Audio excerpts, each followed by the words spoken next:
lock it. Heart in your pocket, but I still don't feel your love. You give me your time, days in the sunshine, but I still don't feel your love. I keep pacing, got no patience, want you to be all mine, baby. I don't see what you got to lose.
this way.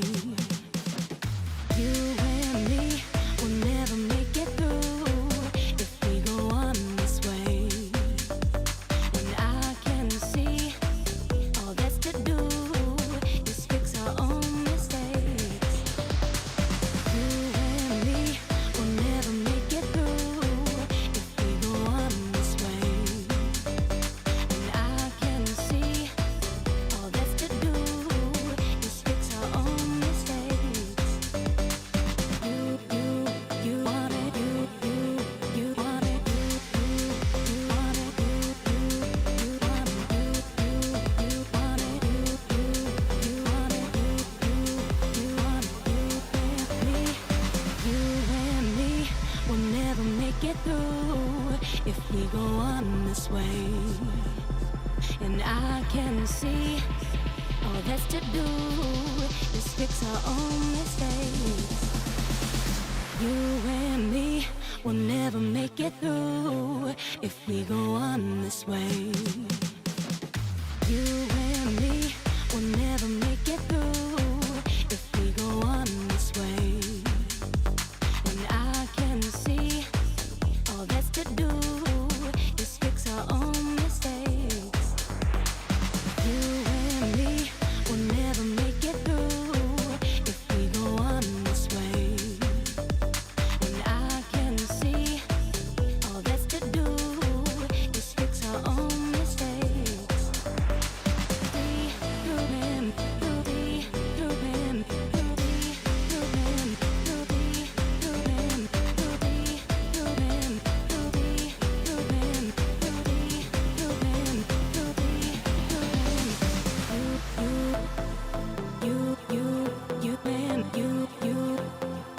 you and me, one,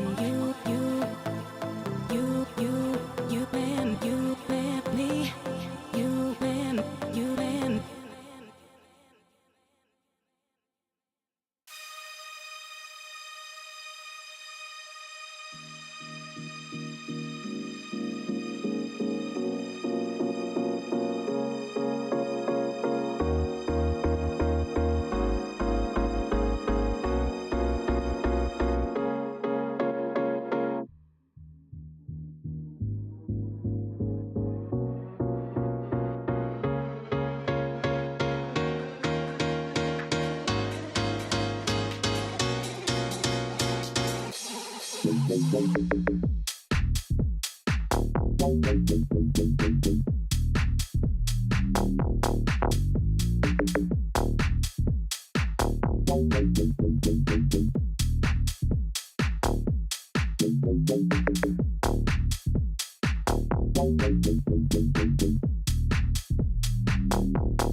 the head that the crown sees soon. Feel it weighing down on my shoulders.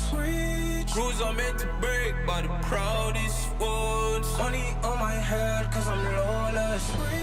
Taking no relate, walking down this road. I don't relate, being the same, ain't no debate. Cause rules are meant to break, but the proudest ones. Didn't do recon, but they wanna lead him and guide him straight and tip him off axis. I was in the belly of the beast, meanwhile they was cutting man deep like sickle or mantis.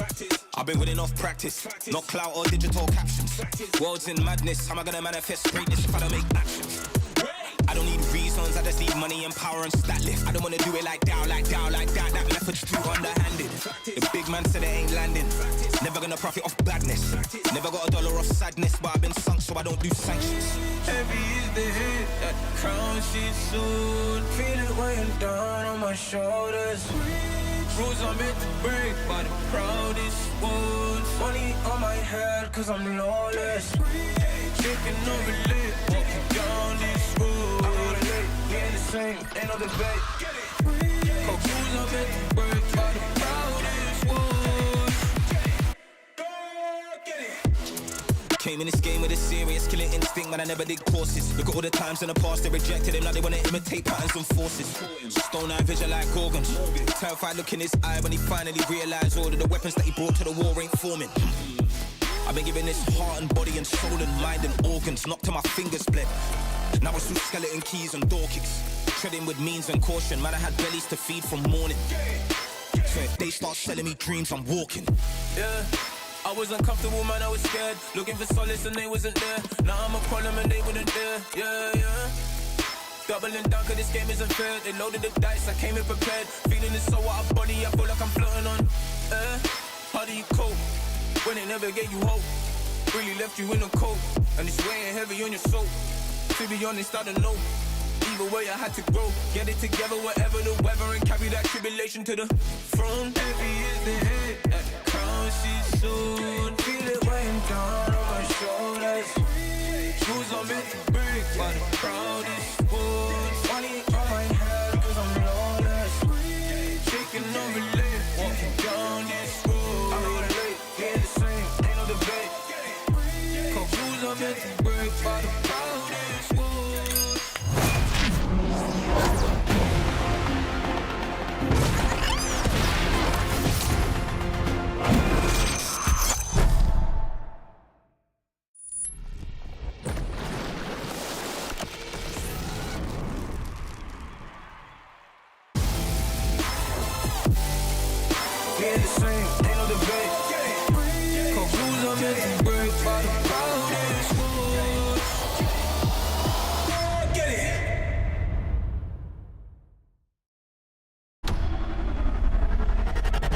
당장 저희를 꺾고 우승한 젠지도 그렇고 Hayes lift the LCK trophy.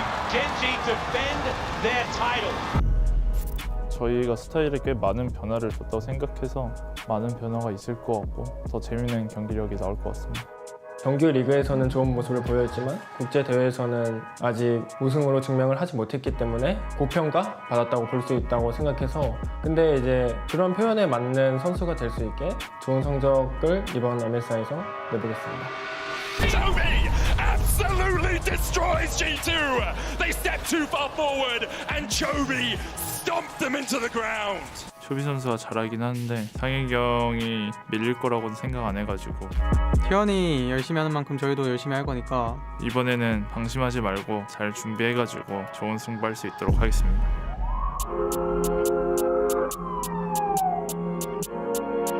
I'm very salty towards Mad Lions.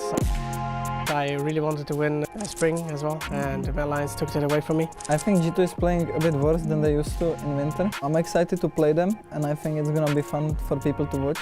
I think we have mental advantage over them though. G2, we play really explosive, right? Really quick decision making. I think that's why we have like a slight advantage over other teams.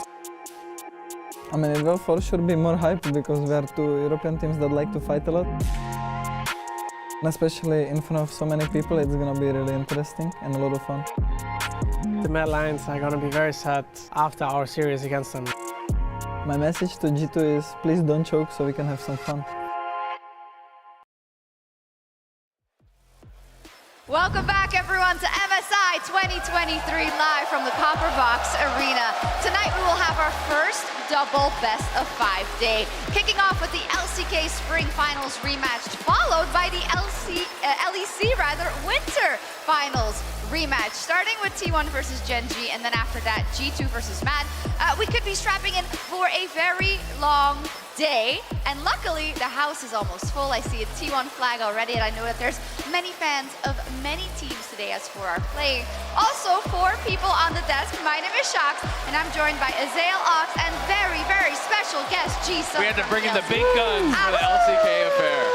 Oh, G-Sun, I'm so happy to welcome you on the desk, and you must be so incredibly excited for this Gen.G T1 rematch. I am super excited. I'm here as an LCK expert and also Korea expert, so I'm here to deliver some of the special information, and the stakes are so high because it is very likely that this MSI result will impact on the Asian game rosters. So it's not only about this event, but it's about 2 years in their life, whether they're going to make it to the Asian game roster and get an exemption for their military service. I actually did not, I wasn't that aware of that context, so that actually raises the stakes even more. I mean, it's crazy, right?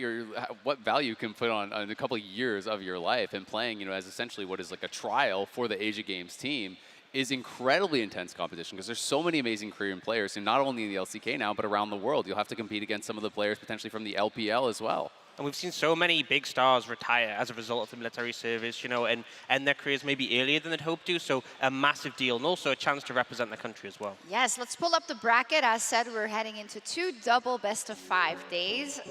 Each day, one in the upper bracket and one in the lower bracket. So for Gen.G or T1, if you lose, you're not out. But for Mad and G2, you would be. Same, of course, for tomorrow, Azael. So definitely taking an extra step forward in this bracket, and do-or-die situations coming up. Yeah, I mean, it's a huge amount of pressure on both the LEC and LCS teams, obviously being in the lower bracket. None of these teams have really delivered what they hoped to coming into MSI. All the Western teams got clapped up by the LCK, by the LPL. They've been dominant thus far, and I'm sure that the LCS and LEC are hungry for rematches. Definitely so, and may I say it, I really hope that from the bracket stages, this is the first good best-of-5 where, like, where the teams really go head-to-head and it goes 5 games, and, like, it's a self-diss as well. I know they did, and they were competitive at times here and there, blah, blah, blah. Actually, today is hopefully, G-Sun, where we should see 2 teams that know each other very well, that will have taken the steps to improve from their last performances domestically in the LCK.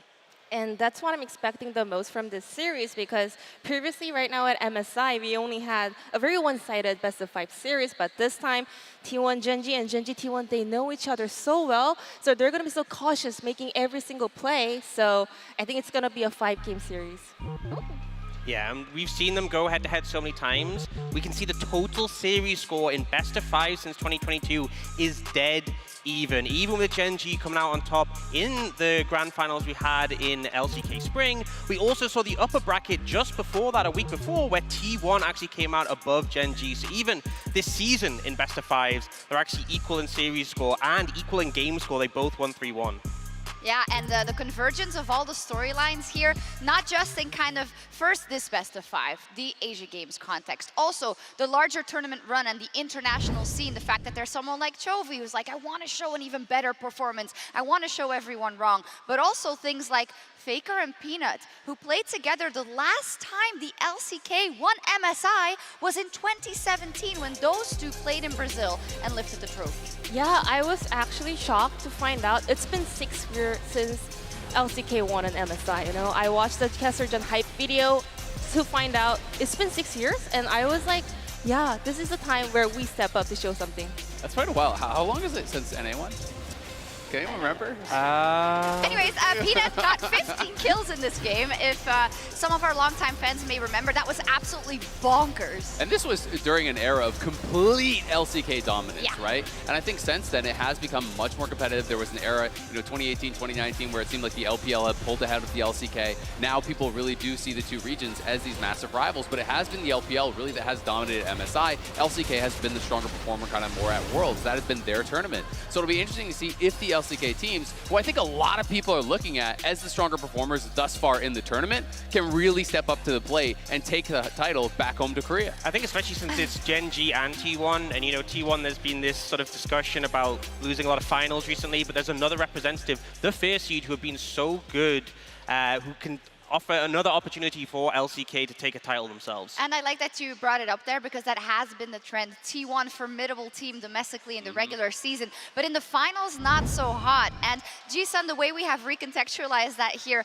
on the desk is how, yes, those finals lost, it stings, but we have to remember they've been together as this roster from spring 2022, and they've gotten to all these finals. So we're waiting for them to take the final step. Do you think this MSI could be it for T1?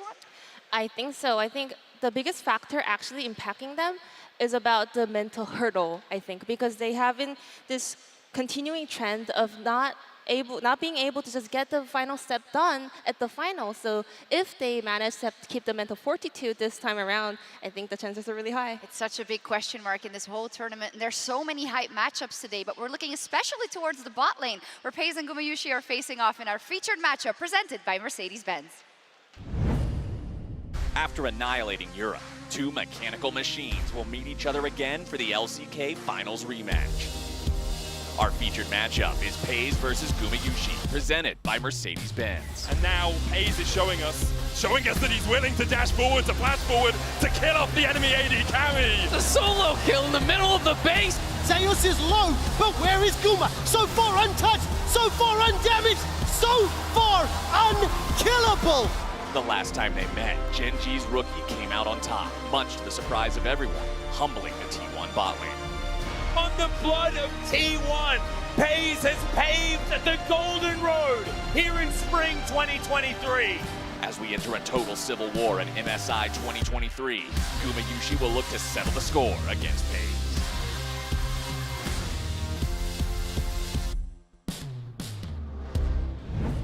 One of 5 top-tier matchups across the board here today, and this one especially where I think many people, Ox, even though Gumayusi didn't win that final, he was one of the most consistent players on the Rift today, and obviously FaZe played lights out. Yeah, I feel like a lot of people saw an underperformance from the other members, particularly Zeus, who had such high expectations, but Gumayusi was really solid, really consistent, and even when the team was losing, he was still trying to do his best to make it happen for them. But I feel for Gen G on the other side, they did such a fantastic job of setting up FaZe, and you felt like with them losing Ruler, a lot of expectations was it'd be such a big hit. People didn't think they'd even make it to finals this year with this rookie AD carry coming in, but it feels like he's matched their playstyle so well. Once again, if you play for him, he will take over, he will carry. And I mean, it's just such an incredible story, right? There's not bigger shoes that you could ever have to fill than that of Rulers, and FaZe potentially is going to go up against him at this tournament, up against the guy whose place that he took, to really show that he can not only fill those shoes, but he can surpass potentially what Ruler has accomplished. Oh, that would be such a cool matchup as well, Ji-sun. Yeah, I mean, every time, this entire year, this entire season, everyone asks FaZe, how are you dealing with, filling Ruler's shoes? And he's every time so chill. He's like, the pressures are really high, but I think I'm dealing with it really well. So it's really interesting to see this rookie player has got such a big heart. For Gumayusi, though, he wears his heart on his sleeve. So it's really interesting to find out Gumayusi is the opposite. He's really open to express his feelings and emotions. So this stage interview we previously had a couple of days ago, he was like, my body is full of anger. You open me up, it's angry, He said, I'm thirsty and hungry for the revenge. So it's really interesting to see how the two different AD carries have such a different personality. Yes, and so motivated for revenge for the side of Guma. And I want to pull up the LCK Finals predictions that were done by the people in the region and the analysts alike, because as you can see, analysts, sometimes they don't know what they're talking about, apparently, if the graphic comes up. Well then. Basically every single person going for T1. And T1 had already taken their matchup earlier on in playoffs. They had been so dominant in the regular season. So people really were thinking this is going to be the time where this T1 roster steps up in the finals and really dominates. But it was such a surprising performance from Gen G. And Doran in particular, to me, was such a shock, right? Because people were really looking at Zeus as this matchup that was going to be dominating in the top lane. Doran's Gragas in the first 2 games was massive for Gen G. Yeah, and we've seen a bit of some differences from Gen G so far, like bringing out the Fiora, but honestly, I'm not sure if that's going to be a consistent theme. I feel like that might just just be the opposition they You're not faced buying against. what they're selling. I'm not buying what they're selling, and I think some things that we might end up seeing is the lack of the Gragas could be a real factor, because it was at game 1 where he was able to turn around these big plays, but the engages were so good for Gen G. Overall, yeah, as it went against expectations, Ox, aside from the might that came out of that top lane with the Gragas pick, what else was so defining for Gen G that they were able to subvert those expectations? I feel like a large part of it was we saw like early advantages trying to be accrued by T1 in the early spring season. It was much more about crush bot lane with things like the marksman supports. And when we got to the finals, the meta had shifted, but also Gen G's style worked so effectively. It was more controlled, it was more around those neutral objectives, setting up their AD carry to be successful in those team fights. Well, I think that the most interesting thing about this series for me is what are going to be the changes from the LCK finals to what we've seen here at MSI. And both these teams have shown different looks, right? Dorian came out with a Fiora, something you wouldn't expect from him. But T1 as well, they're playing these 4 Protect 1 comps. They have Zeus kind of off of carries. He played Karma top. He played tanks. And it's going to be so interesting to see, are they just trying to kind of bait their opponents into thinking this is a style that they're going to play? Or is this something that T1 and Gen G are actually going to commit to against these incredible opponents? I think it's interesting because like that game 1 was kind of how they went into the series in the finals, where there was a lot more, you know, like the Jace and the Varus about winning those lanes. We saw game 3, the one game they did win in the series, there was, you know, the tank top for Zeus. We saw Gumayusi on the Jinx was a massive factor. And then in that series against Matt, it feels like they've done the full transition. They are putting a lot of resources into Gumayusi. He is their big carry, with AD carry being such a strong role right now, and the rest of the team are happy to play a role where they're facilitating him. They're providing CC, frontline, and even shielding from Zeus sometimes. Jisun, what do you think has been the biggest change now that you've seen Gen G and T1 play their initial series here? One could say, of course, it's not the level of competition that they are used to, but what do you think is going to be the biggest difference comparatively to that finals? I want to point out the fact that FLICKR was also playing Veigar so many times in finals, and we actually didn't really get to see that often in the LCK, and he decided to opt into Veigar a lot. However, this time, meta has shifted, and right now we have a lot of engaged picks on the mid lane, and something that can set up for play, for example, like Ahri, Lissandra, and also like Sante and Nautilus. So in Korea, like when they were playing up against Matt, you know, in game number 1, we were falling so behind, but still our casters were shouting for the FLICKR angle because he has this vision for a specific angle only he can see to make plays. I think that's a great point, and even though, you know, when you talk about FLICKR, it's not that he's going to be the MVP every single time. He has moved to a more facilitative role. But when you watch a T1 game specifically, Azael, and I know this very much when I watch when they play our teams, for instance, you can never be safe in a lead. You always think that they will be able to turn it around. Absolutely, because they've shown it so many times over the years. And one of the things that I think is a hallmark of FLICKR, you know, as this elite player, the greatest of all time in League of Legends, is his adaptability, right? You know, Chovy has been known more for his lane dominance. That's what international fans think of when they think of him. But FLICKR has won championships from everything from Lulu mid to tanks mid, like Galio, to carries to assassins. He can do it all. And that's what I think has made him really stand the test of time. And I think on some of these picks that we're seeing in the meta, like the Lissandra, he had some monstrous plays in the regular season. There were a lot of people who just thought he was on like his absolute S-tier game, because there were moments where, you know, they're going for these dives, they're going for the aggressive plays, and as you said, the windows he sees, the setups he's able to make happen, he's just so effective with that. And on the other side, of course, no slouches either. So let's see who the fans predicted to win in our MasterCard fan predictions. Usually it goes the way of T1 in I've heard they're kind of popular. They have some fans, I think. Why would that be? Oh, okay. 73.8. That's pretty crushing, and I think the win rate is pretty good from the fan predictions. But if you don't, if you disagree, you can send in your predictions every day at MasterCard Nexus on Twitter. Not on Monday. We don't have games on Monday. You can send it in. You can send them in. We won't do anything. Yeah. But listen, since we put the LCK crew on blast, I need your predictions, because if we can laugh at them, we have to be able to laugh at you. I have to go T1. Yeah. I think that, you know, the adjustments from the finals, I think, are going to favor T1 more. I think if it's tanks mid and this sort of style, I think that favors FLICKR more than Chovy for his play style. And I also think we're not going to see Gragas for Doran, which to me was such an X factor in those first 2 games of the LCK finals. So, you know, with the adjustments I'm expecting, I'm favoring T1. Yeah, I think T1 as well. I think there was some roughness, like the series against KT in playoffs, that made it set up the upset in the finals. But I think they've started to show the adaptations. They've talked about it. They've lent more into the shift in meta. So I'm going with that. But I also said T1 in the finals. Yeah, I feel like I see a trend here. Jisun, you're the tiebreaker. Well, not, because you don't know my vote yet. I'm going to be honest here. I was also on the T1 hype train for finals, so I'm also bad at predictions. So can I just like put a question mark? You know what? You're allowed. But next time you come to the desk, You only get one I'll question come mark. prediction. Yeah. Regardless, though, of the predictions, we are just super excited for this clash and also for the casting trio, I have to say. But that's all from us here at the desk. It is time for a showdown between the two titans of the LCK, Gen G and T1. Thank you so much, Sharks, and g'day, London. How you doing? I'm Atlas, and we're here. You're here. For the LCK 2023. Wait, hang on. No. MSI round 2, upper bracket. I can do my best Wolf impression if you want, yeah? Yeah, that would be great, because I'm joined by Chronicle once again, and now Wolf's turned into a Dagda, which we're absolutely okay with. How you doing, man? This is our first cast together. Yeah, I like that I'm picking up kind of a bunch of the finals. I've done LPL now, I did LEC, and now I get to do LCK as well. So it's been real nice. Yeah. That's not fair. I need to get your agent. Chronicle, how you doing, man? It's been so long since we've casted together. It has been, and you know, so much time has passed. We've casted so many different games in between as well. Definitely not this series. No, I know. This is actually a breath of fresh air, isn't it? I know. And in particular, the Gen G T1 matchup. Yeah. How often have you seen that one? Well, quite a few times, if I was to be perfectly honest. And these two teams have met up many, many times in the past. But last time around, we thought that it was going to be T1 favored. It was not. It is now not a final of a tournament, though. And so it probably should be T1 favored once again, but I'm not biased. So I'm just here for the ride, guys.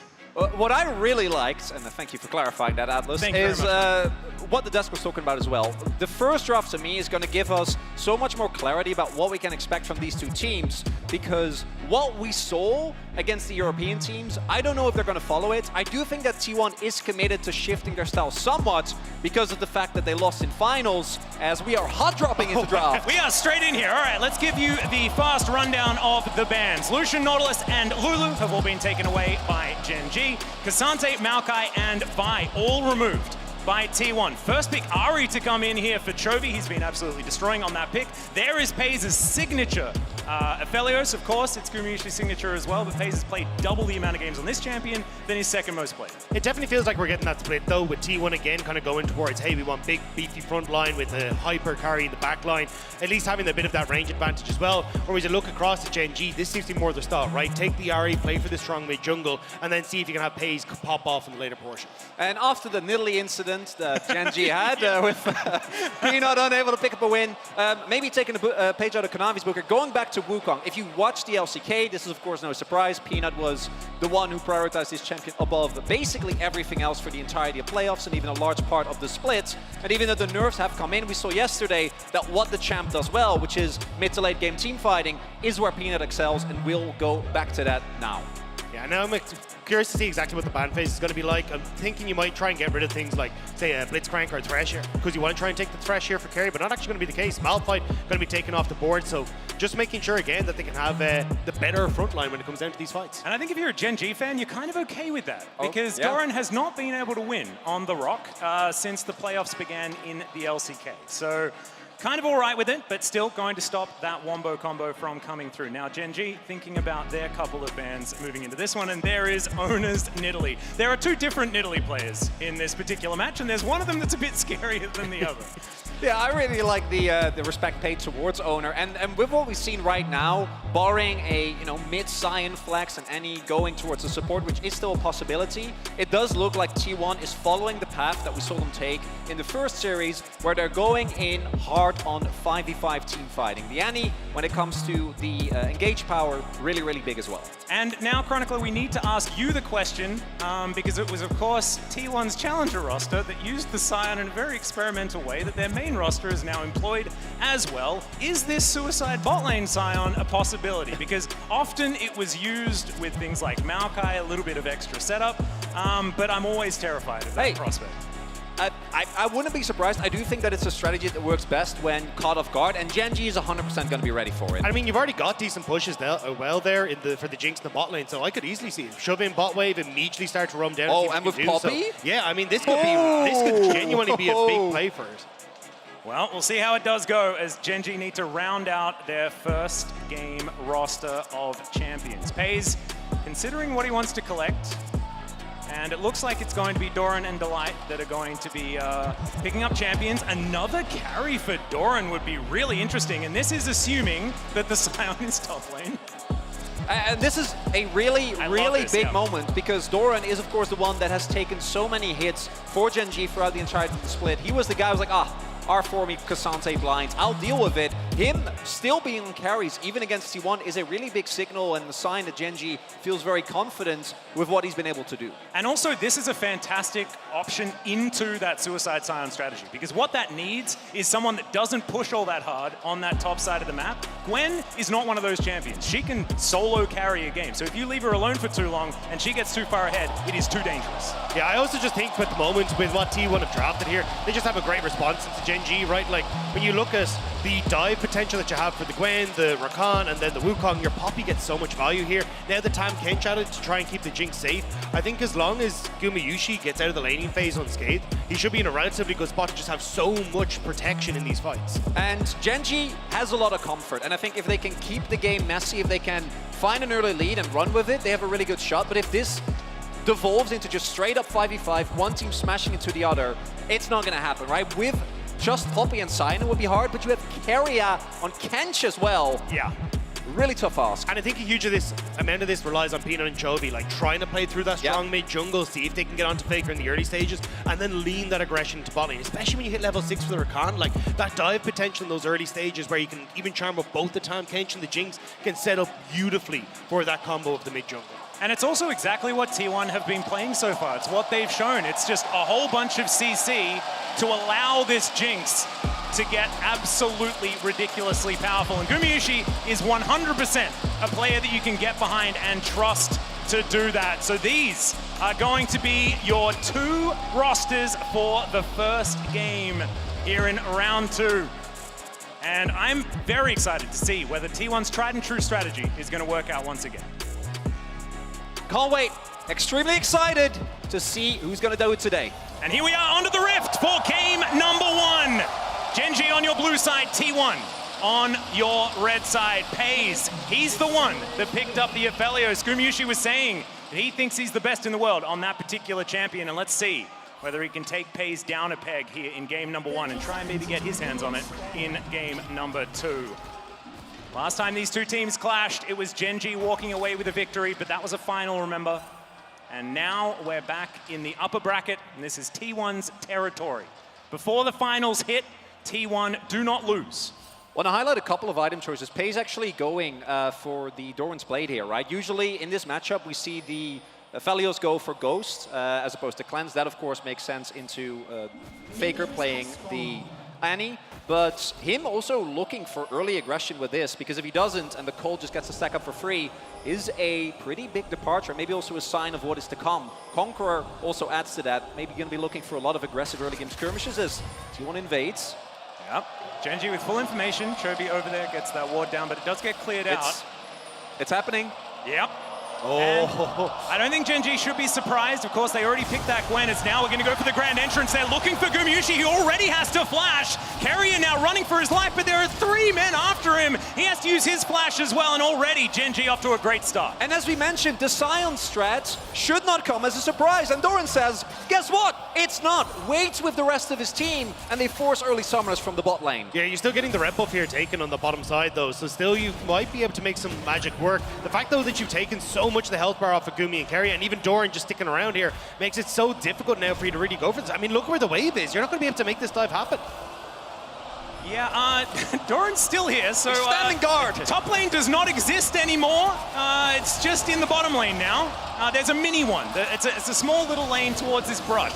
As we can see, Q comes through here. His owner is just clearing out that Krug camp. Gumayusi does get that shove towards his turret. And let's see whether it's going to work out. 4 versus 3 for T1. Zeus going to try and pick up turret aggro. Delight going to knock him up into the air, and it is going to be first blood going over to Pays. A 1-for-1 so far, and now Zeus' zombie mode is almost going to take down the Aphelios. He does fall, and that is a kill for Gumayusi once again. T1, 1 up in the trade. It's a disaster for Gen G. The fact that you end up losing both of your bot laners, and Doran doesn't really get to farm. Like, Sion will do fine, right? He's TP'd back to the top side, but he doesn't need a huge amount of farm. Doran missing out a lot on the top end, will catch some bot, but still really nice play from T1. And this is with Gen G being fully aware, right? Also want to highlight, Zeus going for the Ruby Crystal first, which I imagine is just so he can tank, like, use the health to tank an extra turret shot. and stay alive for just a little bit longer, buy those couple of precious extra seconds for the rest of his team. And really, as you were saying, T1 coming out ahead, the only thing you really get here on the flip side is that Pace picks up the kill, which is nice, and Peanut gets some extra camps. Yeah, I mean, really nice job here on the dive. The fact that you get onto the line here immediately with Owner just going directly in onto the knockup as well means he doesn't really get away. And I think at this stage, if you're Gen G, just try and back away. Like, it would have been nice to pick up Owner, but you're just walking into the waiting hands of that zombie, and he's more than happy to take that kill and set it up for T1. Yeah, the Terra juggling was absolutely fantastic. Steadfast presence and the phase rush movement speed coming through from Owner there, allowing him to get out after going through with the wallbang. So really nicely done here for T1. And Owner is coming back for another one. There is the Abyssal Dive. Good battle dance to get Delight out of the way, of course, on his signature Rakan, as Owner is just going to clear out some vision. And actually, because of the invades, Peanut doesn't even end up being ahead, right? He wasn't able to take the Krugs on top side, and even with Owner spending as much time as he did on the bot side dive, there still hasn't really been an opportunity for Gen G to try and strike back. Yeah, I will say though, at least for when you look at that top side, Doran has done a really good job of now kind of keeping Zeus at bay. So he's got a nice little CS for himself in that top end. And again, I think the biggest point of contention is the fact that we've had so much focus on the side lanes that now I want to see this transition into the mid, see if we can get Peanut as Chovy's about to hit that level 6, to see if he can pick off FLICKR and try and set up some of these plays to right the wrongs that have happened on this bottom side. Well, as we can see, Gold not really showing too much difference between the two squads. Gen G losing out in that bot dive, but with the Gwen being able to contain the Scion so effectively, we should be moving towards a mid-game on pretty even footing. Dragon's going to be the next little question mark here, as it does spawn in 2 seconds' time. Cloud to start us off. No Cloud Souls for my first game. It's a bit sad. Is it? Yes, I don't know it's if it very is. sad. I don't know if it is, Cloud Atlas. Souls I think No, I'm on Cloud 9 that I get to cast with you, so that'll do. Thanks. You're a sweetheart. Why haven't they put us on broadcast together before? As Owner's coming in once again. Pays trying to do what he can, but he gets pushed back into the open arms of T1, and once again, he will go down. Kumyushi gets his second. Yeah, Pays in the clouds as well, and it appears as he goes down another one. A little bit unfortunate there that they couldn't quite spot out that T1 were coming bot side again, but this just seems to be the game plan now. Gen G's bot side is not going well at all, and maybe not mid either. Yeah, Charm traded for a big old bear here as Chovy's going to back away. FLICKR winning out on that one, but does have to press his R button. Of course, hits level 6 a little bit before Chovy does. And right now, I think Gen G's composition is, to me, somewhat reliant on finding a couple of good skirmishes around a Dragon, around a Herald, right? Trying to use the power, particularly when you hit 6, but when you're already being put behind this early on, it's going to make it a lot harder. And I got a question for you, gentlemen. Is Annie actually just the hard counter to Chovy? Because you're putting an extra minion in his lane. And that is going to distract him quite a lot. He does like minions.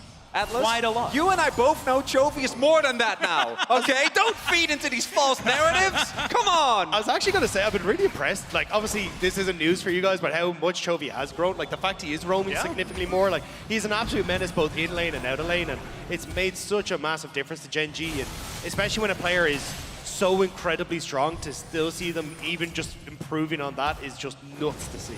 Yep, that was his one point of contention. Of course, a bit of a meme is now Peanut is going to come forward. The good old Wukong walk past strategy, as he does just make his way towards the bottom side river. And Owner is taking this first dragon. Very happy Poppy so far here.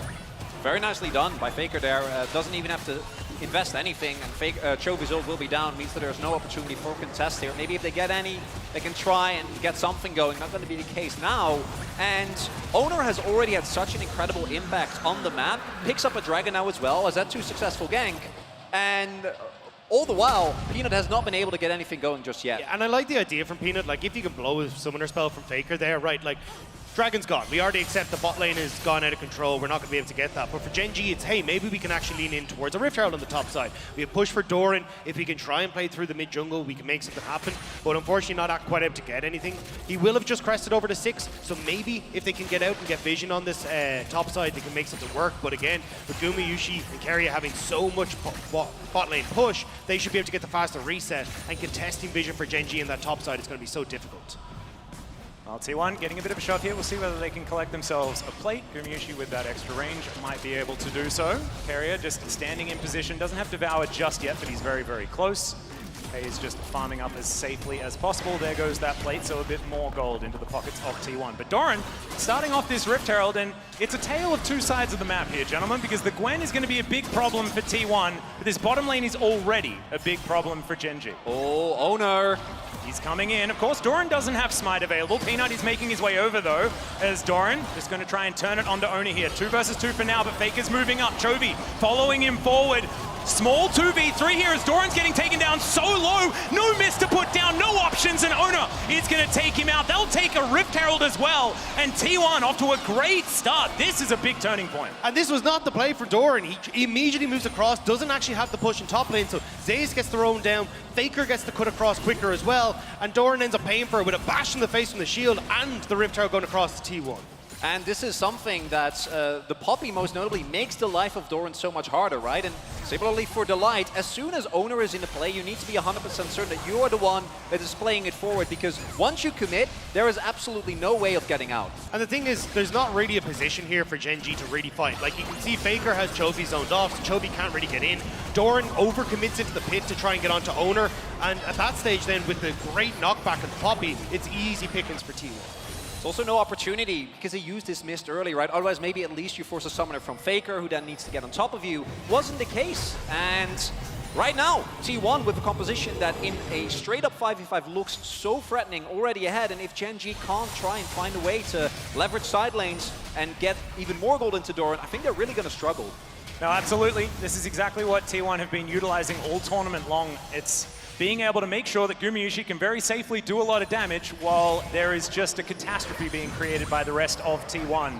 And they can certainly play towards that game plan so far. 1.5k is the approximate lead. Gen G can play side lanes very effectively with the composition that they have. Still a lot of teamfight power if they can get there. But it's just not quite working out so far in this game. And T1's road to victory so far is looking pretty clean. Yeah, especially in the fact now that you do have the Rift Herald, you can even put more resources into Gumayusi, just accelerate him so far into the game. Owner is on the way, but you don't really have much support, so I don't think they can really dive here with Peanut in the vicinity as well. Yeah, Delight just hitting level 6 now, so the quickness will be available. Peanut now fighting Owner. As he does get a heroic charge forward, Peanut going to have to walk away from this one, but it looks like no full commitment being made. Just looking for another plate here for T1 on the top side. Operation Move Gumayusi and Take All the Crockery is working out very, very well. And if we go back all the way to when these teams first played, because it was actually the first match of the LCK, this was basically what happened. T1 put an incredible amount of focus towards pace. Yeah, FLICKR moving very, very quickly towards this Gwen, who wanted to be immune, but she is most certainly not. And FLICKR is going to be able to pick that one up. Cool guys don't look at explosions, and FLICKR definitely is a pretty cool guy. Super Mega Death Rocket is going to delay Paze's back. He actually canceled it himself to try and avoid it. And now he's going to pick up another wave. Chovy gets a plate for his trouble. The FLICKR is now moving in once again. Move speed, pretty high, but not going to be able to get on top of Chovy, who slinks his way out. This is kind of just going from bad to worse for Gen G. The fact that both side lanes now down 2 deaths, you don't really have control to match a lot of what the plays that T1 are making. And again, you've got Dragon in 30 seconds time, so Owner about to move into the mid lane. He'll pop down the Rift Herald, guarantee that they get control over mid priority and can even move down. And look at FLICKR, he's got push and bot as well, so full control right now for T1.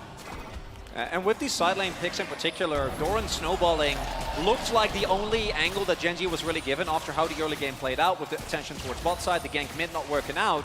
But with T1 then shifting his attention towards him, Gen G is just kind of left scrambling as it's getting low. That Delight going in, does find the charm, but the Devour is going to be utilized here from Carrier. A long cooldown that is going to keep Gumayusi safe. Actually really big for the Dragon fight though. The fact that you don't have that ultimate available is going to be very, very nice, and you can actually try and see if you can make some plays. The Light held onto his ultimate, so I think Gen G, you can already see, might be looking to see if they can contest this a little bit with pushing bot, and the reset now coming through for Paze with the Gale Force picked up. Oh, that's big. I was just about to talk about it, because Gen G, a couple of mythics are still missing, right? Riftmaker for Gwen, extremely important. Sunderer for Peanut, not quite there, but with this Gale Force on Paze, maybe they want to try and fight here nonetheless. Could be an opportunity. Doran does have the push on the bottom side as well. Faker dealing with that wave, but Gen G have started off this Dragon. T1 looking to come through for the pincer as Faker is moving his way over as well. Pays looking for a flank angle on the Aphelios. An odd decision. We'll see how it does work out. Zeus in that front line trying to work things out. Doran puts down his mist now. T1 just patiently waiting that one out, but the quickness is huge onto 3. They try to get forward, but immediately Peanut is booped out of the fight. Doran's still at full health though. The Moonlight Vigil is going to get the flash out of Zeus.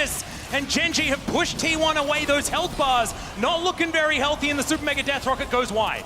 You still have the TP to come in from Chovy though. They can try and just rinse and repeat this. So Pays going to shove out mid. And Gen G, really good call here to take the fight with those ultimates down for T1. They have to play a little bit more careful. And even though the Rakan into Poppy is a matchup that obviously is going to feel very hard, this is the champion when even when Delight was still on Breon, he was feared. This was banned against him a lot of times because the angles and engages that he was able to find were a really big part of what made that team work. Oh yeah, he was absolutely fantastic. His engage play just in general, but this is his signature pick by a large margin. Good to see, being able to find that incredible engage, demonstrating that prowess. But T1 losing out on one Drake, not going to be the end of the world, but let's check out the replay. And it starts off here with Doran drawing a lot of attention. Faker is looking for the flank. He's trying to fight with Chovy, but the moment the engage comes in, it looks really rough. And if you don't knock away that Wukong, this fight is done. And T1 might be routed. Fortunately, due to Owner hitting it, they're still able to at least get away with their lives. Also, the fact that Kerry was just matching pace for so much of that fight was crucial, because with the Infernum gun, if that's going across every one of those low health bars, you're in a lot of trouble. But still, you can kind of see how important it is for these AD carries to be present in these fights. I think you could feel Pace was like, you're standing behind the wall, he's like, do I go? Do I flash? How and he much did, which I think is a good call, because do? he's playing into Annie. You need that summoner a lot. I think we're missing half of this graph. The MasterCard No, and all that's difference correct. here. Okay. There just isn't the other half. No. Never mind. So Gumayushi with a massive lead. Same to be said for Owner here as well, as they're looking to augment this with yet another Rift Herald. T1 collecting Shelly and Shirley this game. See where she does go. And if there is a team in the LCK that has been known to come back from these type of gold deficits, it is definitely Gen G. And we saw in the previous fight as well that they were able to find kind of the angles, but with more and more gold getting into the pocket of T1, there's gonna be eventually a point where you can't outplay the amount of item advantage that the opposing team has. And that's the thing, I think Gen G have been spectacular when you look at them and how good they are at setting up for these fights, right? When you look at that Dragon fight, they get into the river early, they make sure they have the vision that opens up for Delight to get access to backline away from Owner with the steadfast presence. So I think that's going to be the big factor here, is how well Gen G actually coordinate themselves on the map to set up prior to these objectives, as the helicopter will just be a threat for Pays and he'll walk away. Yep, just wants to wave the hammer around a little bit. I like that, bit excited. Sometimes you need to, yell, get the excitement. Yeah, you have to, you have to get it out of your system. Yeah, No, it's you're scared of it. And you're not punished too much for it. Refunds a bit of the cooldown. It's absolutely fine. No worries at all. Has that one back available already as he's looking to clear out vision now. Chovy going to vacate the area as Faker continuing to get this pressure on. And I think the conversation about scaling for both of these team compositions is we do see a little bit of a kerfuffle between the Ahri and Poppy, but not really too much to worry about. But, Carrier diving forward. Chovy, his ex-teammate, catching him unawares just a little, but he will be okay.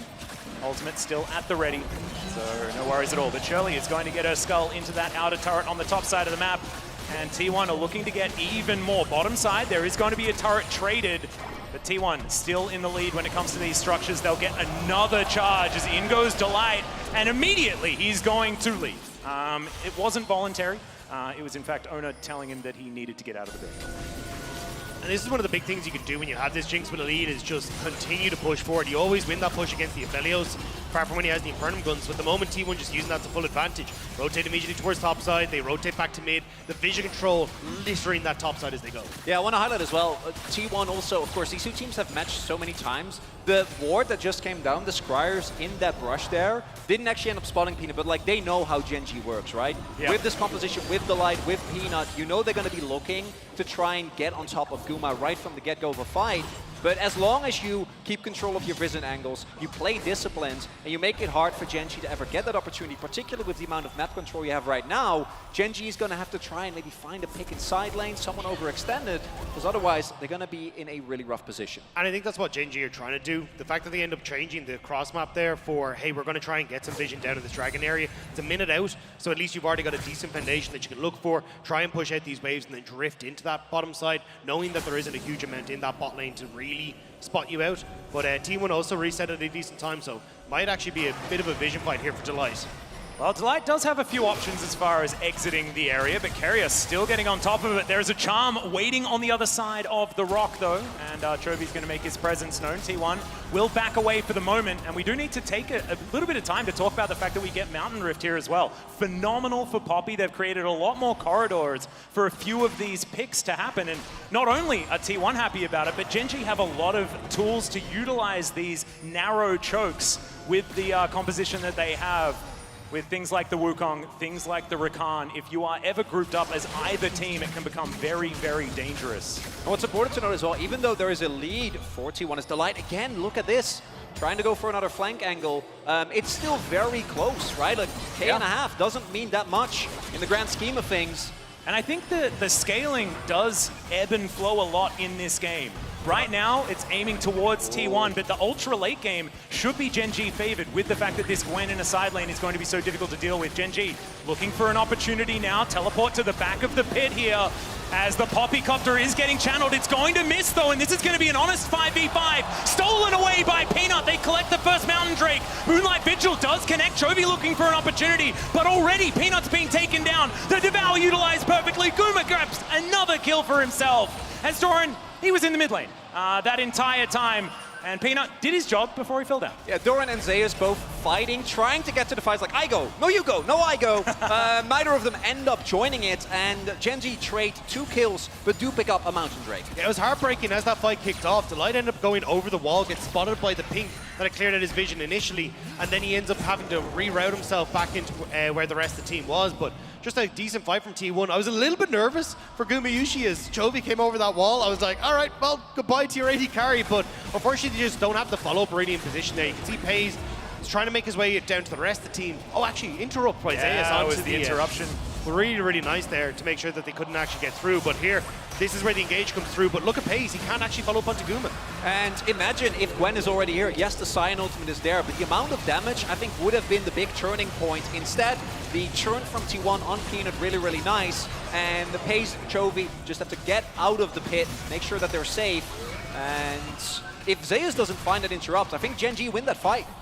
Yeah, very cleanly done here from Zeus to make sure that that Gwen was not involved. She is so much the win condition here for Gen G. T1 recognizing that, playing it out effectively, but still losing out on the Drake, which could actually be big. His steadfast presence a little bit late there from Ona. Not going to stop that grand entrance from getting the CC, but he's a Poppy. Not too worried about the whole situation. Still, though, drew a lot of members of Gen G up onto the top side, so FLICKR should get pushed. So now T1 get to re-establish that vision, just having the numbers advantages. Pays clears out mid, and even gets to rotate up towards this top side. So Gen G trying to make something happen onto Owner, but not quite able to make it work.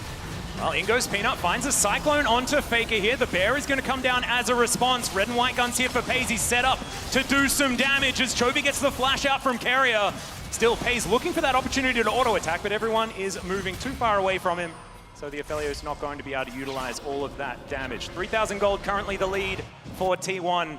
Doing pretty well, but a lot of things in favor of Gen G as well, especially that Mountain Drake. So not over till it's over, of course. And what we're seeing right now when we look at the gold as well, as expected, Gumayushi up roughly 2k, given the amount of attention that has been paid to him.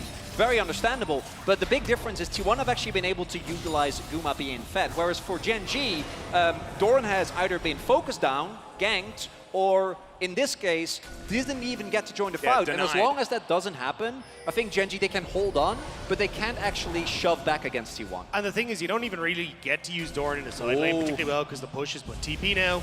Yeah, and Infinity Edge is now done as, okay, Chovy could be in trouble. Does have to flash away from the train, but there are a lot of different problems for him to deal with. He gets knocked up, smacked into the wall, and FLICKR is going to be able to lock down the kill on his opposite number. T1 just catching Chovy in a side lane.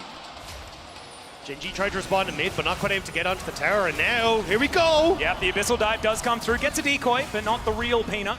He's going to be able to make it to safety as Doran getting himself with the rest of his team. 4 versus 5, the Baron now an option. Started up here for T1, 22 minutes, a little bit late for a T1 Baron, but they'll take it as Peanut is still there. They're gonna look for a turn as Chovy has teleport available. 10 seconds on him coming back into this fight. T1, they know it. They want to try and get this turn soon, but the knock up on Zeus, he's taking so much damage here from Gen.G, but it's a phenomenal ult from Ona, and they will secure the Baron. This guy's Poppy has been absurd this game. And even when Gen.G is looking for an opportunity to fight, to actually try and out-team fight T1, they're not given it. With the disengage from Ona there, T1 stay cool, calm, and collected. No possible way for Gen.G, and now they lost the Baron.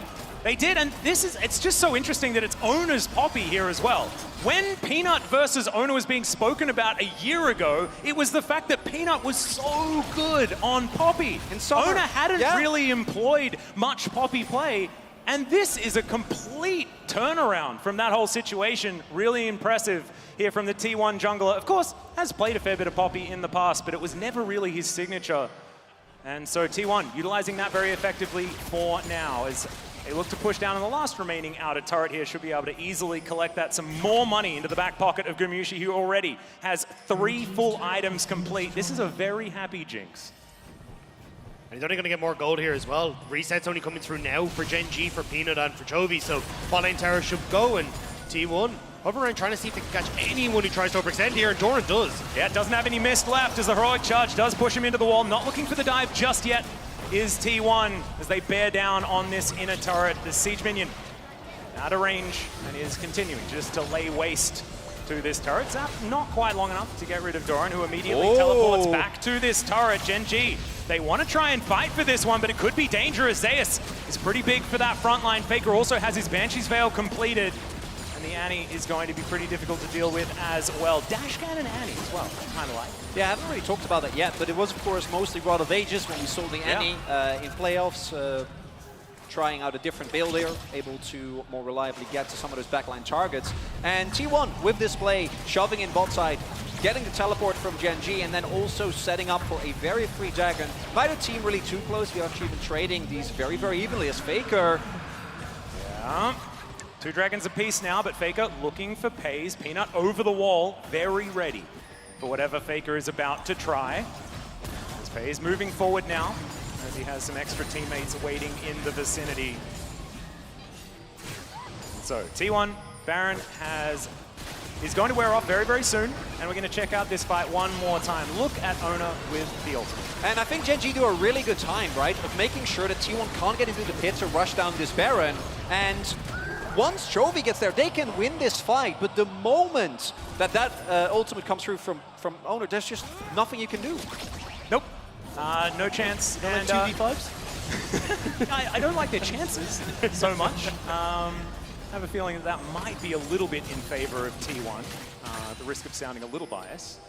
As T1 now move back towards this river, wanting to retake some control. 3 minutes on the Baron, so not exactly under too much pressure to do that just yet. 4 minutes on the Mountain Drake. So 2 apiece, we're fighting for Soul Point next time around. T1 just with so much control of this map. Still do see that Gen.G keeps looking for the flank track, keeps trying to get Peanut or the Light in a position where they can catch someone off guard. T1 playing very, very carefully, but if someone oversteps, if they pick off a single target, might be able to leverage that into more. I think the free item mark for Pays is one that is going to be really important, because as you pointed out, I think eventually, once you hit critical mass on this Aphelios, all you need is one good ultimate.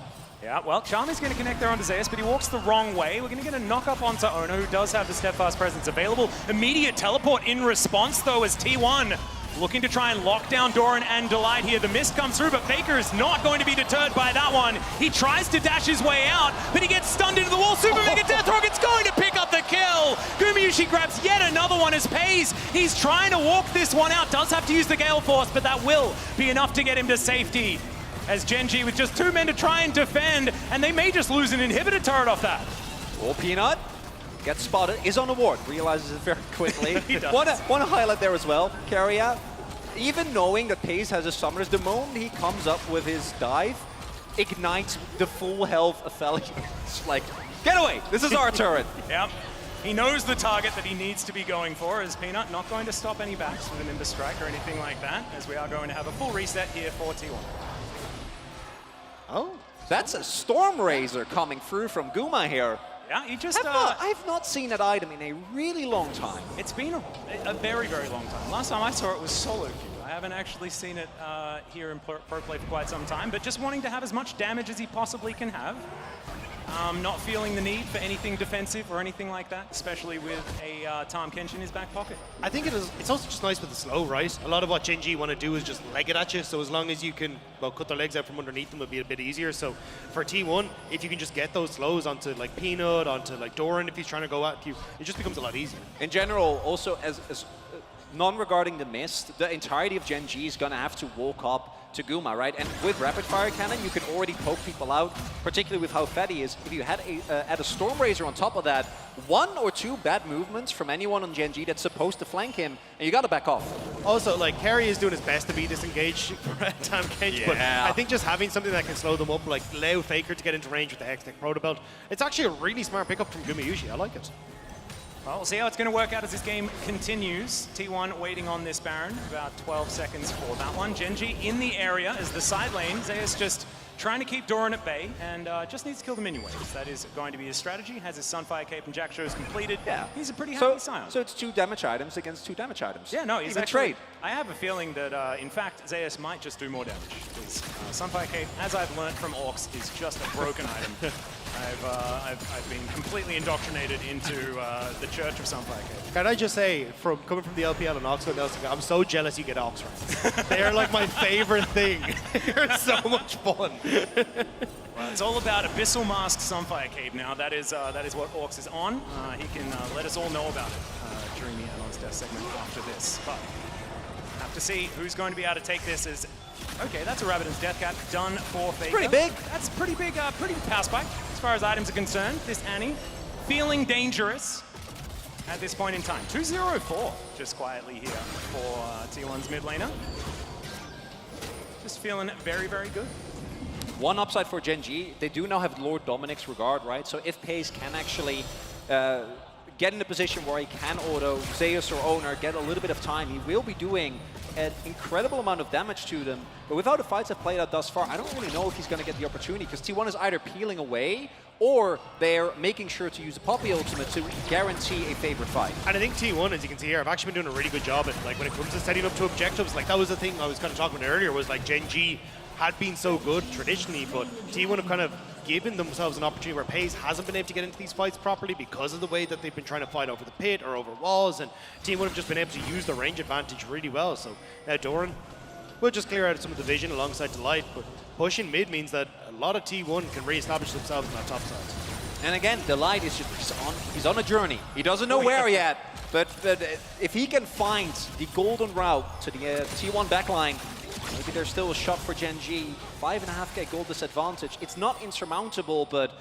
unless you get a really good angle, it's going to be very tough. Yeah, it feels like Gen G still have a lot of ground to make up against T1, as Doran's going to dash away from the zap. Charm is going to go wide here. There's a fair bit of poke damage coming down here as T1 just move up this mid lane. They get control and they can just back away towards this Baron.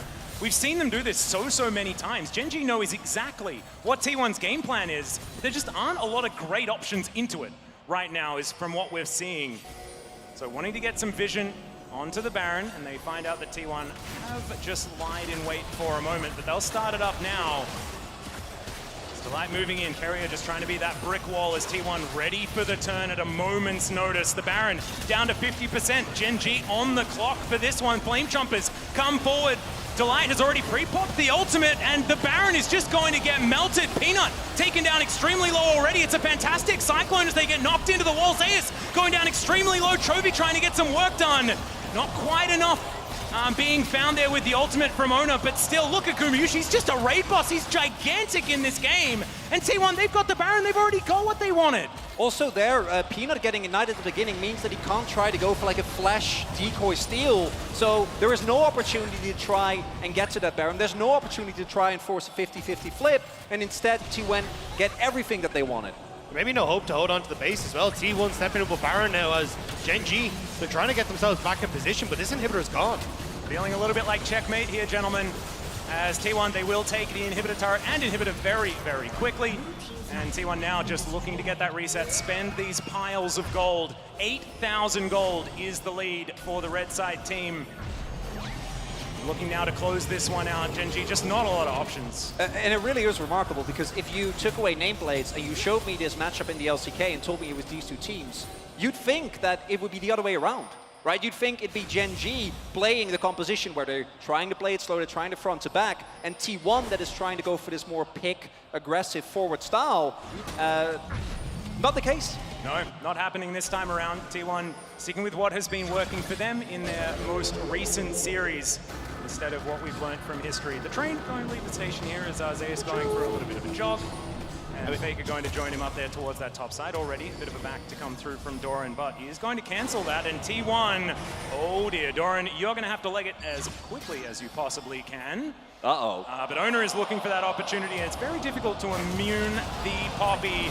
The Buckler does come forward. He's just trying to buy that time. There's a heroic charge. Great knock up there. And the mist is going to come through, but Doran is not going to get taken down just yet. Decent charm going to come forward, and there's the lifesteal working out here for the Gwen. Pays now very, very close to danger. He does have to use the cleanse, but it will be enough to save him from the first onslaught. Great charm there from Chovy defensively, but Pays is still in danger. Peanut trying to help him out as Tibbers is going to move back, needs to lick his wounds just a little bit as Peanut down excruciatingly low. And Gen G, yeah, they don't lose anyone, but they will lose the majority of their base. I mean, that's the top lane tower now gone. Inhibitor follow, and with minions streaming in, T1 are so strong. Gumayushi, he's just taking pop shots. Yeah, no, it is so dangerous. This Storm Razor Jinx doing so much work here as they dive forward. Ona is exceptionally low. He does eventually go down, but it's in trade for the Rakan so far. They're looking for another one. FLICKR getting taken down low. Pays still alive, still at full health as Zeus going to be his first target.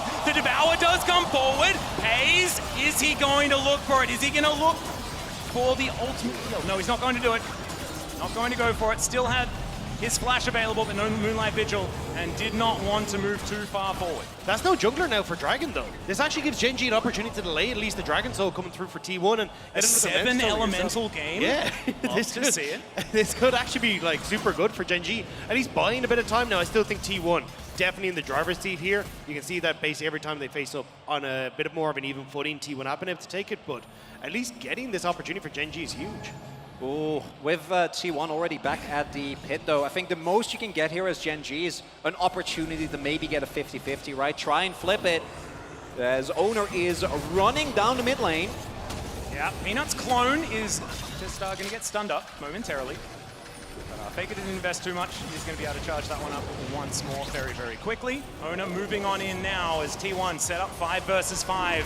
Looking to spot Gen G as they try and go for this little steal. Mountain Soul, devastating for Gen G if it does come forward. Doran gets over the wall, puts down the mist as Owner jumps inside with him. Gen G gonna have to look for a way to try and start this fight now, but immediately Chovy is going to get rocketed out of this fight. Speaking of rockets, that one's gonna go wide, but T1 have gotten their health bars low enough as it is going to be the Mountain Soul secured. Peanut is going to get taken down a little bit late on the steal attempt. And now Battle Dance is going to get Delight to relative safety, but I don't know how safe they are as the grand exit here going to be utilized by the Rakan. But Pays, that's the wrong direction. They may have juked them for the moment as they look for the backs, but yeah, not going to get fooled by that one. But still, Owner is going to take a lot of damage and just goes down. Okay, they can just look for it one more time. Yeah, they're going to have to try and get back because instead, T1 are just going to look to win the game. The old Owner for Nexus trade going to work out here as Pays going to get yet another kill. They're going to start the back yet again. Gumayushi, you need to hit this Nexus as they are going to spawn relatively soon, but no, he was under no real pressure. He just needs to turn and get the last few autos, and T1 will take game 1. An incredible start in game 1 for T1. The fact that they're able to get so much control so early on that bottom side, and again, this composition that's built around Gumayushi, we've seen it before, and it looks absolutely exceptional in the hands of T1. Want to highlight as well that one of the big pressure points that a lot of teams have gone for, right, if you are focusing towards that bot side, is the top lane. But as we saw, the Cyan did fall behind early, which generally doesn't matter. Into Gwen it can be a problem, but then with Doran also being shut down early, not being allowed to snowball, because he was sitting on double CS, it was like 60 against 30, he was stacking a call, but then after the repeated ganks, I think Zeus was able to just get back into the game, and then when we got to the straight up 5v5s, it was impossible to play out. And I like the idea coming through from Doran where it's like, hey, look, if we can try and match this suicide zombie on the bot side, maybe we can make something work, but I mean, it's not really the case, right? You end up with the 2 kills, and from then, the Jinx, who already had a cull, is accelerated, and she's getting plates, and she's getting Rift Herald, and it was just too much for them to handle. Even a couple of times where Chovy did get access to the back line, there was just no real follow-up to deal with Gumayusi. Yeah, I think it was the snowball being controlled a little bit too much, but that is enough from us here for game number 1. Let's throw it over to the analyst desk to break that one down. Thank you so much. Yeah, might as well have been Nunu. It was a very controlled snowball right from the start, and there was so much that happened very early on in the game. Actually, the first thing that happened, which we've come to expect a little bit when there's a Sion in the game, Israel, but it was really cool to see. So you're going to break it down. Yeah, we can just jump right into this. It was a really interesting response from Gen G to this Sion strategy that we have seen with these dives that they're trying to pull off quite a few times. So I'm going to roll out the clip. Notice before I start, these defensive wards here from Gen G, they're already expecting it. Also note, where Chovy's going to be scouting and where they're going to be scouting down here. So I'm going to play the clip, and Gen G is trying to look to actually answer this, trying to find a way to respond to this Sion level 1 that we've seen many, many times, where they leash for the jungler, they go for an execute, they get this dive down on bot side. You'll notice Chovy spotted them right in this area, so they know that they're on Raptors now, and we're going to see this setup right in this circle. So they have the ward placed right there. That is going to give them vision as the enemy team comes through, and you'll notice as they're coming through, everyone backs up. They're out of vision here, back behind the wall, and they're waiting for Guma. So as soon as Guma gets to right about there, we're going to see Delight look for this engage over the wall, try to force out these summoners. So they go in, they get the knockup completely unexpected because Doran is down here on that bottom side. They chunk him out, and now the next move here for Gen G is to try to actually push for level 2. So their answer is going to be to try to actually rush down to this bot wave, shove out these minions, try to shove out the next wave to try to deny the crash, and potentially get to level 2 before that dive can come in. But as we will see, even though Doran is not soaking XP, he's even actually pulling Krugs here to, again, try to delay this dive from coming in on this side, while Pays and Delight push up over here to try to get that level 2. The problem is, this is coming so fast that they don't actually have time to finish off these last couple of melee minions that ever get level 2. Carry is stepping forward. You can see that Zeus is moving in. Owner's fishing off the camp, and they're setting up for this, and they're preventing them from getting towards level 2 on that bot lane. So despite the fact that they anticipate it, it's still not going to work out. Zeus will actually start the dive. He's going to be moving in here first on the sign. He's going to tank it up, and as soon as he takes aggro, you'll notice the angle here from Owner. He's going to look for the wall stun there onto Delight. They get that stun in. They get that initial kill. Then they reset the aggro because Owner has phase rush. He pulls back out, resets the aggro, and the zombie Sion then takes the aggro. They tank it up, and they pull off this dive. So it's beautifully executed by T1. I do think it was a really smart adaptation from Gen G. But the on-the-fly thinking from T1, I think, was brilliant here. I think a lot of teams would have really caved after that initial play happened. Bot lane summoners are forced. They say, all right, screw it, we can't do it. But they pulled it off anyway. And it was so smart to see the adaptations from both teams going at it and thinking really quickly in real time. And I feel like when you look at the context of the game and the fact that Guma ends up getting kills there and an advantage, and that would have been very, very good for the other side in Pays as well, maybe Gen G should have said, actually, let's send more people there. Let's actually try and fight this harder, right? So I think that's something they will be looking at. Yeah, I think it was so impactful when you already have a composition for T1 that is built so heavily around this Jinx. You've set up in a position where you have so much protection with the Tahm Kench, you have fantastic front line with the Poppy, with the Sion as well, so any lead that's put on a Gumayusi is going to make so much more of a difference. So we see this play where we just see so many plates picked up across the map for this Jinx to get us so far ahead. Absolutely. T1 knew where they were going to win this game, and it was Gumayusi getting tons of plates and a huge lead in our featured matchup presented by Mercedes-Benz, who did this incredibly well. He goes towards bot, they get those early kills, he gets plates there, rotates up towards top after the push, gets plates there. They have the Herald to crash as well. He goes towards mid, he's going to pick up plates there. So they knew who they had to get paid in this game. It was all about protecting Gumayusi, the Tahm Kench coming through, all of these champions like the Poppy that are so difficult to dive through. Really, we're going to make it a nightmare for Gen G if Guma got ahead, and T1 made it a certainty that he would. And I think we've seen a continuation of the adaptations that came out in the Mad T1 series, where we saw composition compositions there that were heavily structured around Gumayusi, and it looked like they were leaning on him to be that big player for the team. And it looks like some people were speculating, hey, is this just because they're against Mad Lions, or is this their new thing? And it seems like they have lent into that, and it worked very well. Yeah, consolidated in those compositions. And when we look at the pick order draft here as well, on the other side, where we said, hey, the Fiora Slam, etc., is this going to be a trend coming out of Gen G? Just picked the Gwen in game one, but you didn't like it that much. No, I wasn't really a fan. I mean, you know, early on, as soon as bot lane goes bad, you basically know it's all up to the Gwen to carry the game. And I'm sorry, Dorian, my man, but you're just not that guy. He's not going to be able to make it happen. I think there's so much pressure on him to carry from this position and from the draft. So I'm really interested to see if Gen G is going to pivot from that, or if they have confidence in Dorian, because I'm expecting them to go more towards supportive style, play more towards mid, play more towards bot, because I think that is really where their strength is. Devil's advocate, was he not that guy, or was it a situation of the game? And in what moments did you think he could have done more or differently?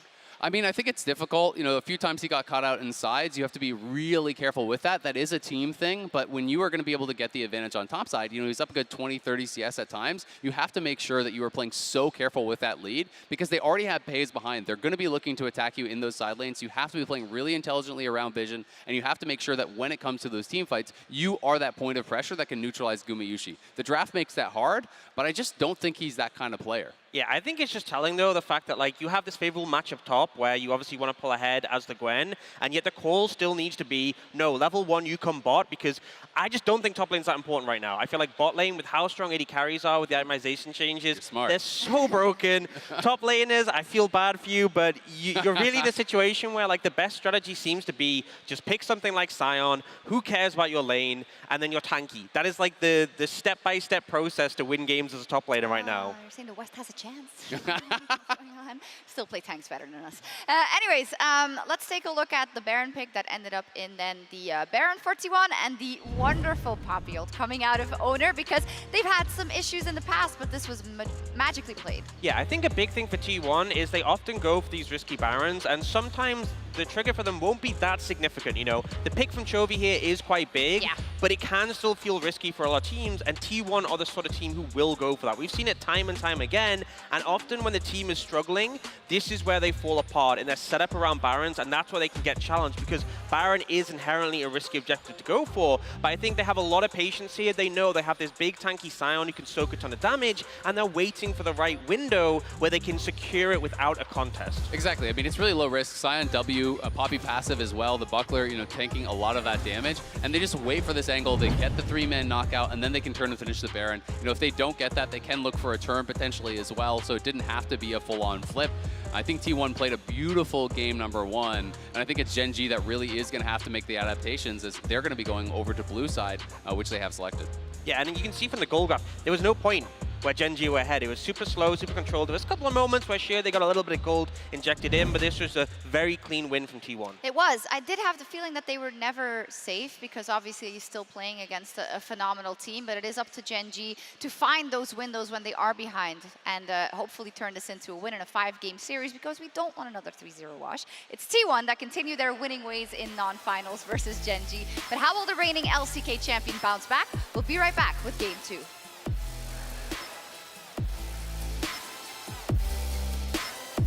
4 versus 3 for T1. Zeus going to try and pick up turret aggro Delight, going to knock him up into the air, and it is going to be first blood going over to Pays. A 1-for-1 so far, and now Zeus' zombie mode is almost going to take down the Aphelios. He does fall, following him forward.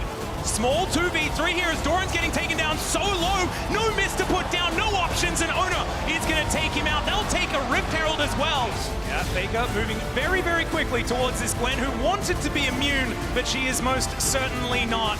And FLICKR is going to be able to pick that one up. Cool guys don't look at Explosion, know it. They want to try and get this turn soon, but the knock-up onto Zeus, he's taking so much damage here from Gen G, but it's a phenomenal ult from Ona, and they will secure the Barons, and T1 will take game 1.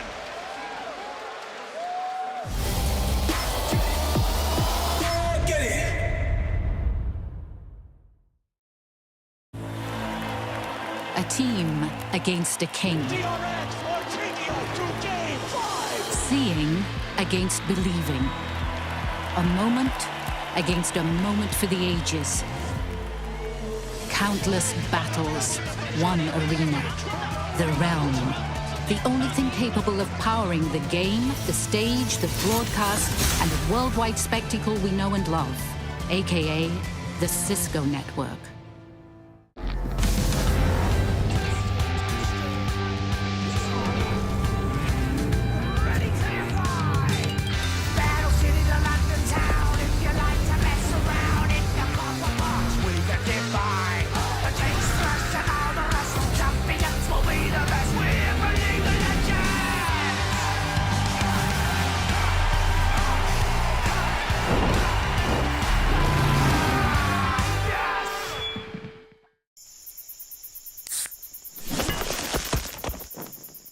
Red Bull gives you wings.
Ladies and gentlemen, to the MSI caster desk here for game number 2. T1 already grabbing game number 1, putting that one in the books. But Gen G, not to be deterred, there needs to be 2 more victories before T1 can walk out of here happy. And Gen G now with an opportunity to make that not happen. I'm very curious to see how they swap things up. Like, I think the draft is going to be a big one. Do you just decide, hey, look, no one gets that No fun, Scion. no one gets No Jinx Scion. defense, No or no Scion. one gets Scion. Like, I feel No like Scion. you just make it as awkward as possible now. Yeah, I think the Scion, as weird as it feels, to ban Scion against Zeus specifically, a guy that we came to know as like the carry guy, but I think you do it until you can find something that actually works, because I think Gen G went into game 1, we're like, okay, we can send Doran over as well, he can beat the turns, he can try to shove, and then they still couldn't shove. And then they got dove, and it kind of was a disaster from there on out. And I mean, this is exactly what we saw when we've seen this Scion strategy yeah. employed. And it is ban the Scion, and then the team can't do that anymore. In the case of T1's Challenger roster, they weren't able to win after that because there weren't other strategies. In the case of this T1 roster, it is going to be a very different story. However, making them play honest League of Legends, I think, is the first step. And so we'll see what Gen G are going to do. Already, Nautilus and Lucian being taken away. Of course, the Lucian is very understandable. Gumayusi is unstoppable on that champion. Yeah, I mean, it's actually interesting. Like Chronicler was just saying backstage, like having that blue side loss now kind of changes things up quite a bit, because Gen G now, how do you try and adapt into this? Looks like they don't whatsoever, but let's see what T1 want to go for. Maybe it's just B1 Sion. Yeah, maybe that's the answer that we don't want to see. This is not the world I want to live in. Or the B1 Jinx. Okay. That's going to be the change-up. And of course, Dagda, you were talking about this. Jinx has a lot of early push, so it might be a way to stop them from going for the strategy. But when we see Zeus lock in Sion here, we'll see that they do have more things in the tank. Yeah, I am curious to see exactly what, it's going to be the Sion, but I don't think we'll get the play on bot side to start things off at least anyway. Unless they want to do a real throw and go for Karma and Caitlyn, because this is something that Gumayusi and Keria have gone back to even when it isn't meta. Doesn't look like that is going to be the case though with the Annie lock in here, and probably just going to be in Aphelios and play out the straight up team fight 5v5 style. Okay. Goran. This could, of course, be going into mid lane, but Chovy hasn't played Gragas so far in 2023. It's not his thing. It's not his thing. He does like melees, though, just in general. But Doran is just so good on this champion. If you didn't watch the LCK final, it was all about Doran being able to outplay Zeus in that top lane that got Gen G so far ahead. So they're going to lock that one away. And now Chovy, what is he going to be picking up here, and who is it going to be for? Do they want to shore up their bottom side and make sure that Delight gets on something that he's very happy to be on, or is it going to be something else? Poppy could also come through for Peanut. He is fantastic on that champion, but instead, he's going to lock away the Viego.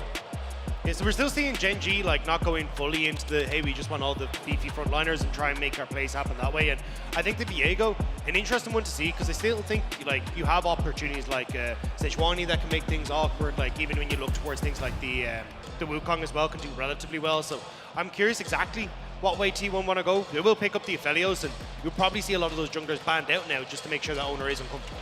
Also see the Ahri, understandably, something that Gen G have used, even though Chovy wasn't able to make the biggest impact. Is a champion that he has a ridiculous win rate on, a very high impact generally.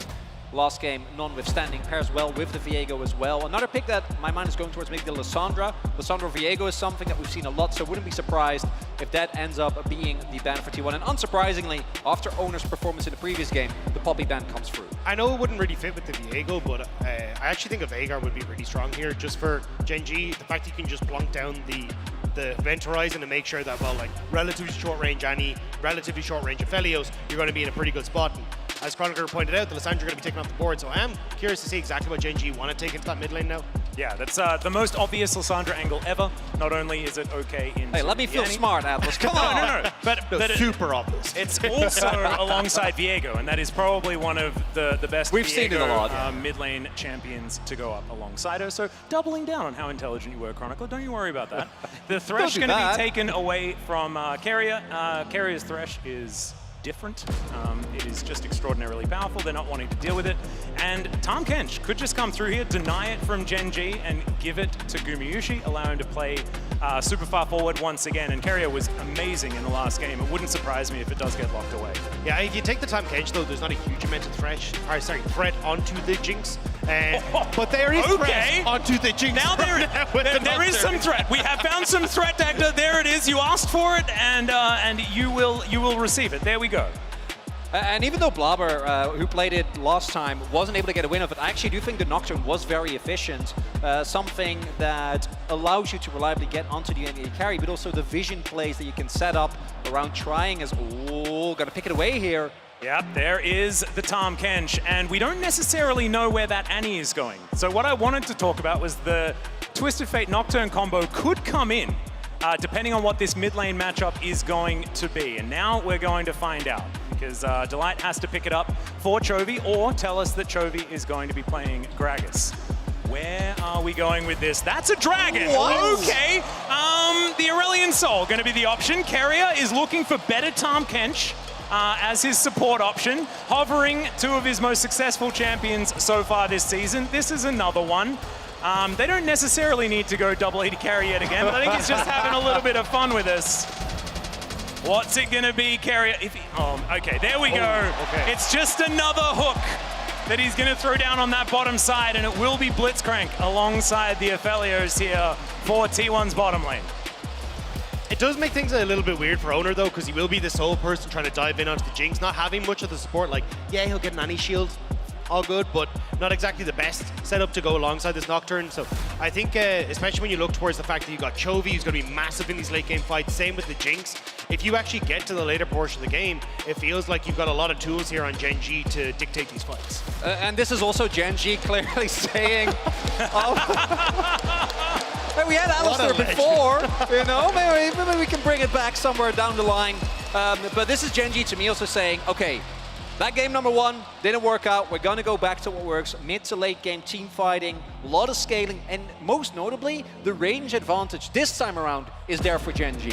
It absolutely is. This is going to be Chovy's first competitive game on the reworked Aurelion Sol, so didn't jump on that bandwagon immediately, and of course not a lot of our LCK players really did, so looking forward to seeing what he's going to make of it. Last time we saw it here in this tournament, we'd prefer not to talk about, and so we're going to see what he can make work into the Annie of FLICKR. But T1, it looks like business as usual here for their composition.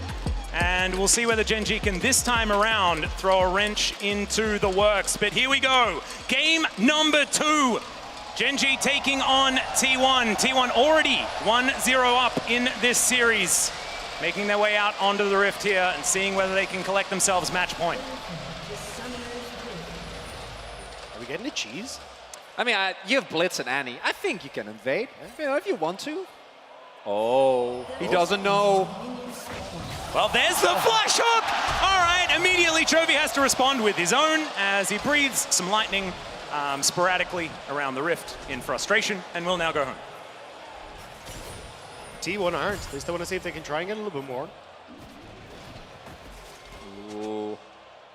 Okay, so this time they actually have full control of this bottom side, but it looks like they're not going to go for the same strategy as game number 1. Yeah, I mean, just not having the push here makes it very difficult to go for that. Doran, though, doesn't believe that. And it's been like, you know what? I'm going to wander down to this bot side anyway, just in case. And I quite like that. I do think that also the jungler plays a big part here. We saw the Poppy last time out, how good it was at the early dive. With Nocturne, don't really have the same capability. But we know everything that is happening on the map. Gen G does not, although they might also just try, even if there isn't anything happening, to pivot this into an early kill. Keria, do know, doesn't have flash. Yeah, so... Oh my god. This is turned from a defensive play to an offensive play as Doran, yeah, we get confirmation that he's still sitting there in the brush.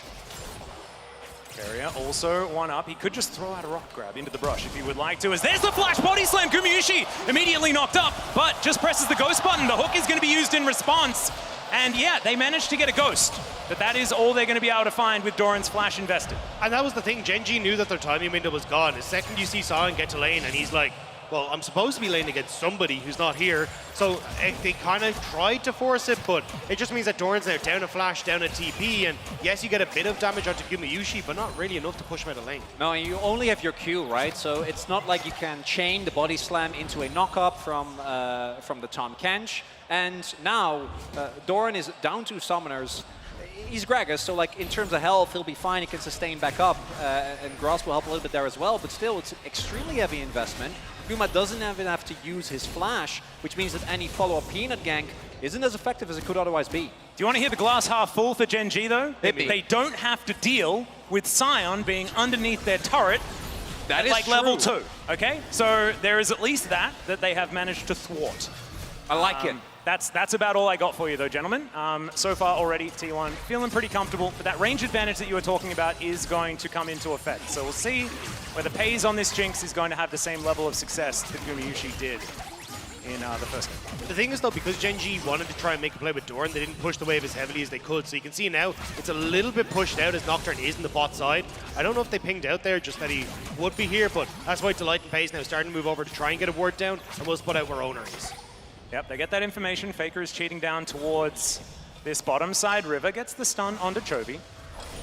As Chovy on a champion that really, really likes to pick up minions here in this mid lane. See how this Aurelion Soul is going to do for him as Carrier moving into the river. Owner coming down now as well. 3 versus 4, but Chovy is moving in. A bit of a split here on the Gen G side as FLICKR versus Chovy is going Faker's way. Carrier taking a lot of damage. Grey health now there for Delight as well as Carrier is going to get taken down. And first blood goes to the Jinx. The flash Abyssal Voyage to come through for Delight to try and get Gumayusi out of there, and he has to invest his flash because of it. And Gen G, fantastic fight in the river. The chompers coming down from FaZe were perfect, cutting off Carry's escape path, and now Owner, he's made his way down, not really in a position to get onto Chovy, and they will just back away. All right, here is the exciting matchup though, gentlemen. Gragas versus Sion. So much damage available in this wet noodle fight on the top side of the map. If Owner's there, that is a bit more damage available. But Owner has body slam, stuff like that. He should be fine. No flash, of course, because he invested that at level 1. But Owner instead is just going to come on over, say hi to the Grump, clear that one out, and then consider whether Doran is going to stick around, and he is. Also want to commend Owner on his choice of Nocturne skin. Oh, that is the spooky Nocturne! Yeah. As you know, my absolute favorite. Exactly. Do you have a strong opinion, Dagda?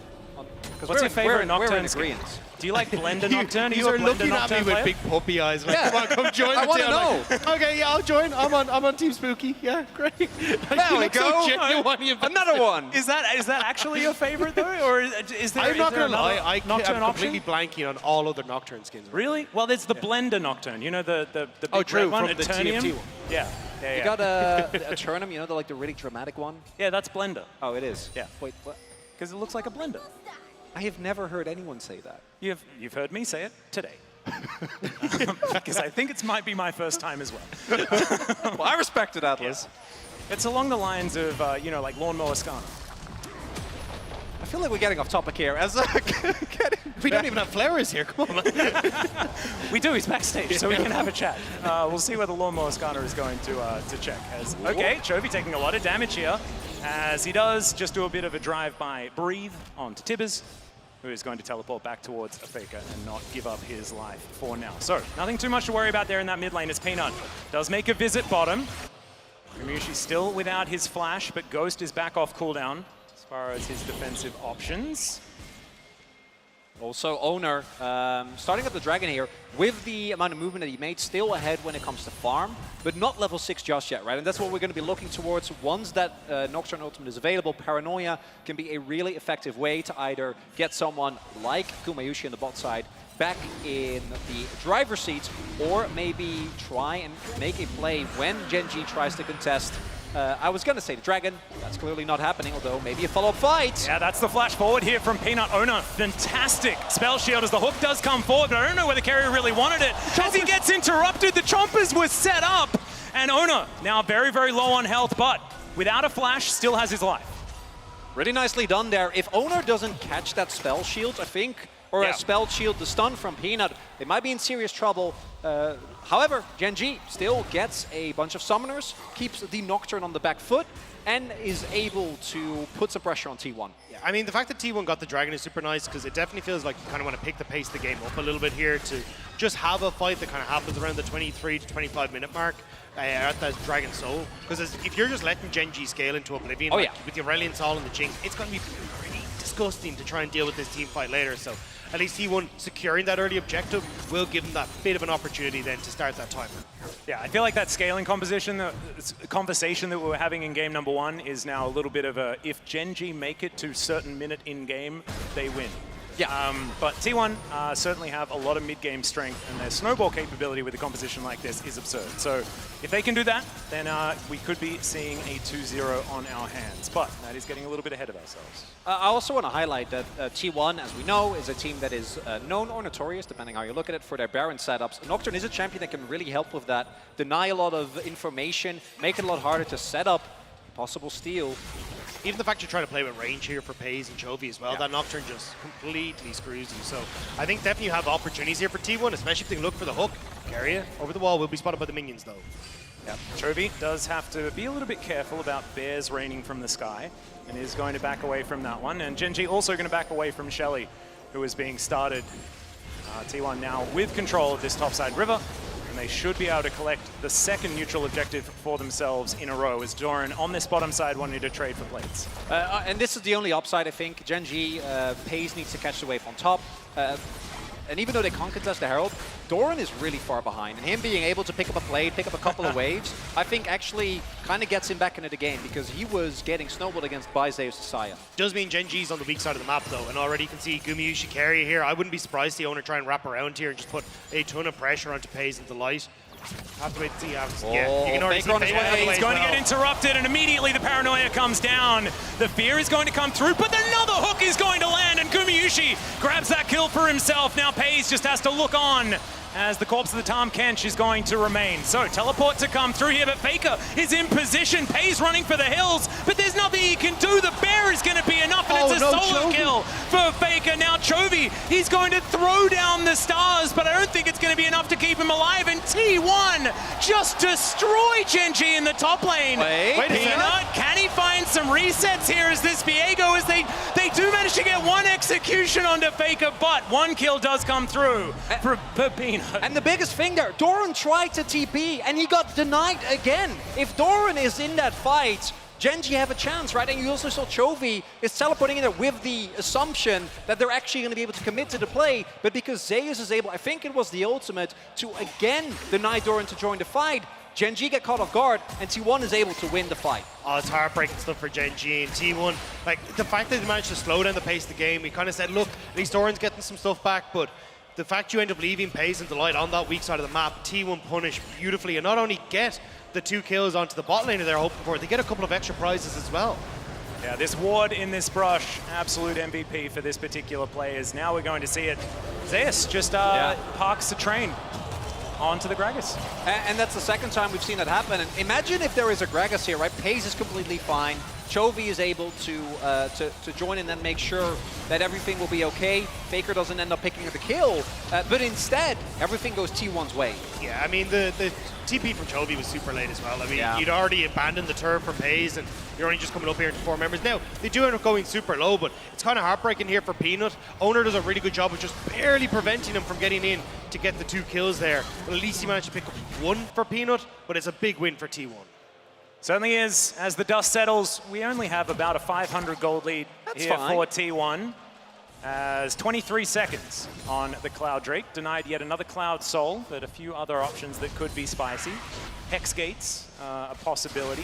Chemtech Soul, another possibility. Ooh. Absolutely fantastic. One of my personal favorites. Orcs is on the desk, isn't he? Yes. He is a huge fan of Chemtech Drakes. We got so many of them after he joined the LCK. Yeah, he really dethroned you as the guy who he was the Dragon Bringer. Yeah, but he was the Chemtech one. I was the Windy one.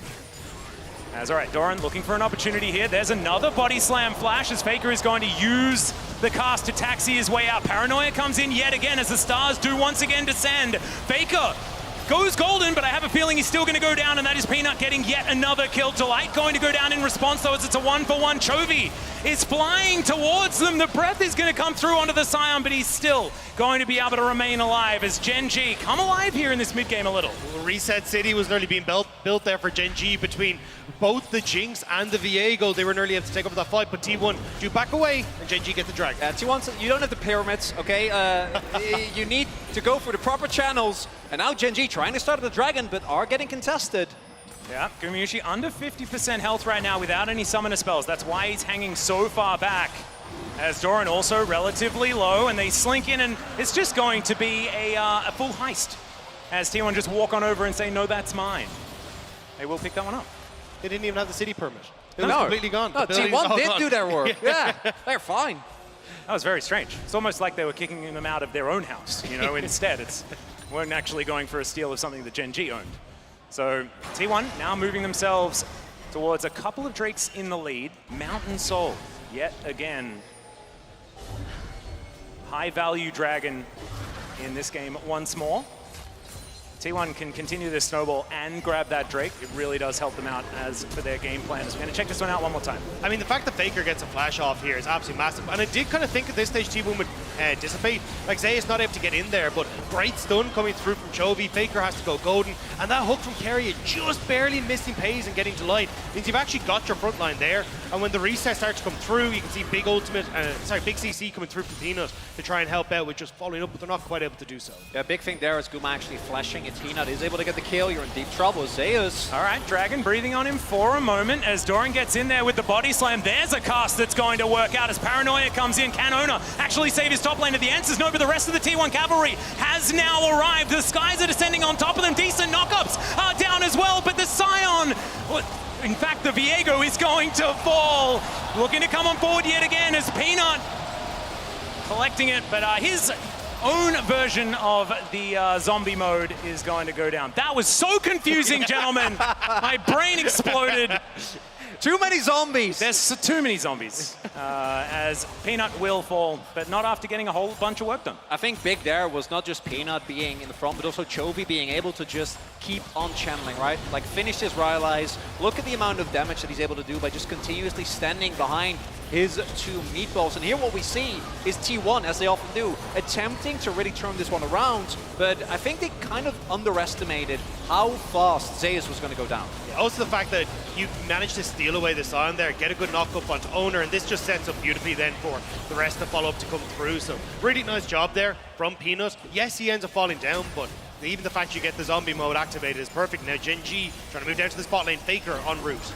Yeah, Peanut will take his Krogs first as Gumayushi with red and white guns really making some short work of this turret, but Doran comes on over to save its last legs at least. Peanut with the largest gold lead in the game right now, but T1 in every other role doing absolutely fine. But as it stands, gold only about 200 in favor of T1. But those dragons really are going to be the things we need to focus on, as Gen G, I guess, has one dragon, don't they? It's not the right type of dragon. No. Well, I mean, depends on where you're looking for. You know, They definitely need a mid lane. If you're talking mid lane team fights, yeah, or mid to late game, I'm saying that's a good dragon. Yeah. But you also don't want T1 to get Mountain Soul for very obvious reasons, and that's kind of what I'm looking toward. If Gen G is not able to get the Drake in about a minute and a half, I don't think you're really going to hit the item breakpoints that you're looking for, or in case of Aurelion Sol, the stack breakpoints, to where you can basically take on almost any fight and be able to win. And if T1 gets a Mountain Soul, a lot of the equations with 100 to 0 combos, you know, Doran engaging, Peanut getting resets, become a lot harder. And the thing is, because Gumayushi's managed to pick up three... pick up 3 of the kills. Very cute. It's very hard then for you to actually use Jinx to push up in this lane, because if you end up carrying Gumayushi, the Gale Force, very quickly moving towards Infinity Edge, trying to get the push can actually be a little bit tough just because Gumayushi is such a lead. So you do have to be quite careful in trying to enter in towards River to get that vision down so you can actually take these fights and not end up with like FLICKR having a good flank or just Owner jumping on you. Even with the light there, it is also hard for Pace to move up, right? Between the Nocturne, the Annie, and the Blitz. Well, speaking of which, he is going to move up. Chovy going to put down a little bit of a black hole there underneath the enemy turret, but it's not really going to do too much. And Zeus just pushing this wave towards the top side. So not exactly the most action-packed game so far, but T1 have taken the most neutral objectives. So I think theoretically they are going to be pretty happy. For my first ever LCK finals, though, this is exactly what I want. Yeah, I was gonna ask you, like, how is it the first LCK final that you've casted? You're 1.5 games in, I guess. Yeah. I mean, I already feel at home. I feel like I understand exactly what's going on. All right, so we'll just need to get an email over to G-Sun. Okay. And we can take get that yet process another started. Get the right permits. Yeah. Get it done. Reminds me of 2019 all over again. I'll move in with Ox. It'd be great. Rocket grab is going to land, and immediately Delight is going to get taken down. Not enough great help going to be eaten to keep him alive there. And that is Ona picking up the kill. Now T1 with a big advantage, move towards mid lane. Really big mistake from Delight. You know that Keria is going to be fishing, and without a Kench, Paze isn't really going to be able to play this upcoming team fight. And now T1 looking at Soul Point here for a Mountain Soul. Really big win for them. Absolutely huge, and they also get the charge in the mid lane as well, so that turret very, very close to going down. Delight now making his way back, but it's not going to be enough to get them into position around this Drake whatsoever. So that Soul Point that you were talking about, Earth, Wind, and Fire locked down here for T1. And now they're looking to augment that with an outer turret in this mid lane as well. A really big moment here for T1 in this game if they can lock that one down. Gen G going to deny it for the moment, and T1 will walk away. Yeah, you could see Gen.G were trying to set up for something. Chovy over the wall, maybe the flash body slam from Doran, but T1 are like, look, we got what we came for, let's just back away. But I am holding my breath every time Keria steps near someone. I'm like, is he gonna get it? Often the answer is yes. Yeah, he's a really good player. I'm not gonna lie. It's insane how good he is. That's a bit of a controversial opinion there, Dak. You care to elaborate? Although, I mean, Delight is actually a fish, so he should have known better. You mentioned that, you know, okay, never mind. No, I actually would love for you to explain the joke, Atlas. Please do. Oh, the amount of times I've walked into that one. Anyway, FLICKR moves up here towards his top side to clear out the wave, and we are back to just housekeeping, tidying up Summoner's Rift. And we'll have to look towards a Baron that's going to be spawning in a minute's time for T1's next port of call. Because of course, like, if you ever want to know what T1's looking to do next in the game, assume that it's Baron. Yeah, I mean, when you've got a couple of seconds until it comes up, yes, it is 20 minutes, but you can already see, like, Keria moving up in this direction. They just want to try and push waves, get vision, because a huge amount of their game plan is we actually don't want to full-on 5v5. We want to see if we can get a pick with Keria beforehand. So trying to get this mid lane turned down is the big one. And Keria, this is... I would have flashed. I would have just flashed. That's really big, though, because Keria uses his flash, right? And obviously, you can still get caught, but it takes away a lot of the pressure. And Pace, he's unfazed. He doesn't care. Just walks it off. He really does have a level of stability around him that does not make sense for his age. Because I saw that flash forward, and if it was me, I could have been 3 screens away. I would have been flashing. It does upset me that he's half my age and more secure in life than I am, but Keria. Well, the Abyssal Voyage is going to come through there as Keria. We may have cursed him just a little. They get the Devour out, and Keria didn't go down without a fight, but he still will go down. Peanut locks up the kill for Gen.G. Just brilliant stuff. I mean, the fact that they managed to get the turnaround there, the E coming through from Delight makes it very, very easy. And now Peanut wants to see what he can do in the Blitzcrank, but everyone on T1 is dissipated. FLICKR matching Chovy push on the top side, and I think again, Peanut? Yeah, Peanut just looking for it. Does not find the stun there onto FLICKR as the Abyssal Dive does come through. Owner looks for that opportunity. It's a phenomenal ult from Chovy there as FLICKR is going to be the result of that. But now T1 members do outnumber them. The flash out, decent cask to come through from the grave. But Gumayushi is flashing on top of them. It's a double kill already. Make it a triple. And T1 will walk out the victors. A crucial there is that Peanut could... Oh, Pace. Flash forward there as Owner is not going to be able to secure him. And he will get to safety. A crucial there is that a lot went down and Peanut couldn't start the resets. I think maybe because of the vision denial and Zay is standing on top, he was immediately channeling his decimating smash. So Peanut couldn't get close, couldn't get more kills going. And now, 21 minutes, T1 about to pick up the Baron. Yep, yet another T1 Baron to come through here, their third for the series so far, as Zayas is going to dive forward towards Paze, gets a full channel on the Q, and FLICKR just mops it up. It was going so well until it really wasn't for Gen.G. Yeah. T1 now immediately putting the foot on the accelerator. 6 kills for Gumayushi, nearly his third item. And I'm going to say FLICKR dodged these abilities, but definitely Chovy had to try and come in to rescue this one because it wasn't looking so hot at the start. And what we see, even with the ultimate going down there, right, Guma is so much faster to the fight. So you're lacking so much damage, and we know how aggressive the T1 AD carry tends to be. Speaking of which, he's going to get cast away. We'll see whether Doran is going to survive. He's pretty tanky right now, as Peanut as well, fighting against Owner, who's moving forward. Delight looks for the tongue lash, but Zayas is here as well. One after the other, T1 are bearing down on Gen.G. The Tibbers not going to find too much value, but still they're going to be able to get it. The hook's going to land once again, and Doran will fall down. T1 now looking for an inner turret off the back end, and this Red Bull Baron power play is only going to get higher and higher. Currently 4,000 gold, they're looking for more. And T1 are angry. 23 minutes and they're already going to crack the base. Another hook! Oh man, he's addicted to fishing. Chovy tries to find the ult, but nothing more is going to be found. The inhibitor will fall down, and T1, is this all you want to take from this, or is there more in the tank? I think they can back off, because in 10 seconds, that Mountain Drake is spawning. Possibility here to get the Mountain Soul and basically take Gen.G out of this game completely. You see Gen.G, where as well. Maybe you're going to try and get something going, but I don't think they have the damage available right now with the teleport. That's not happening. You can see the goal difference powered by AWS. This is a significantly quicker goal lead. Yes. I would say takes so, damage. as, yeah, Zeus not going to take any damage from almost anyone at this point. This Scion very happy in this particular game. And Gen.G, we mentioned the scaling advantage that they had. Their Nexus may explode before they've been able to scale, which is what we alluded to earlier on in this game.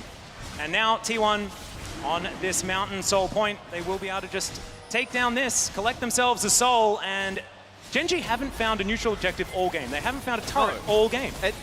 And it's something that, sure, domestically they don't necessarily prioritize dragons, but they are then able to trade cross-map, right? Yeah. They're able to get a turret, which right now hasn't happened yet, get a herald, and when we talk about scaling, right, I think obviously with Jinx and with Asol, yes, these are very strong, but it's not like Annie and Aphelios. If they can get on top of that back line, they can still wreak havoc. And right now, it looks like Gen.G isn't getting an opportunity to play the game. Yep, Owner on the flank does have that paranoia available. Peanut will find him. Let's see what T1 are going to be able to find. First, it's going to be the inner turret. Then, looks like Peanut is on the menu. Owner still looking for more, but Peanut slinks into his own mist, and he will be able to get himself out of the way. Yeah, they need to go back and deal with this wave that's pushing in top sides. T1 again should be able to just take control of the jungle, start to slowly but surely choke out Gen.G. The wave started moving Keria. Oh. Man, this is the most exciting fishing I've ever watched, I'm not going to lie. Well, Peanut is once again just trying to stop T1 from being able to take whatever they want, but so far it's been unsuccessful all game, and it is going to remain that way as the inner turret is going to be taken down. All inners now removed. One inhibitor turret also taken down. Gen.G just scrambling to find anything. T1 moving towards a 10,000 gold lead. And Peanut has to dash, gets himself out of the way of the hook once again here for Carrier. As Peanut just throws a bear at him, and there's only so many times you can dodge it, Peanut. This was not one of them.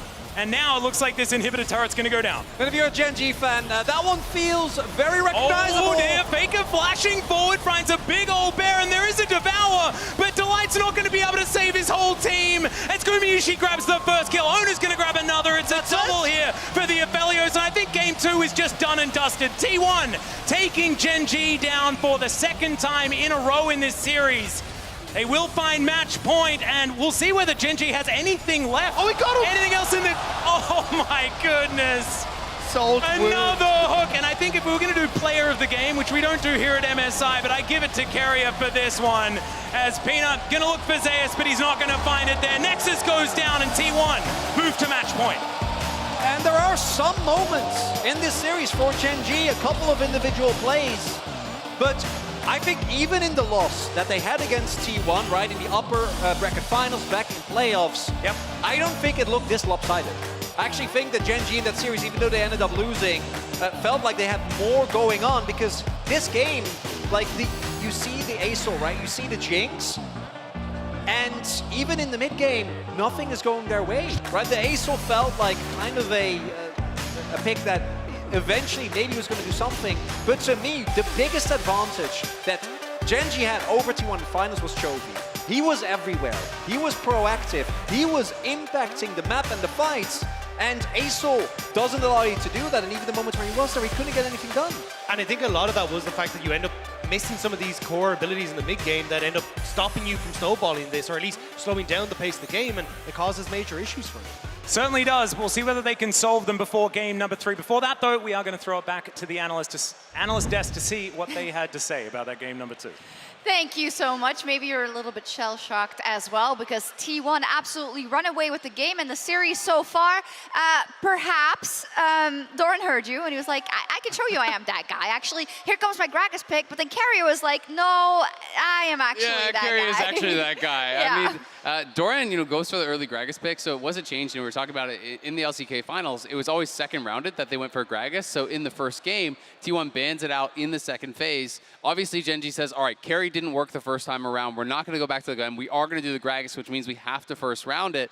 But they were so shook, it felt like, by the Scion dive from the first game that he has this whole bizarre play where he's holding on that bot side in the entire time in the side brush, goes for this body slam flash with no follow-up available, and kind of loses all control of his top side lane because of it. Yeah, and I think a big problem as well is when you look at the composition, Gumayushi is going to be a big threat, and the only real engage option on the side of Gen G is that Gragas. So Gragas is already behind because he's trying to defend against a Scion dive. It's a tank Gragas, not an AP Gragas that we saw a lot during the LCK finals. And so if you need your top laner to be there before you can find an engage, you're just really not going to pose any threat. So constantly, Carrier can fish for hooks, FLICKR can fish for engages, and it just meant that they permanently felt like they were on the back foot when it came to setting up plays. And in terms of that, of course, you have on the other side a Blitzcrank that is constantly threatening, and you can't get the advantage that much yourself. And then T1 really doesn't drop a beat. They focused very heavily on the dragons very early, and also in terms of this top dive relatively early. That sealed a lot of the deal, it felt like, in terms of how the game could evolve, unfortunately. Yeah, absolutely. I mean, I think Gen G, after the early minutes, it felt like they had some good fight back. Peanut, I think, was getting involved in all these skirmishes, was having some good results. Fed, actually. Yeah, he was. He was like 4-0 at one point, or thereabouts, maybe 4-1, I can't remember. But this topside fight went so bad for Gen G. Yeah, and I feel like there's a lot of things that went wrong here. Obviously, you're trying to disengage with a great read from Carrier to get the Tom Kent before the W comes through, but also the fact that Doran's TP was cancelled. This happened game one, and it's not a similar circumstance because at least then he was out of vision, but he tried to TP right in front of Zeus here. It gets cancelled, and it really diminishes her ability to counteract this play. Yeah, absolutely. I mean, it's just so tough from here, right? Because the TP gets canceled. You've already committed your mid laner to actually come up here and try to defend. There's no one left there to hold, so everyone dies. And this really started to snowball the game very, very heavily in the favor of T1, who's just so good at getting Gumayushi fed. Like, they're so good at delivering every single kill possible to this guy. Yeah, it's crazy. And Oxa, in terms of Gen G, they usually do stay competitive in games like this. They find ways to keep afloat, and they won't then necessarily win it, but they rarely ever get blown out so hard. So what do you think this is? Does this seem like a pretty unrecognizable Gen G to you? Yeah, I feel like they've looked often best when they have like a strong mid-jungle and they can use that to kind of lean advantages to the side lane. Something we praised Chovy for massively this season is being super active on picks like Lissandra and Ari. And here we're seeing an ASOL, right? Not nearly as active. You're not able to set up initial picks so that you can get resets on the Viego. And on top of that, they couldn't really do anything for the bot lane. So it's just this passive, sit there and scale, and it just doesn't suit how we've seen them be successful in the past. They need to be proactive and get pays ahead so he can contest Gumayushi. Well, I think one of the problems is the Annie is such a good neutralizing pick, right? 100%. FLICKR's just dropping ults to push in waves and trying to keep his job as lock Chovy in lane. Yeah, and he's doing it so well that you try to wonder where Chovy is in this series so far. Unfortunately, he is statistically the absolute standout player, and unfortunately, this is some of the things we've seen in the past before. So this is something that they surely should change up if they want to stay in this series, and of course, looking further in the tournament. Yeah, it feels like they're really well prepped for what Gen G wants to do and how they can sort of stop that. And we saw like how much Chovy can take over in the previous series when he was just absolutely demolishing Caps. And as you said, subdue him, ensure that you're using the Scion so that you're always having an advantage bot. And it just really means that they're on the back foot for minute one. He's not up against Caps anymore, though. And if they stay in the upper bracket, maybe they won't be either. Yeah. I mean, it's tough, right? I do think there's some adjustments in draft I'd like to see. I mean, the Scion, I think, has been so problematic that you either have to pick it away or ban it out. Just the fact that the level 1s have been so destroyed for Gen G. I think the fact that he's actually going tank Gragas is partially even to do with the fact that there was this Scion, this dive that's going to be happening bot, because you don't want to go for an AP build if you're going to be low economy, right? So that's even changing up the build that he was using in the finals. It was obviously a massive problem in game number 1. Pays is nowhere close to the impact that he was having in the finals, where it was such a story about him and how Gen G were able to enable him through Chovy moving around the map and through Doran enabling him with these engages. So I think Gen G have to get the Scion out of Zeus' hands. It was a big problem in the finals, even in that game 3 where T1 won. So I think they cannot allow him Just to have get rid of it, because if it's mind games or if it's actual impact, you just don't want to deal with it. I like that you mentioned the ADs, and I want to check in on the bot lane matchup as well. As you say, Gumayushi being set up for success tremendously by the side of T1 overall, and this is just turning into, a big diffy.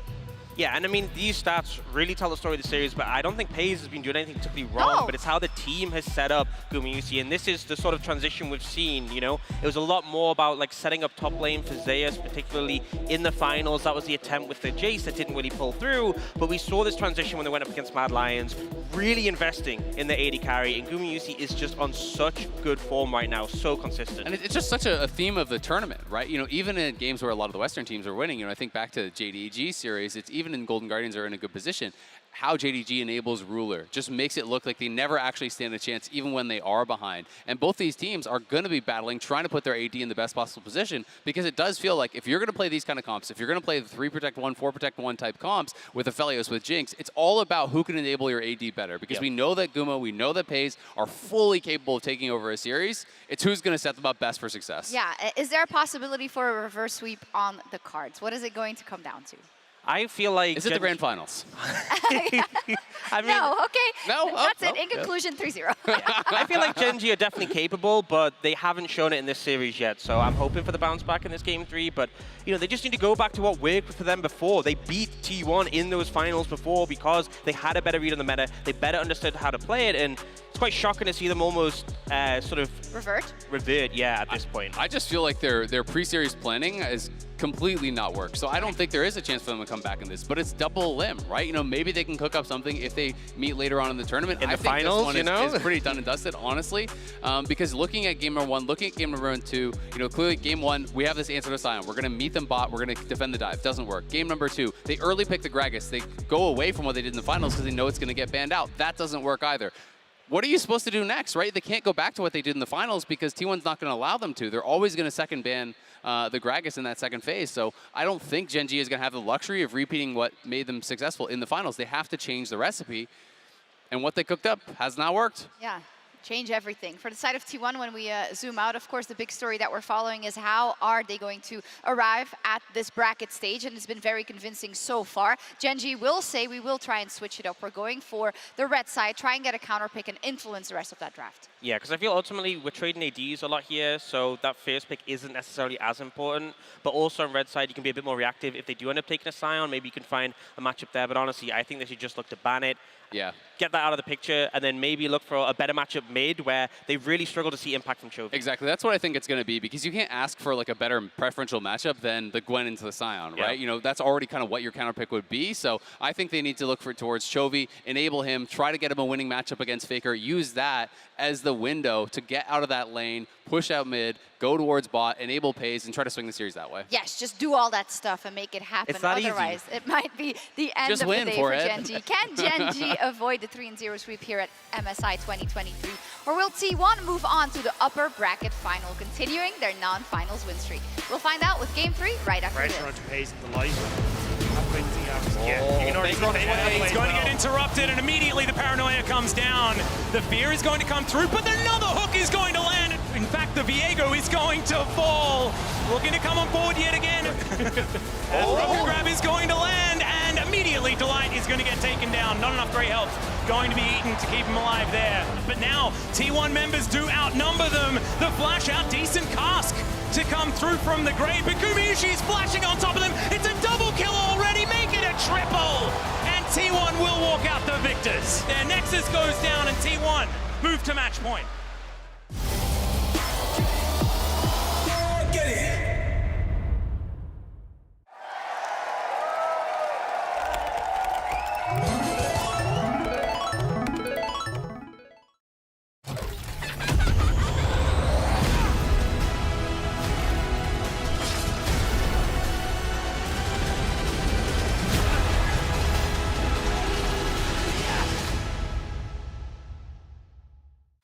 New and existing customers can choose the phone they want, like the incredible iPhone 14 on us.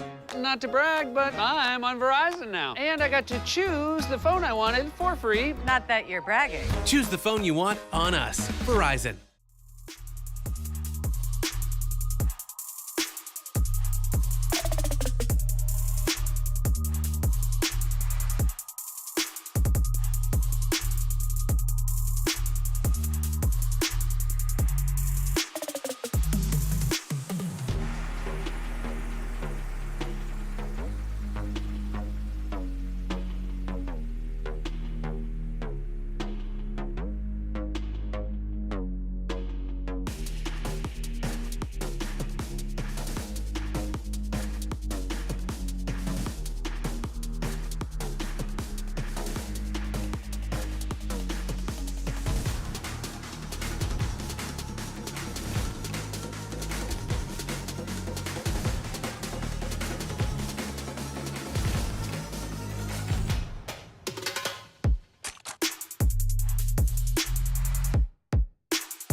ladies and gentlemen, to MSI 2023. We're here at the caster desk for a match point for T1. This could be over very, very quickly, gentlemen, and I'm hoping that it's not. Maybe it's the start of a potential reverse sweep, something like that. Last time, if we have a look at the script and how that was written, it was a Gen G win in game number 3. Or sorry, a T1 win, but on the other side. But then also on the flip side. Yeah, it's like a 2-0. Yeah. And then But the last time these two teams met in not a final, that's how it sort of worked out. So maybe game 3 is the time where we can extend it The just a MSI little. script has been a bit 3-0 biased, though, so I don't know if we're going to go towards that. So. Yeah, I got nothing. No. What I do got, though, I think that we're either going to see Gen G swap to red side and try something completely different, try and throw them off, or ban Sion. I've been liking Gen G's bans, and I wouldn't even be opposed to them dropping the Nautilus ban and prioritizing himself. There is no shadow of doubt in my mind that Chovy can play it, right? And he has played it. If you don't let the Sion go, even without the strategy, you saw like how heavily they invest in trying to counteract it. It is going to be red side, so that's going to be a swap up at the very least. A big change. Ari going to be first cab off the rank here as far as things that are different from the bans that we saw in the first couple of games. Because we saw exactly the same. It was a bit of a run back when it came to the first round. Kasante still going to be banned here on the blue side for T1, as the Maokai going to be taken off the board here by Gen G. So Lulu is the one that gets through in favor of the Ari. So first pick here for T1. We'll see what it's going to be. If it's Sion, I'm going to be confused. But Annie's going to come in. So 3 games in a row here for FLICKR on the Annie, as this is their first time on blue side so far this tournament. See whether that is going to be a buff for them or whether it's going to be enough to shake things up and get Gen G back into the series. So I think the big thing here is, like, do you prioritize the Lulu and the Sion and then kind of go for second dip on whatever the AD carry is, like whether it's something like the Felios or the Jinx. But I think the big problem is that if you end up leaving the Lulu open here, it's going to be a little bit easier for Kumayushi and Kerry to go for like Aphelios Lulu and actually have a ton of setup for the Aphelios alongside the Annie, so they are just going to take it. Yep, Lulu going to be picked up here by Delight, locking down the bottom lane, although certainly some other options here, as Peanut just decides that he wants to scoot around and see what else he could be picking up. That's a brand, so probably not what they're going to be taking, and instead Peanut just going to settle back in to a comfort champion of his. Has been nerfed, of course, since he played it domestically, but still we've seen can work out very well. And what I'm looking towards is mid lane, because mid lane matchup, as mentioned previously, I think if Chovy doesn't, at the very least, have pressure, if he isn't able to impact in the early game, Gen G looks like a shadow of their own selves. Yes, they've been able to play around Paze really well domestically, but that did come in large part through Chovy as Delight actually is a great blitzcrank himself as well. I don't know if you want to with the Jinx, though. That's the only thing. Like, usually you have something to try and keep the Jinx safe, whether it's the Thresh or the Tahm Kench, so a hover, but I'd be really surprised if they don't go for the Thresh. Yeah, there. Peanut just losing his mind. He is almost always laughing, by the way. If you look at Peanut on player cams, like, it is very hard to make Peanut upset. So having a great time here, even though they are down 0-2 in this series. Will be the Thresh in the end for Delight, providing a bit of safety, but also has that hook available. And now second round of bans. Once again, the Poppy going to be taken away. We'll see what T1 is going to remove. Big fan of the Poppy ban. It not only is really strong into the Wukong, but we saw how well T1 was able to play around the ultimate to set up favorable fights for themselves no matter what. So taking that away means that Owner is going to have to go in a different direction. Lissandra banned again. Unsurprisingly, we do know that it is one of the picks you can go for into the Annie. And again, I do not want to see Chovy on something scaling. I want to see him on something that is actually able to impact the map early, but his Ari, his Kasante, and his Lissandra are all already taken away. So there really isn't that much left. And I actually think that Gen G, in that scenario, is going to have a much tougher time. I really like the read from T1 in that regard. I'm also surprised that the Sion has made it this far into the draft when you think like how impactful it has been, and neither team willing to take it so far. So I am curious exactly what the follow-up here is.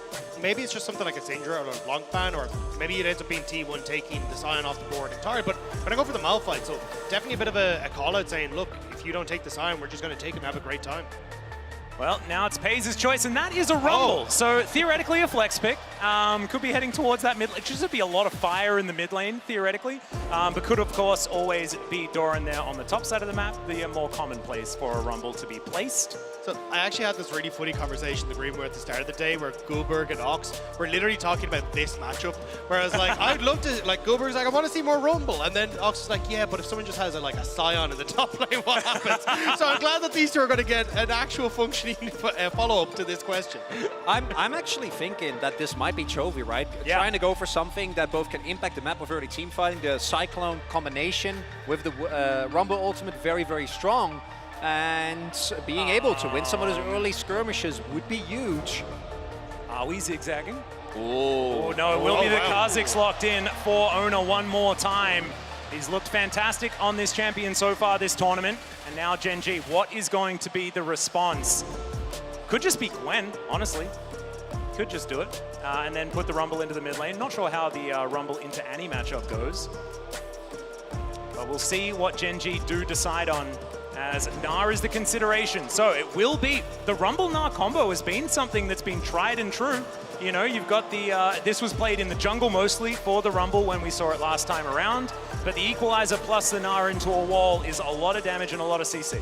Even the Cyclone as well, like you've got so much setup for Chovy's Rumble here, and I'm going to be really curious to see how they make that work at the level 6 mark, because it definitely feels like when you start to look towards things like early Dragons, well, I've got push on bot, I've got a massive wombo combo in my mid jungle, let's see if we can try and make this work for Gen G, and I think it's kind of a twist now, where Gen G are saying, hey look, you know what, we tried to match the late game scaling, we tried to go Uber scaling with the Aurelion Sol, let's just go back to seeing if we can match in the early game. Yeah, and if they can snowball the map, as mentioned, picks like the Rumble can really make the game unplayable for the opponent, right? You can zone people off turrets very easily. The amount of circles you have available to just throw at the enemy and keep them down is really, really tough to deal with. But I do think when we get to the late game, if T1 is able to get there unscathed, they're still going to be extremely strong. Is these just the short range of T1 that I'm a little bit nervous about? Yeah. Like, Rumble works so well into these kind of compositions because, as you rightly pointed out, Mel, the fact that you can, like, separate the team and you've just got, like, a flame spitter in your face as you're trying to auto-attack, especially if you end up with an early Zhonya's. So I definitely think that this is a game where Gen G want to try and put their foot down early, and if they can get there, can definitely continue to choke out T1.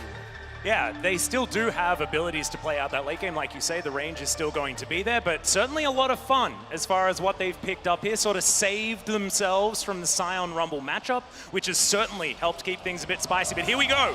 Game number 3, T1. They win here. They remain in the upper bracket. Gen G will be on their last legs in the lower bracket after a loss in this game.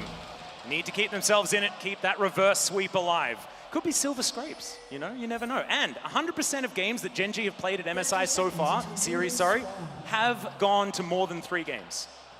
True. So, I don't know, you can't argue with the stats. Yeah, great stats. Yeah. Love the stats usage. Yeah, so that means it's almost guaranteed, right? Great sample size as well.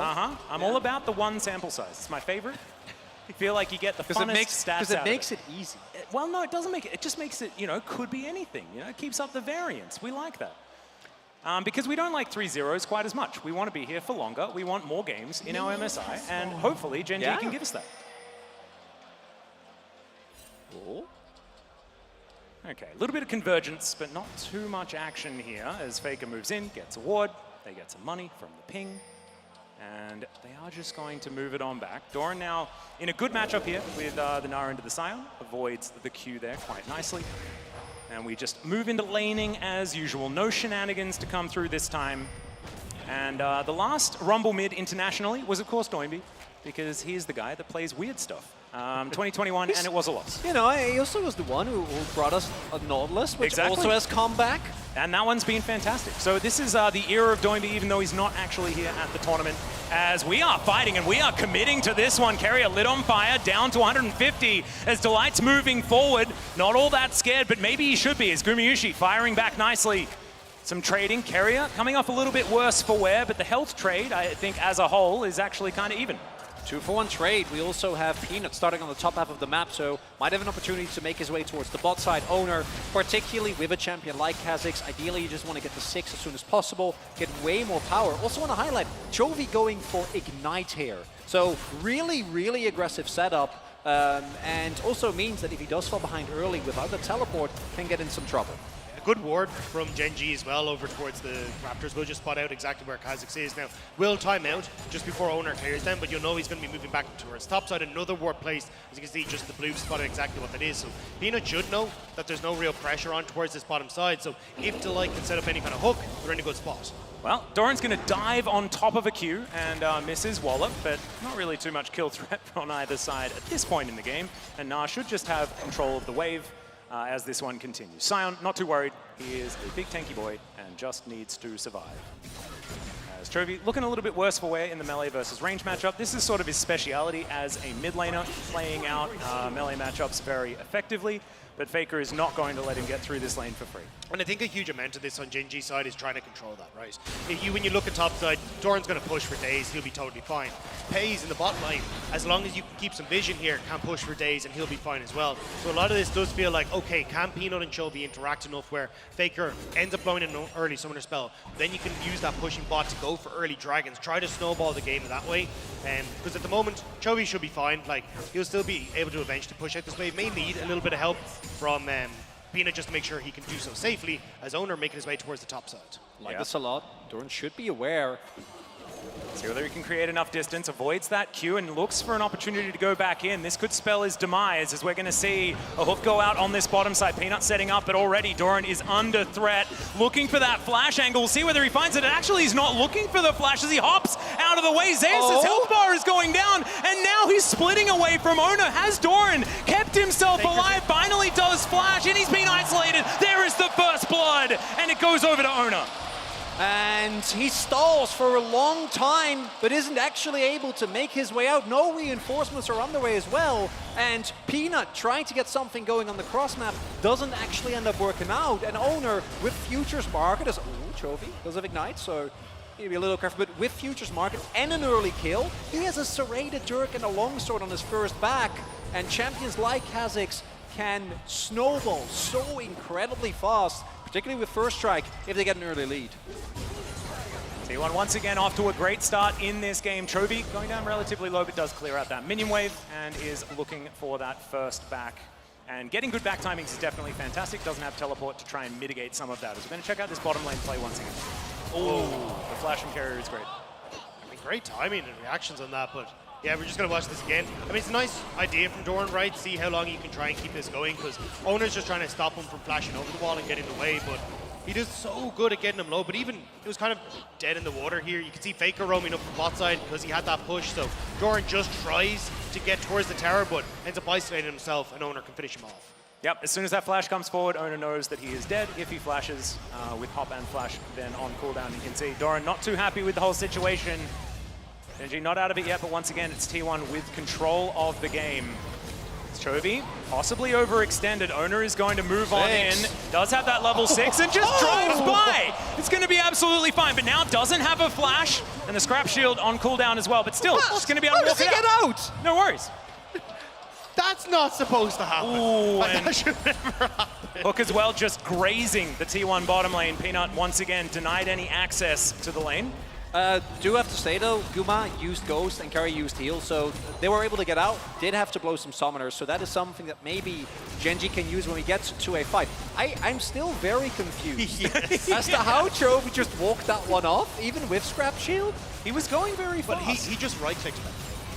That was the thing. Ah, Yeah, okay. yeah, yeah, yeah. I mean, that's what Guma and Carry did, just walk away. Just leave. Ultimately, it does often come down to who can right-click the best. As T1 now just trying to get Peanut out of this area. They do get the Warrior Trickster, is setting up for a bit of a dragon. First one going to be the Cloud Drake, much like it was in game number 1. The Insect going to be able to lock down the crustacean there in the river. And T1 just moved back to clearing out their minion waves. They're still having a fine time here towards this top side, actually even as Doran is going to try and stop that from being the case. Goes back to Mini-Na, trying to get these hyper procs in as the Q is going to miss. Boomerang lands as well. And does do a lot of work onto the Scion here, but doesn't look like he's under too much threat as Owner is going to have to leap his way out, and he will be able to do so.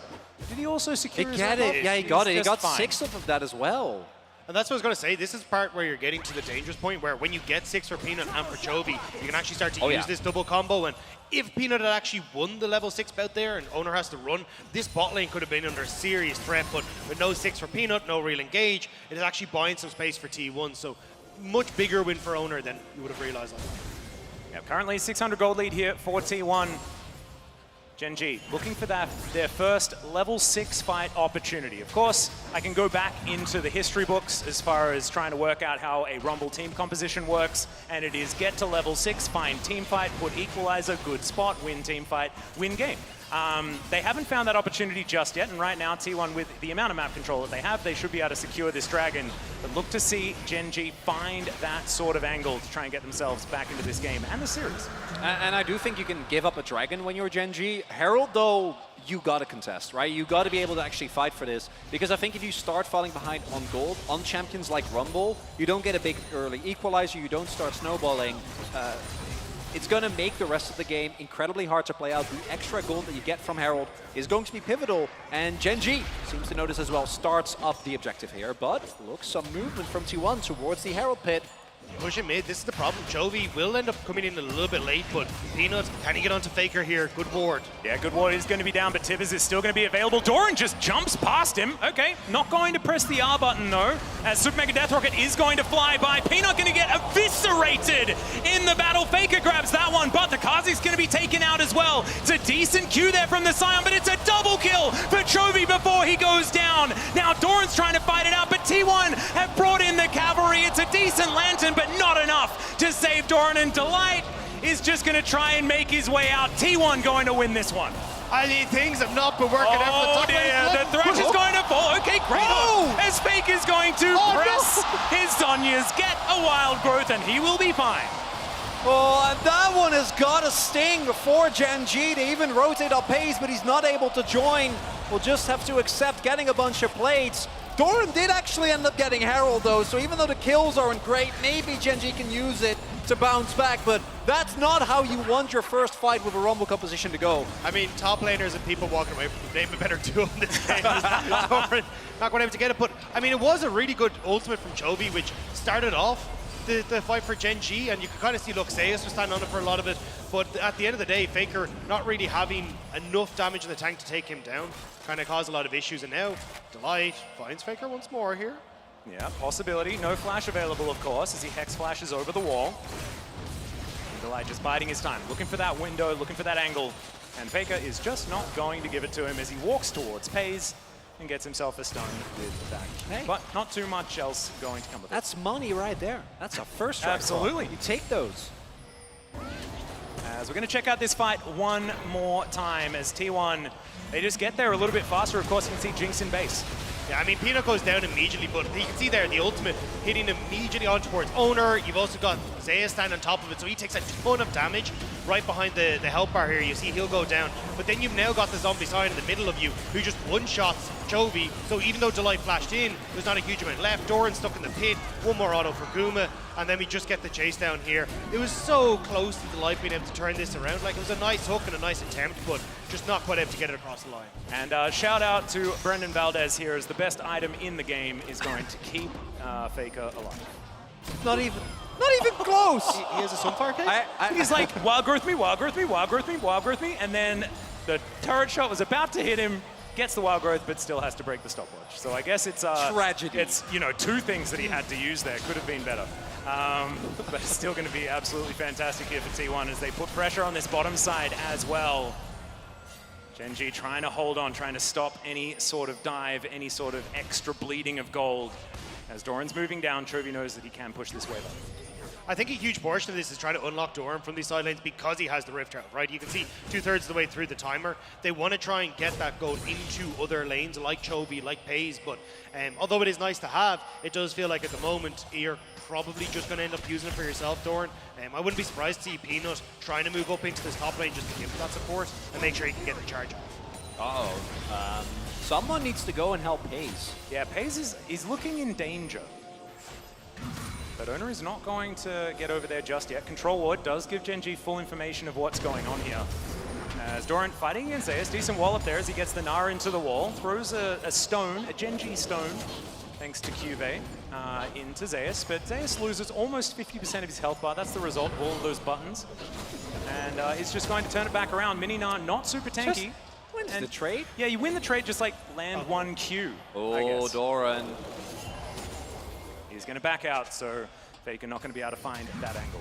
And something that I think is really remarkable and is a really big pivot from what Gen G used to do domestically is how they've actually been able to funnel gold into Gumayusi. I think T1 for a really long time held on to these compositions which were very high executed, even though it's not like they wouldn't play around Guma, they wasn't the focal point, right, of how they played. It was more so focused around Owner, around Zeus, and around Faker.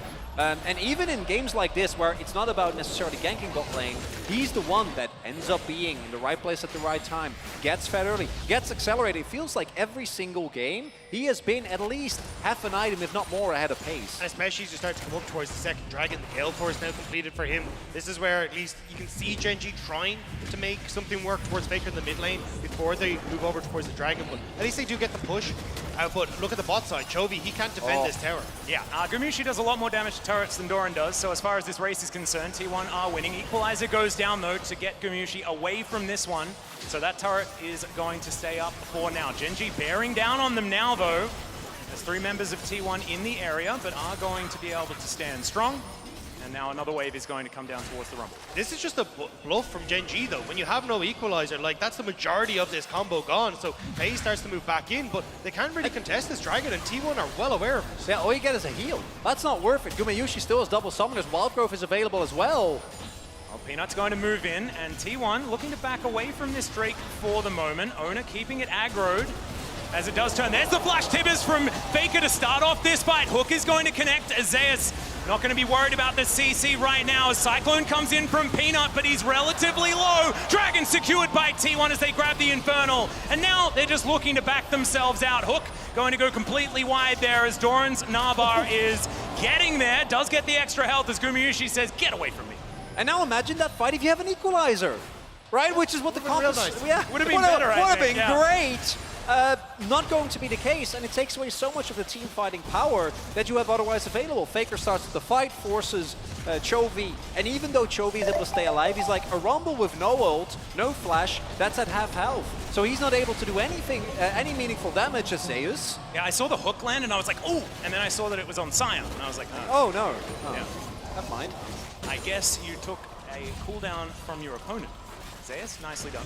But this has been a couple of games now this series where we kind of talked about, hey, look, you've got great opportunities for this mid-jungle to work together, right? We saw it on the Ahri game, now we're seeing it again with the Wukong and the Rumble, and it just hasn't worked out for Gen G where they're actually able to get that synergy to work. And now Team 1 have been abusing the fact that, hey, look, if we don't have to worry about this, well, let's control the bot side of the map. Let's make sure that we're actually getting Gumayusi into these great spots. Do want to highlight, though, that this type of team composition, as much as we talk about the early game, it takes one good Gnar and Equalizer combo to win a fight no matter what, right? But what I'm mostly worried about is how T1 have been able to play around leads. So I think that right now Gen G still has a decent position in this game. If they can find a flank, if Doran can get onto, say, Gumayusi or Faker, slam them into the wall. But in the last 2 games, when T1 gets a 2k gold lead, they get a 5k gold lead. And then they get a 10k gold lead, and then Baron and the game is over. Yeah, and if you have more money, you're a bit stronger, isn't that right? Bold state, I mean, I'd say so, yeah, generally.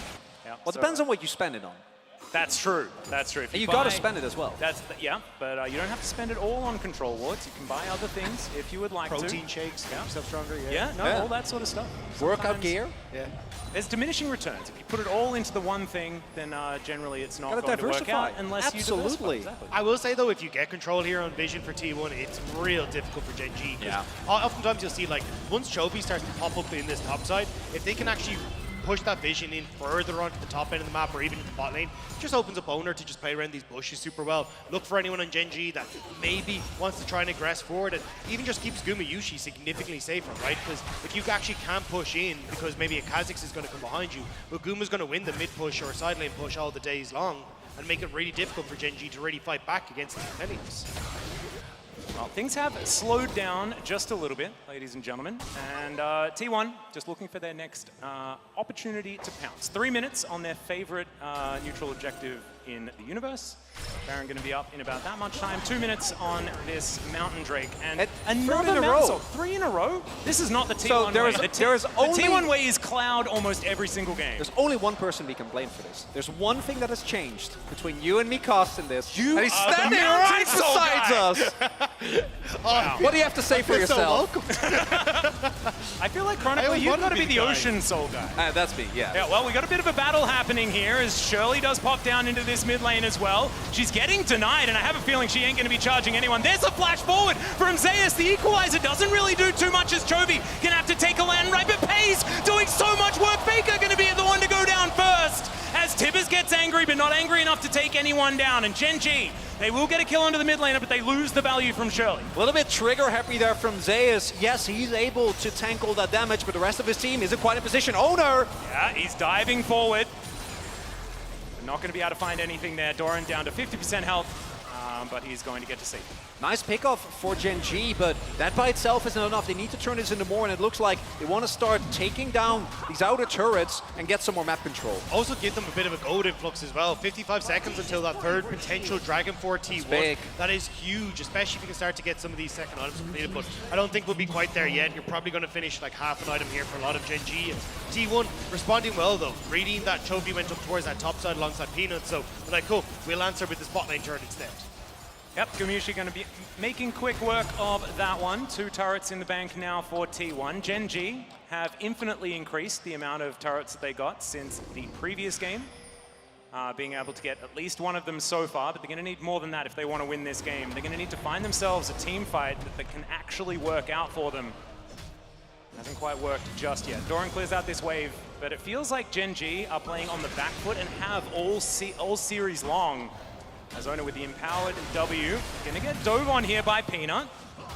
Does have that spell shield, and he will be absolutely fine. Leaps his way out. Actually want to highlight, this is something that T1 did as well when Owner was on Kha'Zix in the Mad game, which is how much they use his early Umbral Glaive for vision control, right? Particularly because Gen G is kind of relying on finding flanks to try and engage. The hard engage isn't that good outside of Peanut just straight up jumping in or finding a hook. Gen G not going to give up Soul Point here. Are going to contest this Drake. They do have Equalizer this time around. Can they find the team fight that they've been looking for all series long?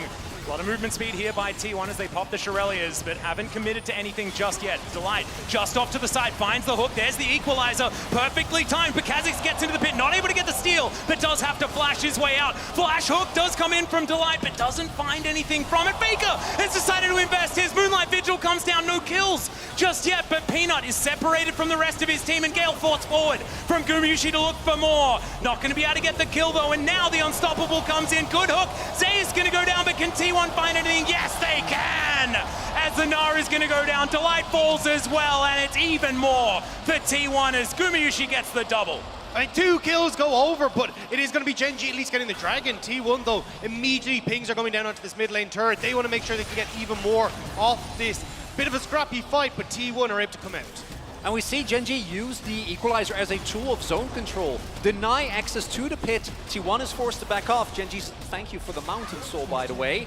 And as a result, the initial fight goes well, but it is when the rest of Gen G goes forward that things go awry. Are they thinking that they're doing better? Owner! Well, Owner is just going to get interrupted there as Peanut is going to press the stop button and just walks his way out. Okay. Just walk off? I would have been a bit more scared than that, personally, but didn't quite have the W cooldown, but still going to be able to walk it out. I mean, at least he faked them out, potentially, maybe. I don't know. You know, if they don't get that, if he doesn't get the smite, if they don't get that Mountain Drake, he's dead.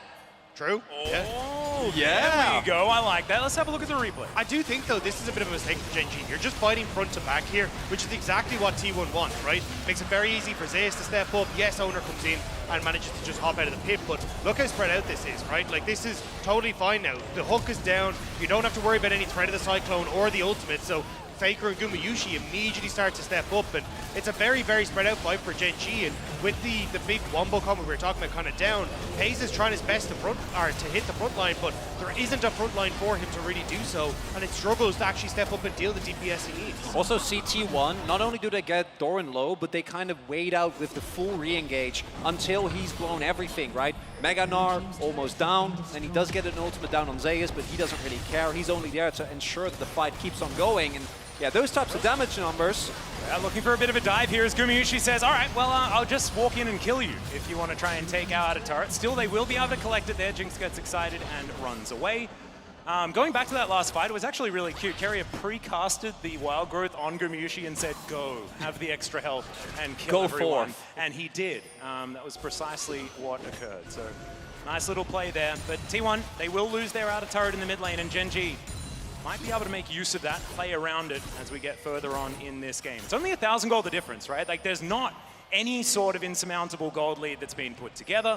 The Gen G, they do need to just do better in these fights, because T1 honestly have just been playing better in the 5v5s this whole series long. And that's the thing, technically this is supposed to be the part where they're stronger, but there we go. T1 starting it up. I mean, you've got two autos completed across the board here, but this is still very dangerous if Peanut and Chovy can get that combo down. Well, Chovy over the side, Doran moving in. There's the equalizer. Peanut gets into the pit. It will be a 50-50, but it's secured by Owner. Peanut explodes. And T1, they'll take the jungler and they'll take the Baron. The first one, 22.5 minutes. Second one, 21 minutes. Third one, 23 minutes. All right, nice. Is it really a flip? Yes, it is still a flip. Yes, it is. That was still extremely risky. And there's a very thin line between confidence and overconfidence. T1 is able to get away with it, but if Gen G was a little bit more ready for that, maybe he had a deep ward, that could have backfired horrendously. Instead, you know, you get Baron, you walk it off, you're completely fine. Well, there's the Mega Gnar, but it's avoided by Gumayushi. Fantastic reflexes on the Gale Force, gets him to safety. And T1, with their Baron, will just walk themselves out. Look to spend some gold before they start again on this push. Yeah, we'll be able to reset here, but honestly, like T1, they're in firm control here. You get to reset, you got Baron, you get to look for the next dragon as well. That'll be 3 to their name, and what a statement series from T1 at MSI as well. In fact, you're going up against Gen G, who beat you in finals, and you're making it look like a clean 3-0. Like, this is insane from T1, and they definitely found, like, they have found the meta that suits them here, and they are punishing anyone who steps up against them. Yeah, and some people would say that the finals were a little bit of an upset as well, as T1 were very, very strong at that point. Oh, I remember our I don't know whether I predictions. would go out of my way to say so. Just ignore the predictions for that particular final. I was alongside Jonah Strong, and he definitely predicted it correctly. As Gen G making their way out, but they're running out of options as this game progresses. 3,000 gold now the lead. 2,000 of that is our Red Bull Baron power play so far. There's still a minute and a half left on that buff. As Doran looking for a flank angle, they find the equalizer down onto FLICKR. He has to commit, and he throws down the tower and goes 1-for-1. What the heck was that? Okay, FLICKR, he just takes FaZe with him, and that is so much of the pushing power for Gen G. They would really like to kill FLICKR and take this turret, but without Jinx, I don't know whether they can. That might be a bit of a problem. That could be a bit of a problem for these future fights, because now FLICKR's like, oh, I can actually just kill FaZe if I flash forward, and they don't have anything that can really deal with me. They did manage to get the turret, though, so I was wrong there. Well, FLICKR still has flash. Yeah. And FaZe doesn't. Yeah. And I want to highlight again, last game we saw the Rocket Bell. This time around, it's Ludens. He is just going all in, and meanwhile, on the cross map with Baron buff, and also there's some hooks landing, things like this. They do try and, they do manage to kill the Kazakhs, but at the expense of their inhibitor turret and inhibitor, as Gumayushi is just going to destroy that one. Doran and FaZe just have to watch as all of their stuff gets broken in their house. It does say a lot with Gumayushi. Oh, hang on. All right, well, he's walking up to 3 people here. Flame Chamberlain goes down. Doran is going to die first. Now he's flashing forward. The Crescendo almost kills FaZe, but FaZe is able to get the shutdown, the double onto the bottom lane of T1. But is it actually enough to get them into a winning position? I don't think so just yet. Okay, Guma, the previously was confidence, this time it was overconfidence. Just flashes in, has faith, ends up going down, and I actually think that kill is really big because that makes sure that FaZe is looking a lot better. The cross map, though, still not very good for Gen.G. FLICKR has flash, is in a bush, and Pays is coming towards us. So just need to be careful. But I definitely think for Gumayushi, like, you could see how confident they were. They were like, oh yeah, 80 carry and support against the top laner and 80 carry. Yeah, we win this. Just come at me. Gen.G had to respect them. So definitely T1 feeling themselves this game, and rightfully so. They've gotten pretty much everything they could hope for. Yep, goal difference powered by AWS is pointing towards a T1 victory. We'll see whether that is what's going to happen, because a lot of shutdown gold was picked up by Jinx of all champions. And if you want some Gen.G hopium, that is definitely it. The Jinx basket needs to be where Gen.G are looking, because he's got 3.5 items and he's looking pretty strong. Upside though is that T1 will still have the bot lane inhibitor down as the Baron spawns. Now, T1 don't really need a reason generally to go to Baron, but having a bot lane inhib down is a good, as good a reason of any. Can also make use of the fact that only Doran has teleport, right? Again, Chovy with the ignite. Doran. Careful. Scary position, but he will stay alive for now. Delight was lurking and had the lantern available. But T1 Baron down, looking for the Gnar.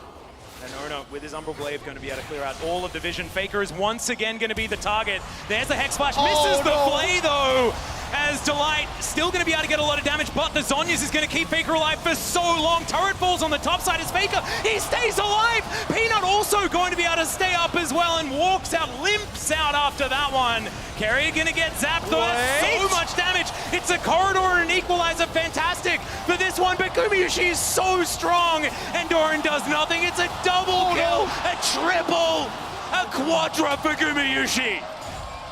Doesn't quite finish off the Penta, but Guma was so strong in that fight, and now the TP from Zeus, they want to end it here. Gen.G thought they saw a moment of weakness, and they were right, but it wasn't T1 that was weak.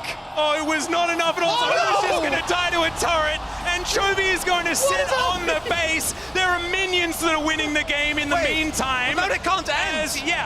Well, I mean, the minions might be able to, but Zeus definitely isn't, as Chovy once again going to try and go for the drive-by. The zombie mode might be able to be what gets some work done to these turrets. As Chovy says, no, I would like to last hit it. Not going to be able to do so. So, the game continues. They found the weakness. It was the turrets. That's all they needed. Bait them into the turrets and they can win. Gen.G will hold on. But Baron in 2 seconds. T1 already on the map. A ton of control on this top side as well. You can see the observers pointing out just how much vision is up there. They can start to clear out some of these lasting wards. And Gen.G, we got to go through it again. Oh, second time here for Gen.G. Also, in 50 seconds, that Mountain Drake is going to spawn. And T1 can say, we can trade, right? Zeus, no TP. Yeah. No way to get back to the rest of the fight quickly. And Gen.G, they're going to start up the Baron. Well, we'll see whether T1 can actually go for a contest. Owner is going to be there and will be able to get around. Can he win this? As the equalizer doesn't exactly get a lot of value, it is going to be secured by Peanut. Owner gets himself out of the pit though. Peanut looking for the engage angle as they dive once again on top of Gumayushi, but he presses his stopwatch. Delight getting taken down so low, but the is going to be dead, and now it's Pays' turn to pop off in the team fight. FLICKR gets taken down, and T1 are routed. Gen.G may have found their way back in. All they need to do is make sure the minions, might win the game. But there's no teleport except on FLICKR, who's still dead for 40 seconds. And Gen.G, they want to extend it. They're going to keep on going. They want to just win the game here and now. Okay, well, the front door is open. They are going to be able to take down this inhibitor turret. And that's going to be it. They are going to be defended. Okay, so Zeus, can you do something heroic is the question. Carrier needs to be there as well. He dives forward, gets the polymorph onto Pays, but it's not going to be enough to keep them in this one. Second Nexus turret going to be taken down, and Gen.G will keep themselves alive in the series. How the hell did Gen.G win that game? There was no right. One team fight and just spiraled completely out of control. And we didn't even get the replay of Gumayushi murdering everyone around that Baron because Gen.G were, busy, I guess, finding a way to win the game. I didn't even feel like Gen.G won that team fight, right? Because it ended with their bot lane getting shoved in, and it was just Chovy by himself. Yeah, I don't know either. I don't know either. But I guess if Gumayushi does go down in the team fight, there is a way to win. And Gen G definitely proved it. T1 were winning until they lost in that particular game. I mean, I think a huge force that was like, Owner ended up tanking those Nexus turrets, which meant he fell, and then there wasn't really the damage to finish off Chovy, right? You're a Scion against Rumble, and you're not going to escape away from him either, so a pretty big error means that then you have that opportunity then for them to come back, and because Scion's dead for 50 seconds, no TP, they get the Baron, and they can close it out. Yeah, 100%, like, Owner getting executed, they're lost in the game. Yeah. Hey, and guess what? Now, we're at the very least guaranteed a free one for T1 Gen G for the third time in a row. There we Let's go. Hey, well, also could be the reverse sweep angle, which would be even better.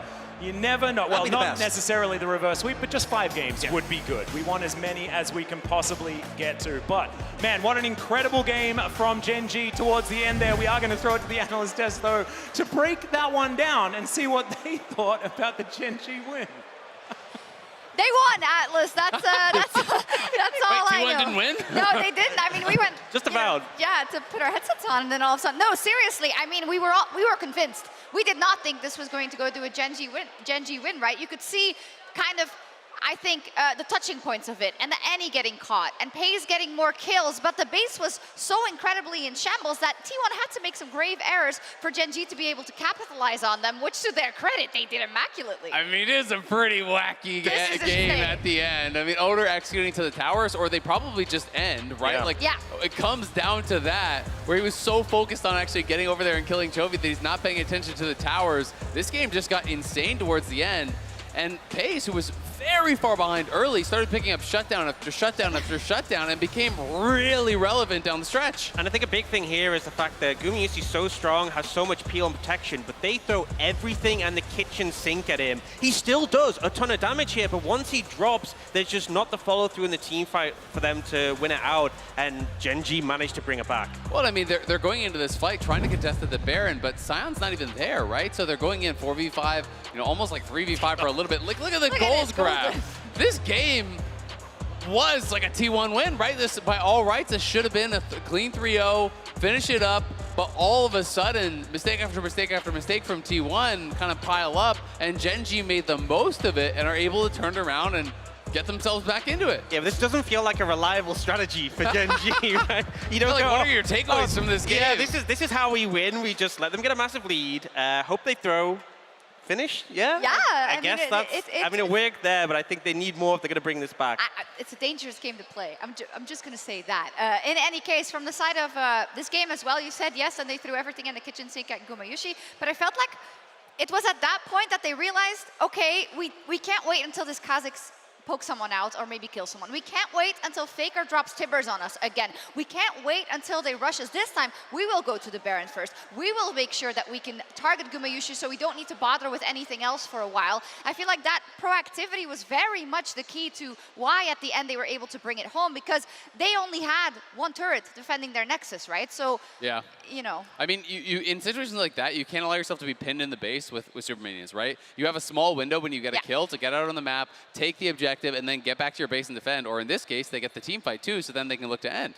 Yeah, and I think a big thing compared to like the previous game draft where, sure, there was strong team fight when you have an A-Soul and a Jinx, but there was no go button really apart from the Gragas, so there's not as much agency. I feel like coming to these fights when AD carries are so strong, you need to be able to dive on the enemy AD carry. Even if you have a strong Jinx, it's important that you can shut down Gumayusi, because that's what worked in the end. It's so weird though, because it's like this draft didn't work. This plan didn't work, right? It's like, do you actually walk away from this game as Gen G thinking, yeah, that was the right draft? Like this game worked out, because Chovy, we were talking about it during the game, did not look comfortable on Rumble. He was missing almost every ult, it felt like, throughout most of the game.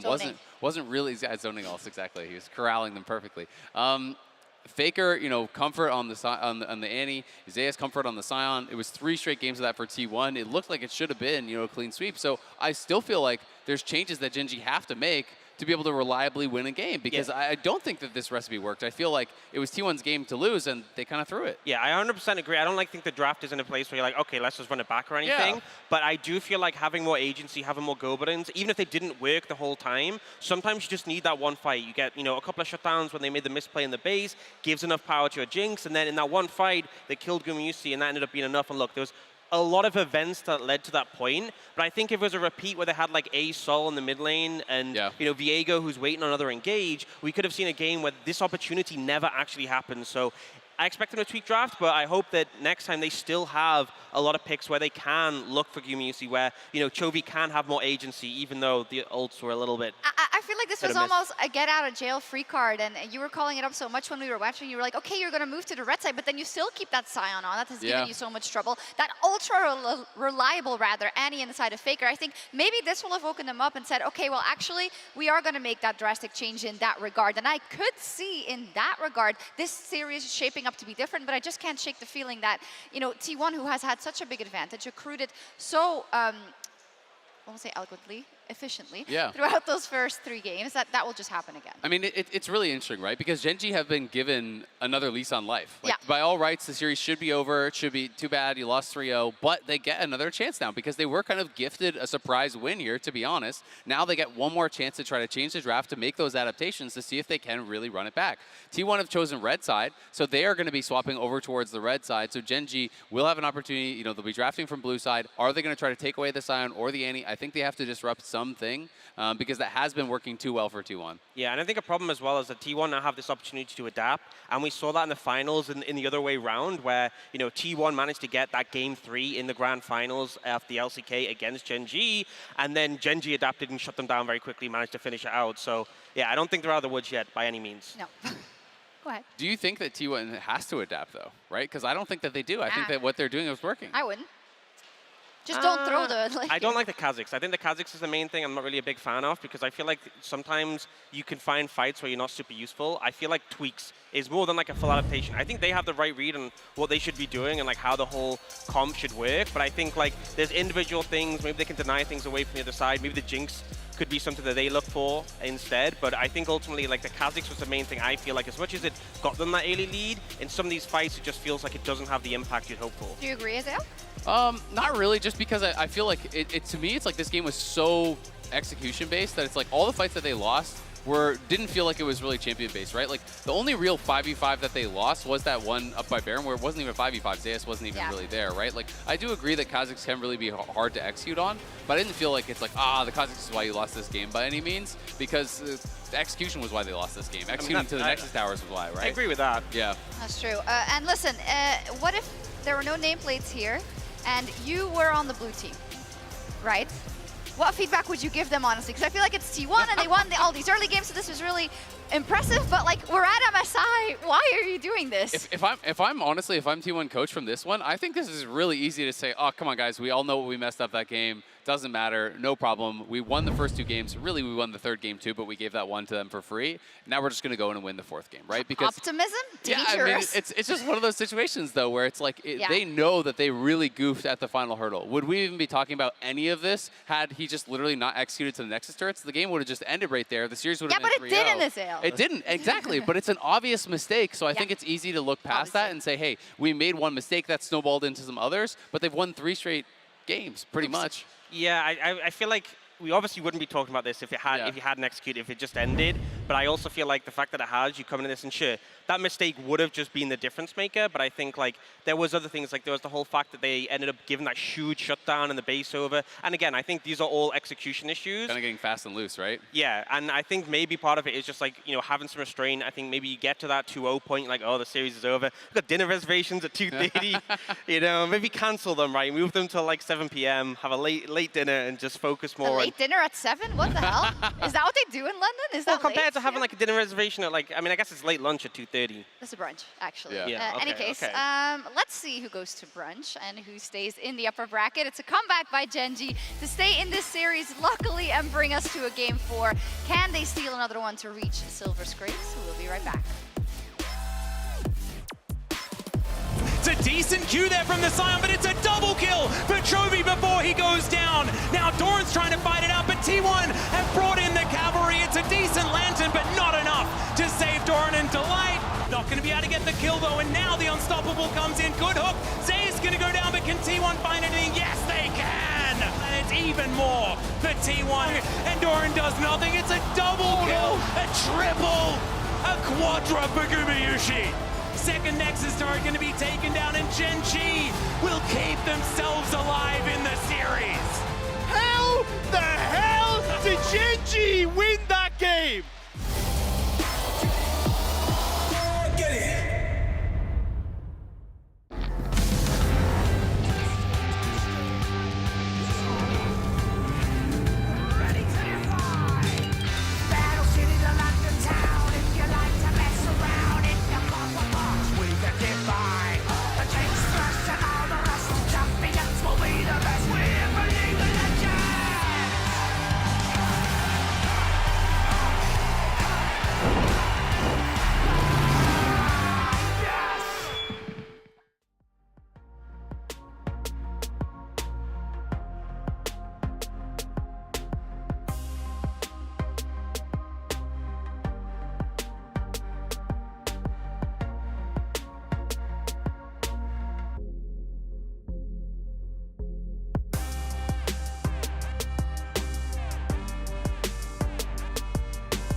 Welcome back, everyone, to MSI 2023. And before we get into game number 4, we need to go back to the very end of the previous game because a very interesting thing happened, gentlemen. Do you want to explain how this one went? So I want you to keep your eyes onto Chovy's items because as this is coming down, he buys a stopwatch mid-fight on the fountain to stopwatch the damage, which keeps him alive, allows him to get the shield, allows him to get the heal, and literally saves the bloody game off of that. And so that's the value of stopwatch. We were talking about investments, we were talking about what you put your money towards. It's always stopwatch. Always. Yeah, that's it's just the highest value. So we've confirmed it, we've figured it out, and now we're ready to get into game number 4. Is this the start of a potential reverse sweep, or is it a hiccup? Is it once again going to be T1 taking a 3-1 victory over Gen G in not the final? I think that Gen G is not going to feel like that game was theirs. You know, that maybe wasn't really the direction that they wanted the game to go in. As really big pivot here. Do want to highlight that Annie going to be taken away for the first time. Paze has been forced to run cleanse every single game up until this point, whereas Guma has been allowed to use Ghost with both early game and team fighting application. So that is something that is now going to no longer be as big of an issue for him. T1 on the red side this time around. They elected to head over there, so enjoying their time on the red side so far. I've only played one blue side game so far this tournament. FLICKR is not enthralled just yet. Needs to be on Summoner's Rift before he's super excited and engaged. But here we go. First pick, once again, K'Sante, Maokai, and Vi going to be taken away. This time, the Ahri left up, and the first pick going to be the Jinx. Really has skyrocketed as far as priority. It was the Aphelios that was picked up first time around in game number 1. I'm curious now if the Ahri does get taken away and you actually see FLICKR and Owner trying to go towards this more heavy mid-jungle style, especially since it has been the favorite of Chovy and Peanut trying to go for that. But Lulu is up and available, so they're immediately just going to take the Lulu and the Aphelios, it looks like.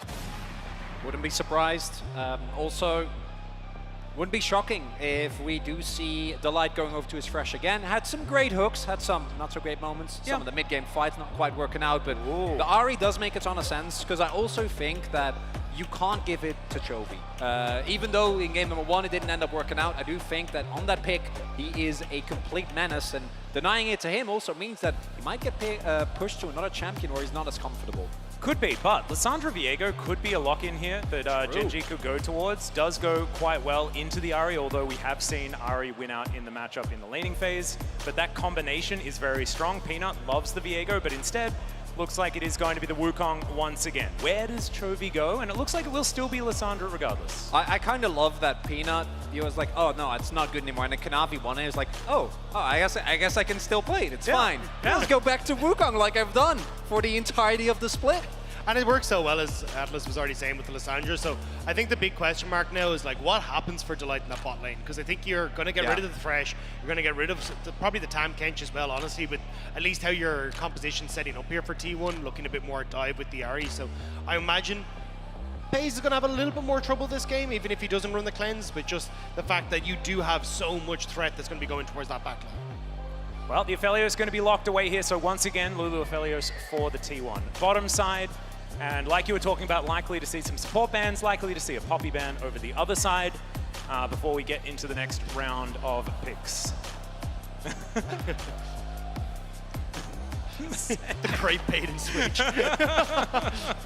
Want to highlight as well, a pick that we have not really seen outside of some bans left and right, and I do actually think Gen G can look towards this Renata. Which is one of the picks we so often into specifically these type of short-range compositions, and right now T1 is heading in that direction again. Makes it really hard as well to get those kind of short bursty kills, and really both compositions right now I think are looking for that initial start, right? Like get someone start either the Lissandra chain, get all those clones, or get Ahri on the board, start the reset with the ultimate. As you mentioned, unsurprisingly, Fresh gonna get taken away, and same for the Blitz, particularly into that Lulu Aphelios. I am curious though what the jungle, the jungle pick is going to be here for Owner, because as you're saying, the Poppy already going to be taken off the board. Those are amazing. But Chovy and Peanut looking dapper. But I think you're kind of looking like, okay, do you go back to Elise Sin, upgrade into the Lissandra, and when you look towards things like the Sejuani, don't really want to pair that, so there's a Sion ban, and we'll have to figure out exactly what the plan is going to be here for T1. I wanted to see Zeus' face after that, because he might have been like, yes, finally, don't have to play Sion. There's a little nod there. Yeah. It's going to be like Malphite. Yeah, and still not going to have the greatest of times. But the Nocturne going to be locked in first. Love the Nocturne plus Lulu combination. Also, what goes into what you were saying, right? That just by what is currently unavailable for Gen G, FaZe is not going to have nearly the amount of support that he normally would. Kench could still be on the table, but does mean that you lack the amount of hard engage that I think with a Wukong you'd want. Wukong Rakan is an incredibly strong combo that allows you to team fight basically at any point at any time. Could also go for the Gragas, and looks like that at the very least. Gragas Rakan, like this is just a bouncy castle here for Gen G if they do the blocking this in. Yeah, just making sure that you cannot have fun here is Gumayushi. The second you try to walk up, there's so much CC that can come your direction. And yeah, I think he'll end up going back towards the Rakan. Other option could be something like a Braum. I know he just sucks in lane, like you're not going to have a great time, but just that disengage, but still going to go for the Rakan instead. Zeus? It's Keria. I don't trust Keria at all. Yeah, no, never. Although, I would love this, to be perfectly honest. I was talking about this earlier in the green room, the good old Susan. But cycling through some choices before Zeus does decide to settle on something. We'll see what it is going to be. I'll try to stop getting baited by everyone. Oh! Okay. So Ox was actually talking about this backstage, how good the bug fix was for the Ornn. He was actually filling me in on it. So the fact that you used to have a stun and a knockup that was coded into the Ornn, and it meant that if you got Merc Threads or you had Tenacity, you would actually not bounce as high as you were supposed to. But now, with the bug fix, Ornn is actually incredibly strong because you no longer get the Tenacity working on a lot of these knockups, so you actually end up CC'd for incredibly long, and you're seeing his win rate bump up from about a 50% win rate to a 53% win rate just off of that bug fix alone. So massive, massive win, and shout out to Ox and also Gulberg, who were talking about it backstage. Well, also, Zeus is pretty good at this champion, gives them a lot of late game power, and like, the thing is, now Gumayushi's ceiling is like an extra 1,000 gold worth of items on top of all of the others that he could possibly get towards. And the Ornn going to provide all of that CC at the same time. So T1, I like the team composition, but Gen G, a lot of comfort for them as well. Yeah, I'd also argue that even in the last game, did Gen G really win a team fight at any point, right? Like, they won skirmishes, surely. They won a couple of fights, but a straight up 5v5, I'm not 100% sure if they're able to get. And effectively, with that Ornn lock-in, this is just another team fight comp, right? These compositions operate very similarly. Snowbally mid lane mage with a lot of CC setup, junglers that are looking to get at backline access, and then a beefy boy in the front with that Gragas and Ornn. I do think, though, this is a little bit of an easier to execute composition where you can actually fight front to back in a lot of scenarios. And that was one of the big things that was kind of the crux of the problems for Gen G in the last one, where it was like, oh, well, we got a bunch of things that want to try and flank and get into positions on the back line, but not really in a position to do so. So I think this time around when Chovy can, have that Ice Claw that can go through the team, or you have Doran even who can try and separate fights, it becomes a little bit easier. It is going to be tough, though, when Owner, FLICKR are the ones still trying to dive pace in the back line, and how safe can he be when those two are coming for him? You can see Zeus actually spotted on a ward, moved back down towards his bottom side, even though he's not Sion, still going to be down here in the very beginning. Does go back, moves up towards top lane. So it looks like no shenanigans to begin this one off. And we'll see who that is going to benefit. T1, like you guys have mentioned, throughout this series, have just been team fighting better so far. I think we're safe to say that. But Gen G, now with a little bit more wind in their sails. Killing a Nexus is the most important part of the game. So, although T1 did have a lead for the entirety of Game 3, the winner of the game was Gen G.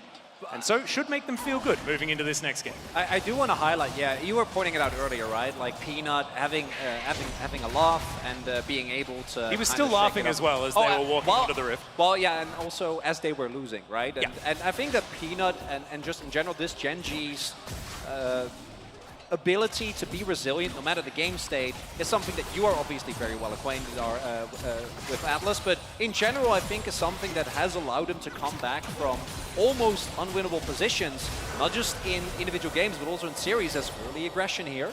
Yeah, it is going to be the heal utilized on both sides, but an extra ghost being employed by Gumayushi just to get control at level 1. This is something that Keria has done in almost every game. It is freely investing summoner spells just to get control of the wave. We also have Pace going for cleanse again, even though he's not playing into the Annie, so definitely remarkable there. Wants to have full agency, and is also paired with a Rakan, right? It's not like you're playing with Lulu and McHills is on the board, so does make sense, provides him with extra safety against the Nocturne Fear as well. Yeah, I think a huge amount of this is going to be a case of like how much can Pace dodge. You've got knockups from Zeus, the follow-up from Owner and FLICKR. Like, he's going to have so many things gunning for him that I think the cleanse is going to be very much needed, but it does mean Guma has a little bit more control in these early stages, and at least at the moment, Owner moving down towards the spot side. I don't think anything's really going to happen down here, but at least having that support here for T1 to continue pushing in. Once again, Spooky Nocturne as well. Very happy to Big see fan. it. Yeah, my personal favorite. It's just so cute.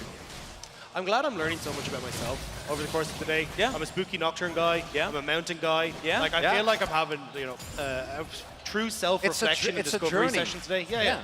Well, that's what happens if you cast with the two of us. I'm not going to do the recruitment again. As Trovy taking the worst end of that trade here in this mid lane. FLICKR actually playing it out quite nicely for now. Of course, Trovy going to be okay with it for the moment as we split up to have a look at all of these different lanes. Zeus underneath his turret, just happily farming things up as best he can as the Ornn.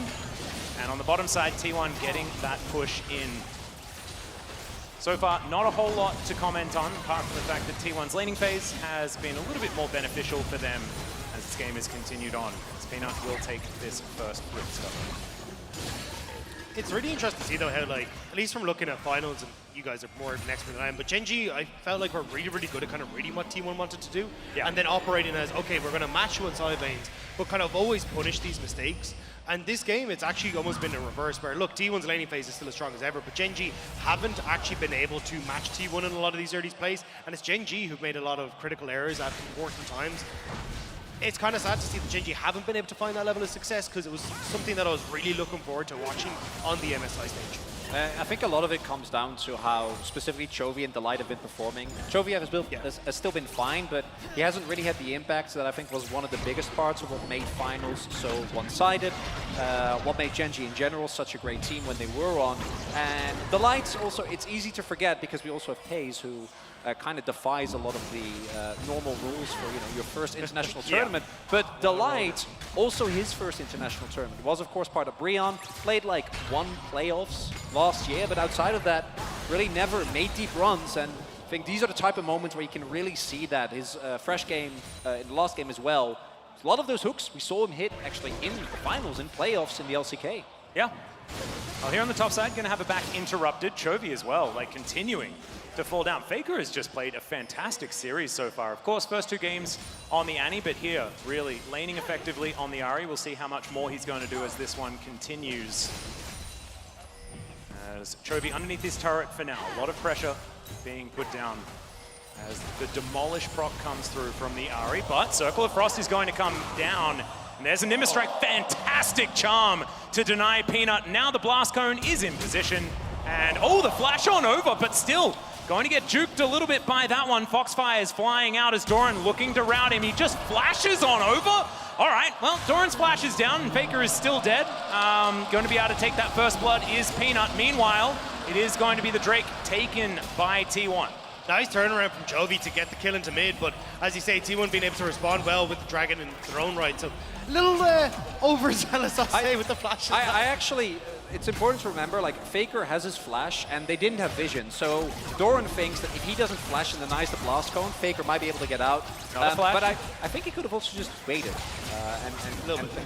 I think he'd been fine. I feel like if we were to go in with a microscope afterwards, there were possibly some ways to optimize what just happened. However, I don't have my microscope with me. Really? We'll just move. I know, I forgot it. Forgot to pack it. I was packing in a bit of a hurry yesterday in order to get over here. So microscope didn't make it, but I will pack it next time. Sorry. Well, I kind of counted on that. Yeah. You got my back? I got you. Oh, okay. Did you bring one? Yeah, I got a spare one. Oh, nice. All right, well, good to hear. Well, we'll definitely dissect the play coming on. Thanks to Dagda, is now Peanut going to have to use his Warrior Trickster, not going to full FLICKR, but he's still going to get snared. Owner flashing forward, Spell Shield doesn't get a whole lot of value, but the Fear certainly will, as Peanut is going to get taken down. Now 2 versus 1 as Chovy wanting to take down Owner. He grabs that kill, and now another Circle of Frost comes in. The Thrall not going to be able to find Faker, but he does have to get out of there. By the way, while that was happening, yeah, what happened to they Doran? solo killed Doran.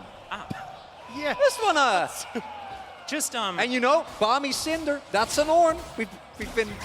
That is from the mage part of the Ornn kit. Is the Balmy Cinder. Let's have a look at what happens here topside. Yeah, so, I mean, yeah, just immediately gets the ultimate, gets the knock-up, gets the follow-up, like, really nice job from Zace. And you kind of see there, like, you just, and the Bellows breath as well. All right, that was nasty. That was so well played. Doran just getting completely caught off guard. And here we see, never mind. In the meantime, Gumayusi going to get knocked up as they dive on top of him, not able to stand his ground this time. Peanut not going to be able to lock down Carrier. He has to flash to get out of there, though. So Gen.G with an opportunity here on this bottom side to get some plates into the Jinx. Gen.G coming alive a little bit in this game. Apart from the top side, the fact you're getting kills now, getting some plates onto Pays, it's exactly what you need for Gen.G to try and start that road towards the reverse sweep. T1, though, responding well, immediately moving up towards this top side. Zace doesn't have the ult, so Doran just kind of being a bit of nuisance here. Yeah, Peanut just trying to hold Carrier at bay, but it looks like this Rift Herald is going to be foregone by Gen.G. Doran moving back towards this top side, not going to try and go for any sort of steal, which would have been difficult because he's not a jungler. T1 back here towards his bottom lane, though, as Gumayusi just going to settle back into farming. Very even as far as that is concerned, outside of the mid lane where Chovy has a couple of waves in advantage. As both junglers say, hey, you can have my buff. I take yours. And they're both fine with it, which I think is heartwarming. Well, right? He's decided, oh Chovy. no, I was on the wrong side of the map. I should leave this for Gen.G. But no, just didn't know where the rest of Gen.G were. Didn't want to go too aggressive. So Gen.G will be able to get both blue buffs. I'll see whether that can actually help them begin this reverse sweep option, because they do have a slight gold lead, and in the early game, they haven't really had many gold leads as they dive on top of Faker once again. Frozen Tomb comes on down, and Faker flashes. He does have the ulti. He's staying alive! And Faker does not die to those. How does he not die to those? The fact that he had gone so incredibly low, one auto, one anything, would have taken him down, but they're just not quite able to get it across the line. And I'm pretty sure that Peanut had his Cyclone for that. I think they didn't want to use it, thought they had the kill, as I think did everyone. As the Merc Threat's gonna keep Faker alive there, will have to expand his ultimate, will have to expand his flash, but really big moment because Chovy also using his in that exchange, although he does have the Unsealed Spellbook, so at the very least, he will be able to swap it out later on. Yeah, decent advantage for Gen.G though, because Faker is still out of lane, right? Was at 0 health, as once again, they're going for another one. Great quickness to keep Carrier there for even longer, and Pays is going to be gifted a kill. This is some momentum now for Gen.G in a stage of the game that they haven't been able to find it all series long. And Crucial as well, as you say, the fact that you're kind of coming off the back of a win, whether whatever that looked like, you're now getting early leads, you're getting control in the AD carry matchup, which has eluded Gen.G for a lot of this game. Plus you can even turn this into things like the Dragon in just a little bit of time. Doran still isn't winning these trades against Zeus, though, so does need to be a little bit careful. I don't know if Doran knows that. He just keeps on going. And obviously, he's got his own microscope. He's just there. You go. He is well prepared. Why do you guys keep? It's just. I'll bring it next time, Chronicle. I'm so sorry. As Karsk is going to come down here towards this top side. Can Zeus do it again? Doran right now with a decent health lead as he gets back. Just puts him in way of the Super Mega Death Rocket. Pace says thanks for the setup. So what I want to highlight is that, yes, Gen.G won that last game through a series of unfortunate events, right? Like, some shenanigans happened, they got the win. But in it, that doesn't matter. You're still given another chance to fight. And right now, in this early game, they are looking way better. They were doing exactly what T1 did to them, right? Able to get the AD carry fed to the point where it becomes very hard for the opposing team to deal with, even with the amount of dive that they have. Well, this time around, it is going to be the Orcs Dragon as Chemtech Soul is upon us. You had your moment there, Dagda, with 3 Mountain Souls in a row, and so it is now Chemtech time. Hoping that we get a Cloud Soul in the next game, if there is a next game. But, you know, beggars can't be choosers. As Doran just starting this one up nicely, and look at when the rocket gets fired as well. There it is. It's in the air, as Doran says, no, back there a little bit. Thank you very much. Yeah, Doran just catching Zeus off guard the moment that the Bellows Breath comes down, right? At the very end of it, he throws out his ultimate, guarantees the knockback. Zeus doesn't have a lot of mana, was looking for a back anyway, and it gets taken down. Peanut looking for Faker. Zeus in position as the claw comes forward. There's the frozen tomb. Zeus, I don't think he's going to be able to get there in time as he was in turret range, and Faker is going to go down yet again. Gen G, 6 kills in 12 minutes. This time he is willing to use the Cyclone, and this time they get the kill. Really nice pick onto Faker, and again, I want to see... Oh, hang on. All right, Paranoia is going to come forward, gets the flash out, but immediately Owner is going to join him. The fear is going to come through. Monkey possibly a little overextended. Zeus is going to get another one, but there's the body slam flash as Owner's down incredibly low. Doran trying to get on there. Chovy doing it as well as now Gumayushi is fighting Delight and Pace. Chovy grabs the kill over on the other side. It's difficult to look at these two screens at once, but we're trying our best, and it is going to dissipate. Action is going to calm down. And in the end, it ends up working out. Faker gets the teleport, dissuades the rest of Gen G to keep on fighting. But that's still a win for Gen G, right? They're able to get the teleport of a Faker. He's now in the bot lane, and unless they can somehow pull off a dive with Paze and the Light still being very healthy, it's going to be Gen G coming out ahead of the play. And it's the fact that you managed to get some kills as well on towards Chovy now means that he should be able to get a decent amount of push here in the mid lane with the Everfrost finish. You got Rift Herald in a minute's time as well. Like, you're hitting some really big item spikes on Gen G side that isn't quite being matched yet on T1s. They're starting to pick them up, as you can see Guma does finish off the Gale Force. But still, this is a great start for Gen G. If they can keep this up, they should be able to try and push us to that game 5. It really does feel like the shackles have come off. You know, Gen G are like, well, we managed to steal away the win in game number 3, and so they're sort of on free time at this point, right? And so it does feel like there is a certain added level of relaxation here for the squad, and it's doing fantastic things for them as the Mega Blast Cone is going to get Chovy towards this minion wave. And T1 just trying to dot some I's and cross some T's before we get to the next neutral play. And in this game, they're just straight up outplaying him, right? Like in the mid-jungle 2v2, Peanut actually having way more impact than Owner, which the last time around Owner was on the Nocturne was completely flipped around. And Pace is getting fed early, not behind the Aphelios for what I feel like is like the first part. Even in the last game, Guma died, but he was like 10 and what? Yeah. 10 and 1, 10 and 3. And this time around, look at that, a substantial gold lead for Pace for Chovy. And if you've done your stats research, when Pace is ahead, is hold up Doran. Yeah, Doran in a little bit of trouble here. Gumayushi and Kerry are going to move on forward. The cask is going to be used, but only on to the Nocturne. And so Doran just knows that he's real dead. He's going to try and clear up some of this minion wave before he goes down. T1 just looking to trade there for the Rift Herald. They're like, there's not a hope that we can really fight against Pace in the position that he's in at the moment alongside Chovy. So they end up finding Doran, who's overextended in the bot lane. Still though, Gen G now, they have control on top. So they could actually try and take this Rift Herald and immediately plunk it down in the mid lane if they want to. But I do have to say, if Doran doesn't overextend, respects the fact that his team is playing on the top half of the map while he's on the bottom half, then you could probably deny the first turret block. But this is the type of plays that I do think keep T1 very much in the game. Do remember that with Ornn, gold leads can be somewhat deceptive, and it's not like the T1 composition doesn't scale onto team fights. And that's what I was going to say. The fact that you've still got like a ton of pressure that can come in onto Pace in team fights, and if he goes down, yes, Chovy's in a good position, but not exactly in the best spot to try and win you an entire team fight on the Lysandra. So if Owner and Faker can still get access with Zeus having the knock up onto Pace, you're still going to struggle as Gen G. So this still comes down to execution. It's just that Gen G definitely have a running start. And I think this next Dragon is going to be big because even though it's not the favorite soul, I'd say, of most people, picking up an early Chemtech can still be pretty beneficial against the amount of CC and single target blow-up potential that Gen G have. Yep, definitely being tenacious is very, very good. As Doran, oh, the flash comes out from Gumayushi. Doran taking a lot of damage, but still, that is high value here for the Gen G top laner.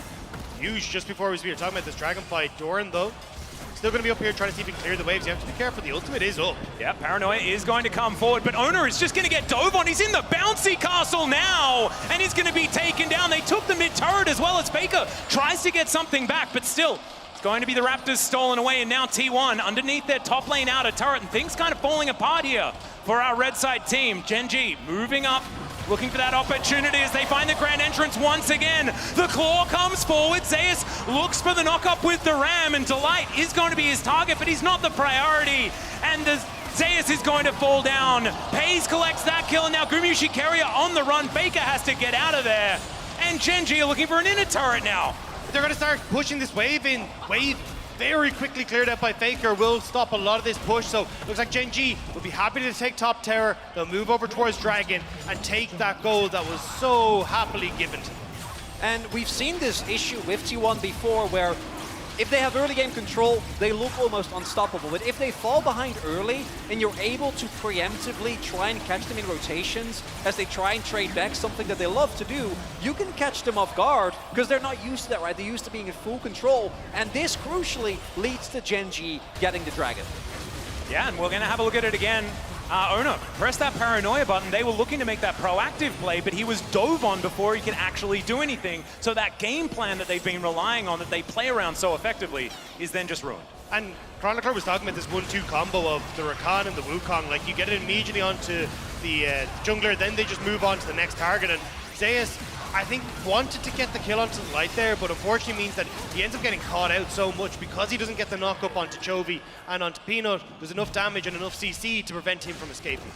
And I want you to cast your mind back, Chronicler, because what Doran has done a lot on his Gragas is die a lot in the early game and then just have game-winning plays. That's just kind of what happened.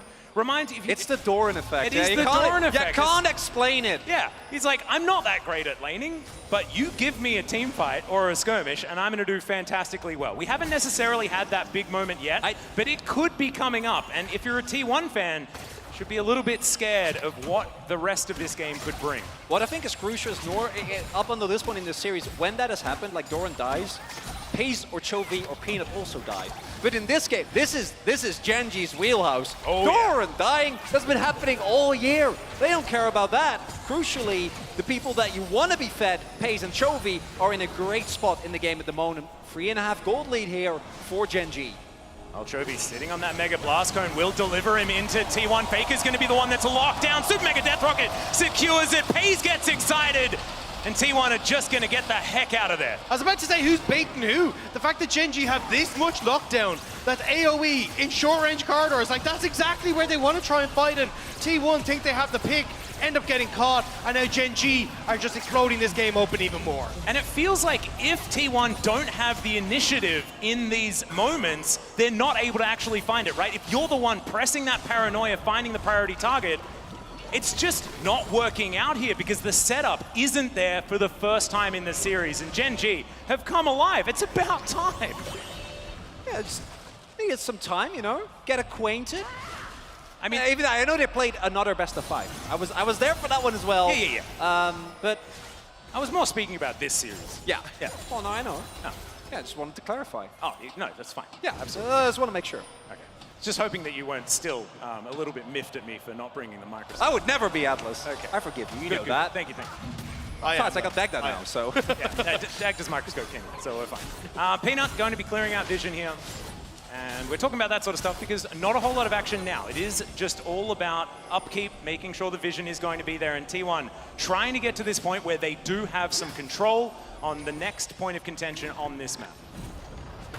I think that's exactly, like, just trying to get the push in here so you can actually establish vision on this top side is key. Like, you have that wave pushed up in top lane, so someone eventually should have to go and answer that. I think actually Peanut will probably need to give it a little bit more of a shove, but just trying to draw T1 away from this big grouped up 5-man unit is exactly what Gen G need to do before they really try and commit for anything, because they're so quick at finding picks, T1, with the Ornn ult and also Ahri and Nocturne if they're grouped up as 5.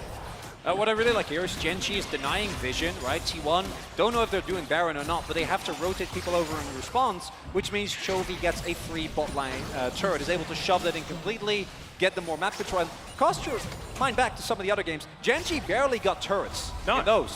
Right now, they're looking peachy, denying a lot of vision as well.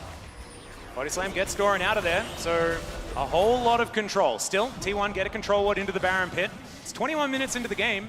Every time, by at least 23 minutes, the Baron was dead.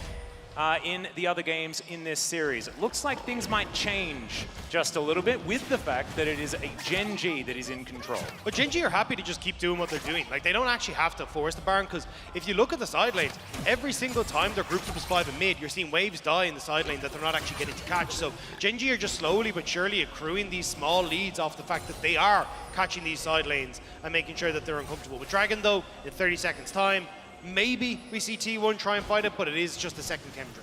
And FMA's now also done here for Owner, so we'll be able to put that on, I assume, Pace as he dive into the enemy backline, trying and keep that 5-0 Jinx.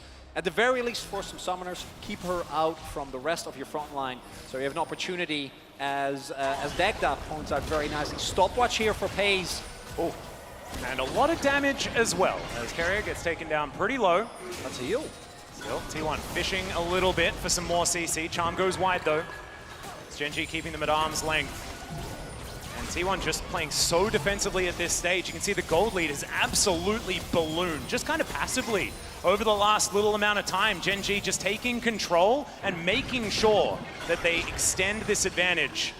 Don't want to overextend it. As you can see, T1 starting to move up a little bit more. And of course, they're pretty strong on this one. Their team fight capability is still there, but Gen G, if they still keep this control, they'll be in a great position. Yeah, you see, Gen G really has to respect, because if T1 wants to start a fight, they can, right? So if they know that Peanut isn't close and they press the Ornn and the Nocturne ultimate, isn't a whole lot that you can do as Gen G. But now T1, they don't need to really contest this. It's only a second Drake, so no huge harm in giving that one over.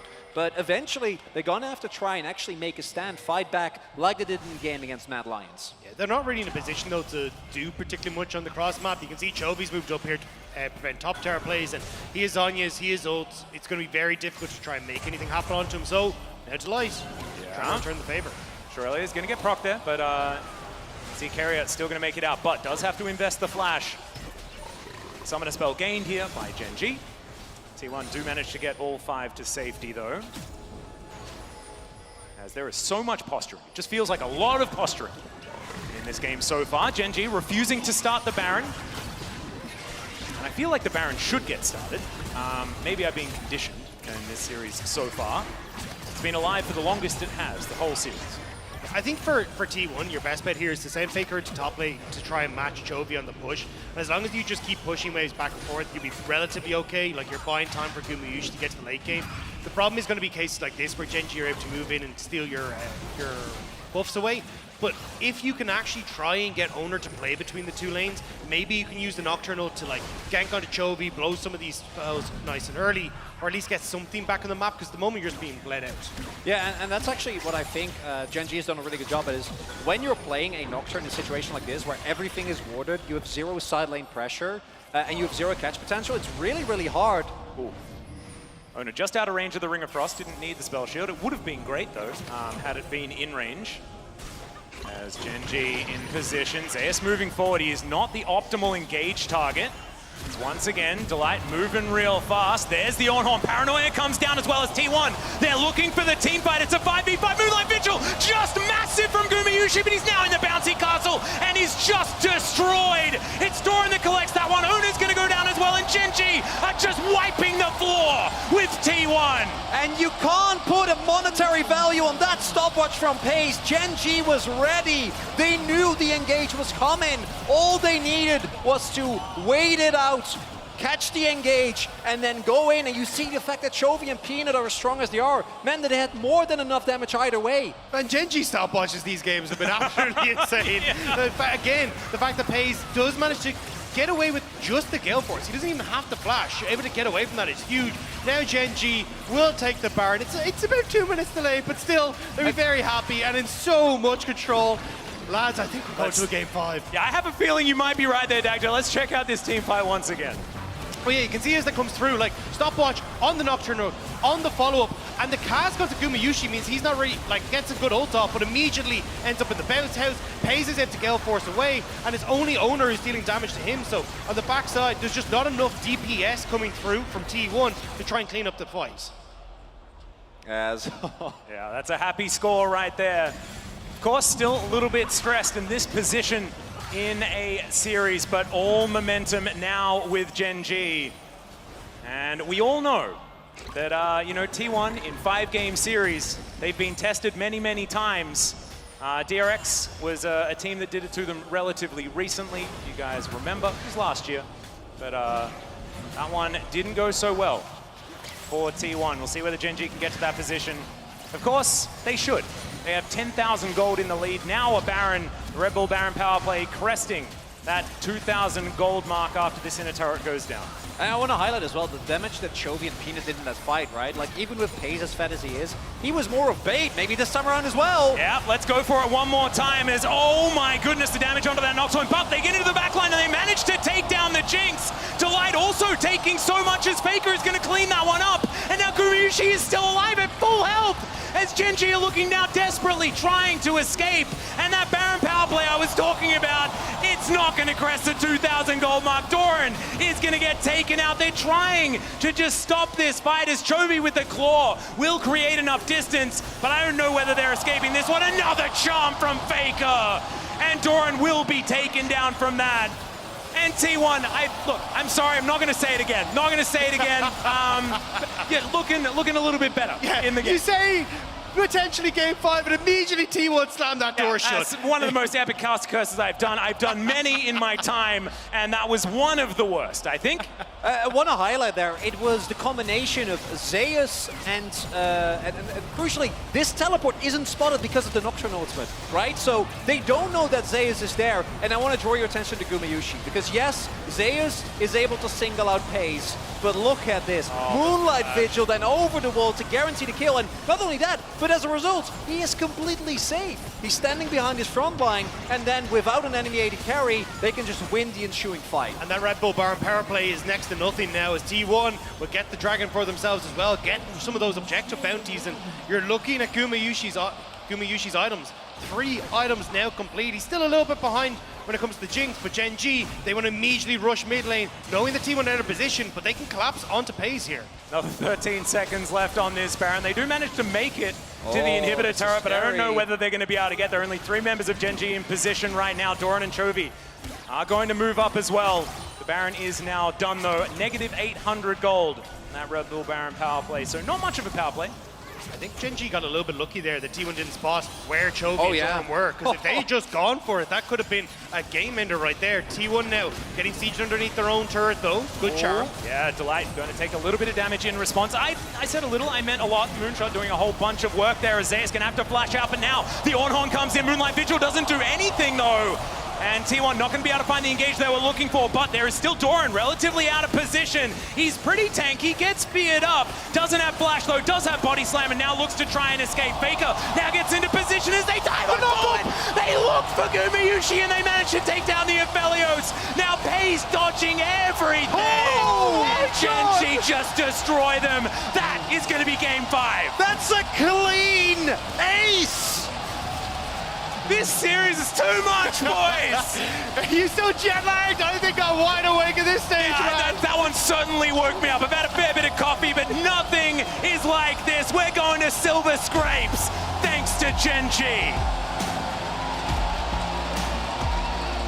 After the first 2 games, it looked done and dusted, right? And then the game number 3 happens, you're like, well, what are you gonna do? It happens. But this game was unlike any game that we've seen in this series thus far. This felt like Gen G at finals. This felt like a Gen G that knew that they could actually pressure in the mid-jungle 2v2, that did know how to play around Pace, getting him fed early, and as a result, going to game 5 for the first time.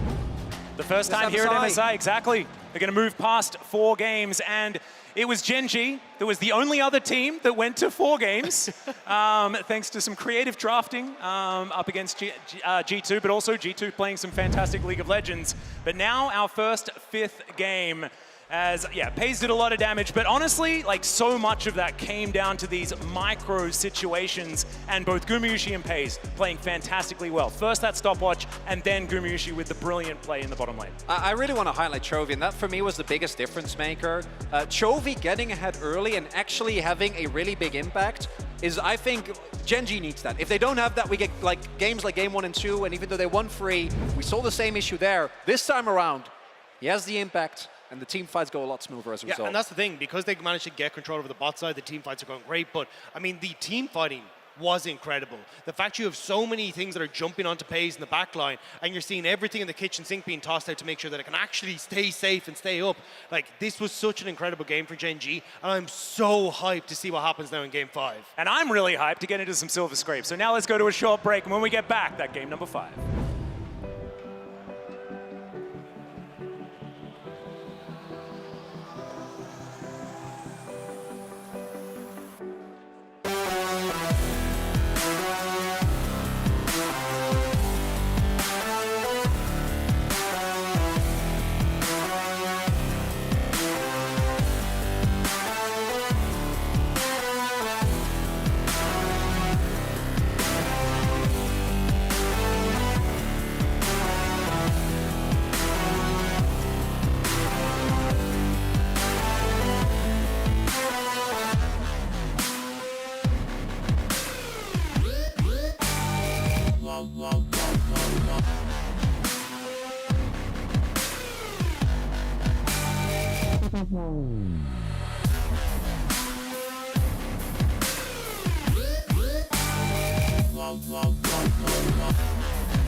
Well, welcome back, everyone, where we've got a Game 5. I'm so happy. I didn't think it was going to happen, but Gen G said, no, we aren't going quietly. We aren't going to be 3-0. Then they got that one win, and Game 4, this is a different team. Absolutely. Game 4 by far the best performance we've seen from Gen G so far in this series. They played really, really well. We're able to enable Pays. We saw a new Chovy who got really active in the early game, got really involved in the game. And it really starts to feel like the momentum now is swinging over to Gen G. Yeah, it really feels like a return to form, right? This is the team that won the grand finals, defied expectations, and managed to put Pays on his pedestal where he just took over these games, and we're seeing that delivered once again. And a whole different level of confidence and being proactive on the map, and then also being proactive in closing out this game. And watch this Gragas ult here, actually to deny the Ornn ulti coming through. These kind of plays make up the X factor, keeping your backline safe. There's not that additional engage to follow up because the Nocturne and the Ahri are very much that secondary engage. They're about to follow up, so it's so difficult for T1 to actually find a way into this fight. But I think it's just fantastic as well, because we see FaZe look threatened. It looks like Faker's going to find him. The Gale Force to dodge, but the counter engage is so swift, and this entire series has been so much about who can get on top of that AD carry, who can shut them down, and we're seeing all these different tools, but the execution, these little micro moments is so vital. Yeah, absolutely. And it's funny because Chronicler was talking about it on the cast that you don't pick Doran Gragas, you know, to necessarily dominate the lane. No. It's about the X factor in the fights. It's that he can go down in lane, but he can turn around a game or he can find those key moments to really make a difference. And if that Ornn ulti hits, who's to say, you know, would FaZe not have gotten taken down? FLICKR actually did get in the back line and got him low. Yeah, and we saw it, I think, only once, and then it was still super, super difficult, you know, when he was able to TP unseen under the Nocturne ult and then get the ult off, and then FLICKR needs to have like 1, 2, 3, 6 charms to even turn that fight around. So, I mean, it's a difficult situation to be in. And it's also interesting, we did see now Annie finally getting removed. Yeah. And I think that also kind of pushed the Sion out of the draft a little bit because Annie was functioning as their primary engage in a lot of the earlier games. If you want to play with the Nocturne, if you want to play with the Ahri, they kind of need someone else to be able to start the fights for them, and then they generally follow up on it. So I think that is why the Ornn kind of slotted in for the Sion. Ornn, obviously, great scaling pick, but I don't think has nearly as much impact in some of the earlier fights that a Sion can. Sion feels like it gets a lot tankier earlier. Yeah, and you also have the option, the threat of going for the early bot lane dive. Even if you don't, they have to be prepared against it. I also think the Annie being gone meant Chovy could take this Lissandra, and we finally saw the development of this player that we've seen throughout the LCK spring, where he was super active on the map, moving around. We were missing that for the start of this series. It felt game 1 and game 2, he was super subdued. FLICKR would just tibbers the wave and force him to be trapped, and we finally saw him able to make that impact and pair up with Peanut. And so much of the series really has been about which team can enable their bot laner best, right? It feels like it is this battle between Gumayusi and FaZe, as often it was in the LCK and in the LCK finals. And in this game, in this pivotal game, it's Gen G who are really able to get him rolling early. You see Peanut down towards that bot lane, always gifting the kills over to FaZe, trying to get him ahead and set him up for success on this Jinx. And it's something you were saying before about T1, how even in these 5v5 team fights, they'll often leave those kills over to Gumayusi to make sure he's fed. It feels like Gen G are doing the same for FaZe now, when, you know, this is a player who's came into the shoes behind Ruler, who was such a phenomenal team fighting AD carry, and he's doing such a fantastic job filling in his stead. Yeah, Jinx now 3-1 in the series as well. Even though Gumayusi obviously is dealing insane amounts of damage on his affiliates as well, Jinx is just such a reliable late game carry when you get into that moment, and for now more victorious than the other side. And I think it's quite clear that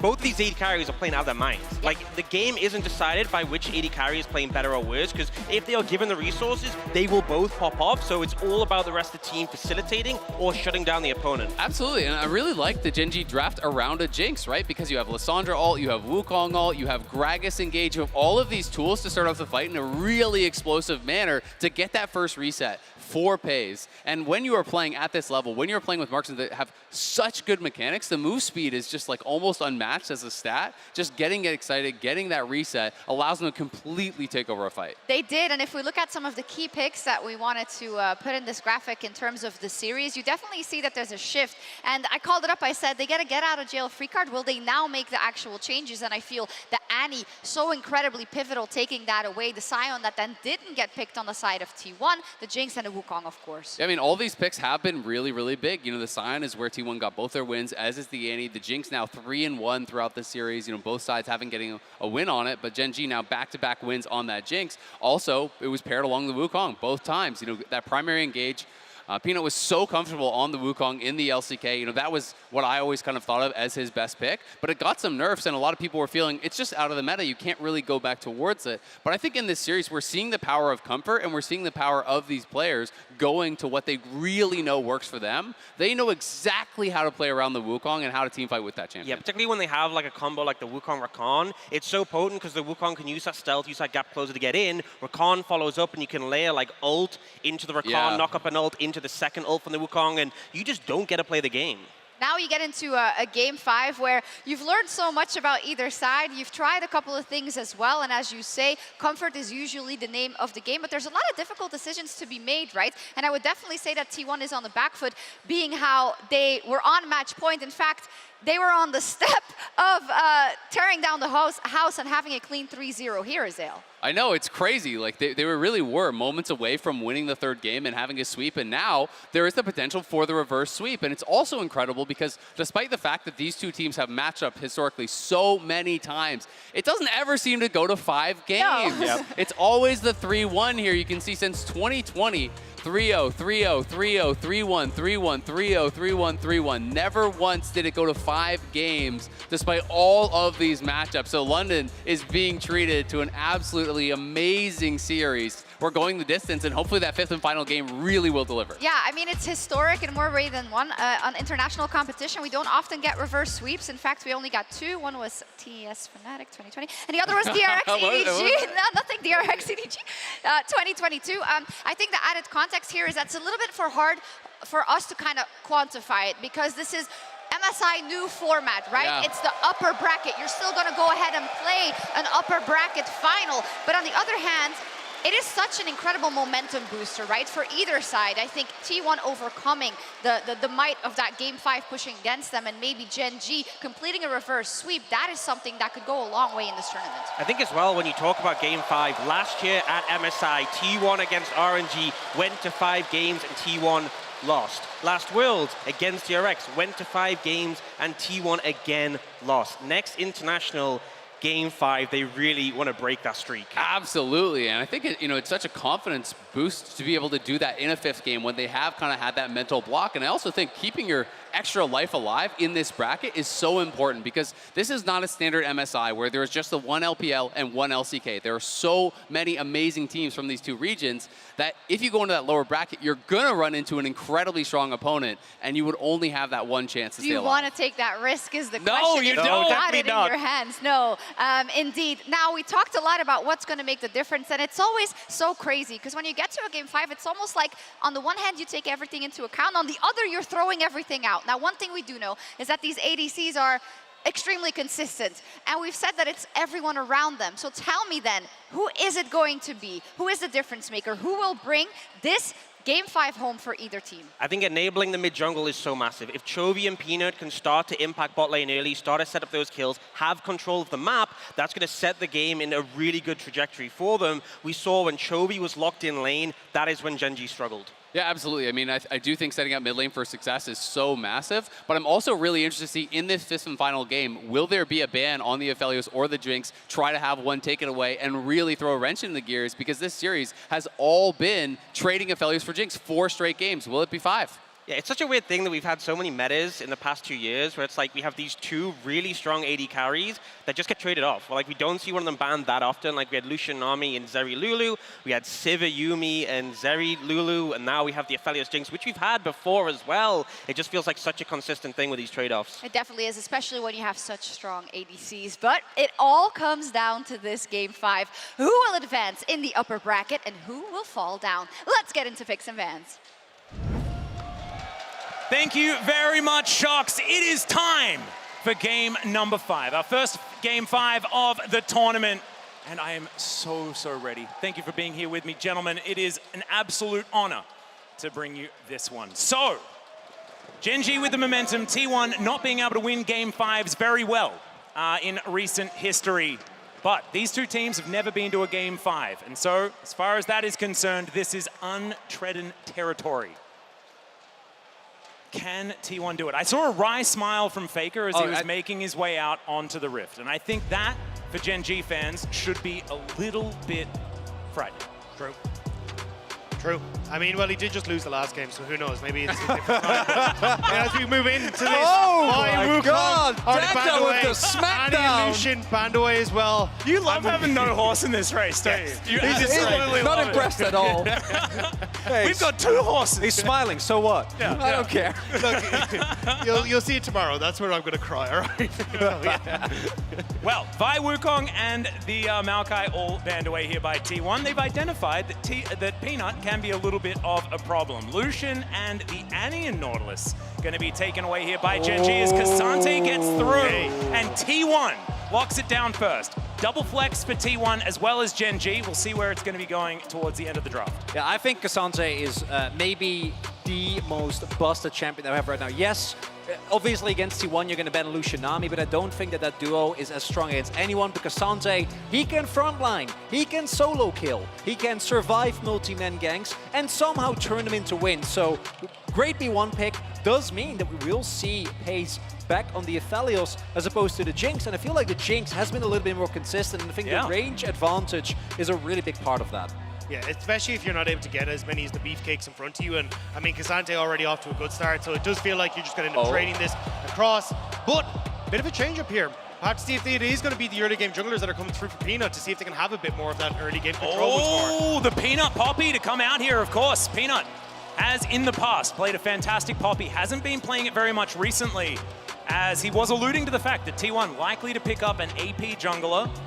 But Gumushi right now looking at the Xayah for that bottom side of the map. It looks like a movement away from the Jinx is happening here, as the Xayah will be locked in. I got to call back. I got to call back to the 5th game against KT Rolster that T1 played.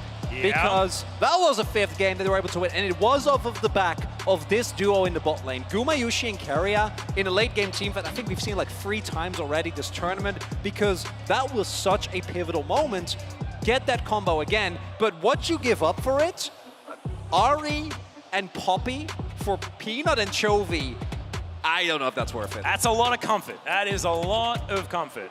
As now, in the second round of bans, we'll see what Gen G are going to take away first here. Clock ticking, and it will be the Lissandra to deny that answer to the Ahri that did work out so very well in the last game. Thresh taken off the board as well. Blitzcrank could leave also, like we saw in the previous game. I'm wondering if we'll just get the Lulu ban coming through, though. Yeah. Just making sure that you can't have any sort of comfort there. It's even just a good matchup into their Khan. He goes in, you polymorph and make it all good. Sorry, that art is incredible. But yeah, I think the big one is just going to be a case of making sure the Pace doesn't have that comfort, because as everyone has pointed out, a huge amount of this has been a case of these AD carries have been performing. How well can we try and stop that from occurring? Well, now let's see what Gen G is going to prioritize. Could lock in a top laner, but that is dangerous because you do give counter pick over to T1. Could just be a support here to leave that one up and available as Delight. Thinking about the cow, and there it is. We had a cowbell before. I think we're going to need to bring that one out yet again.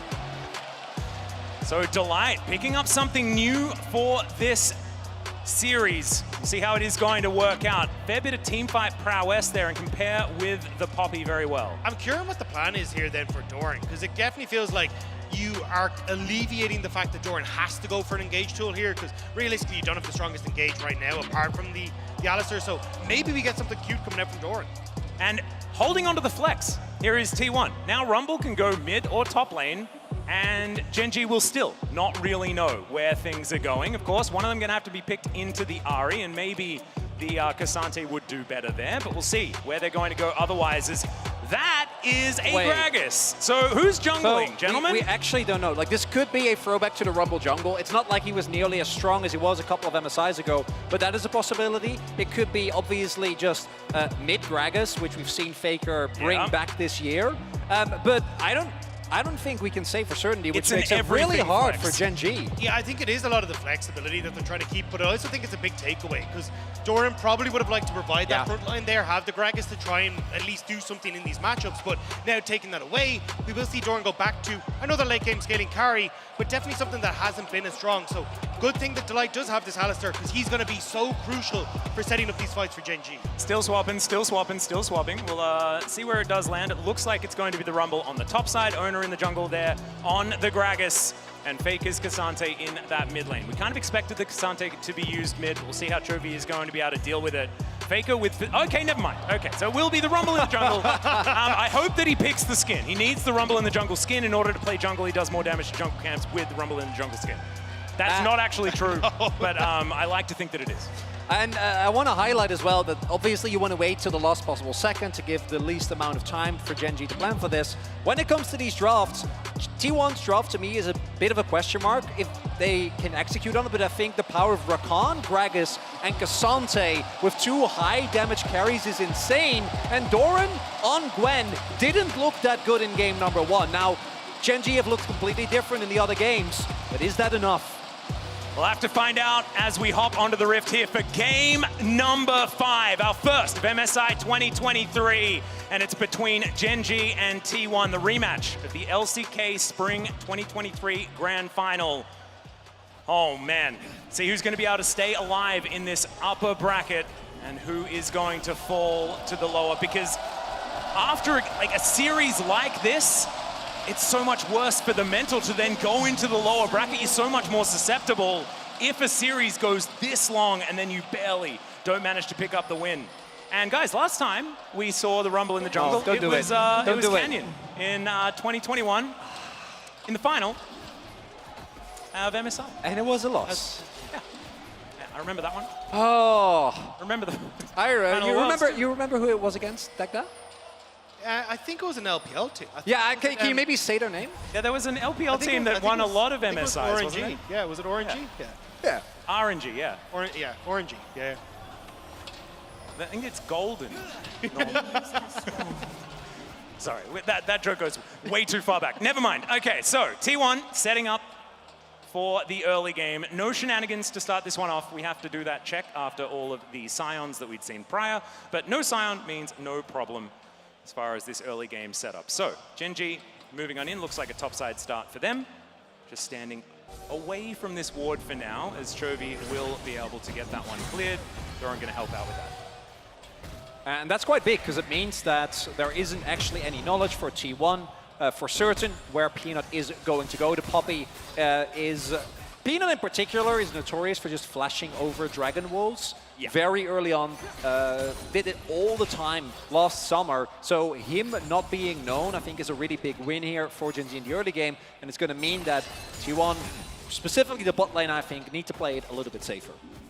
And gentlemen, after we do get out of this pick and ban, moving into this game, who do we think has the edge as far as these drafts are concerned? Because it has been a really long time since we've seen the Rumble in the Jungle, and T1 have taken some risks, I guess, with something that isn't necessarily as tried and tested. It's really hard for me to try and say right now, because I'm trying to like work through, I think something like a Gwen can actually do very well into a team fight against T1, right? Because Gumayusi, relatively short range for an AD carry. If you can actually snipe out Gumayusi with a lot of these ultimate procs from the Gwen, it can deal major damage and make these team fights very hard for Guma. But on the opposite side, I mean, Paze has so many things that he needs to try and deal with. The Equalizer, Carrier trying to jump onto him, FLICKR even potentially doing Zeus casts, and that's where it becomes very hard to really say. I think a huge amount of this is execution, and can Guma get into the deal the damage? At the same time, last game, Paze was a Jinx with effectively no peel besides just his teammates, right? There was no Kench, there was no Thresh, and he stayed alive against that composition. So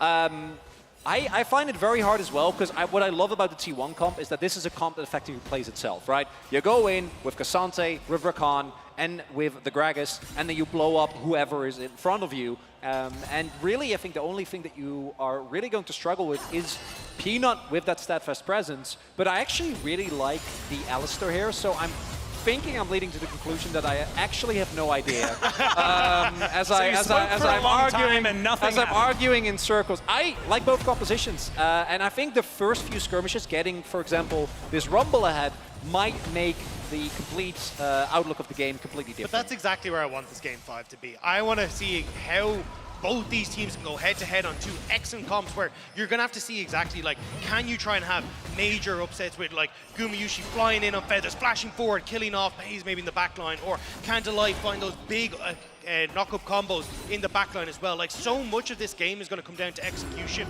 and skill expression. And when you're in a Game 5 against two of the best teams the LCK has produced, that's exactly where I want this game to be. Well, we'll just have to see where the first point of contention is going to be. Right now, just laning, okay, Delight. Gonna try and find himself a knockup. Does have to flash to get out of the way of the grand entrance there as T1 getting frisky. Ona now moving down towards this bottom side, and with no flash on the Alistar, could be dangerous. They did have a ward, so they are able to back themselves away. Well, I was just about to say, we'll be very LCK for now nothing to happen for like 15 minutes.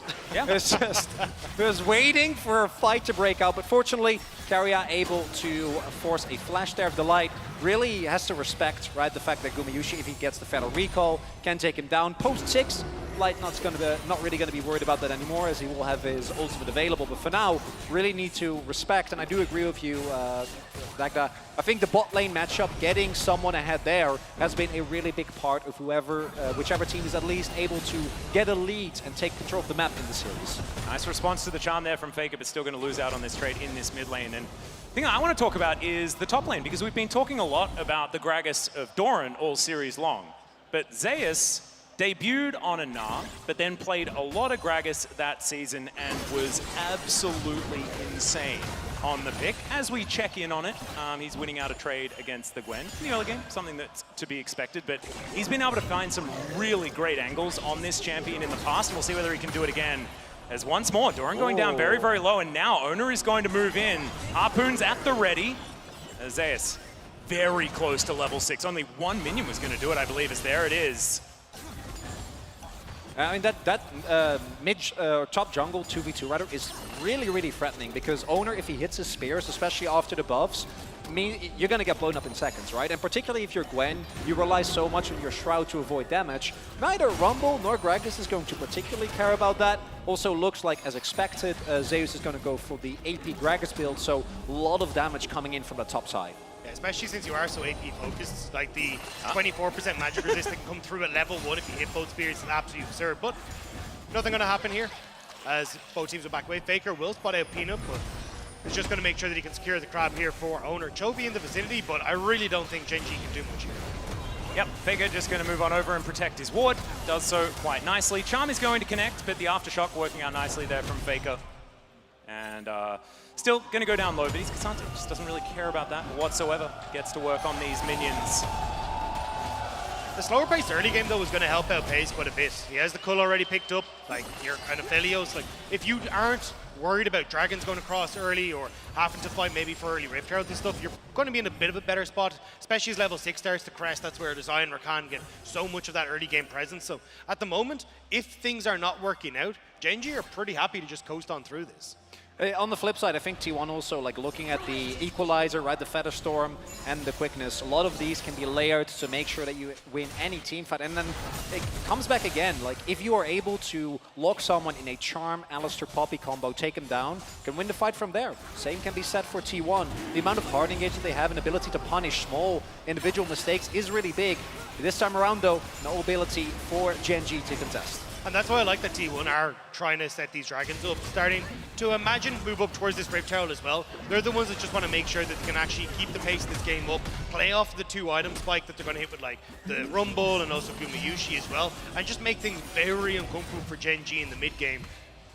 Gen G have to try and find ways to slow down the pace of the game, but Owner's doing a pretty good job at the moment of just leaning to different parts of the map and making it uncomfortable for Gen G.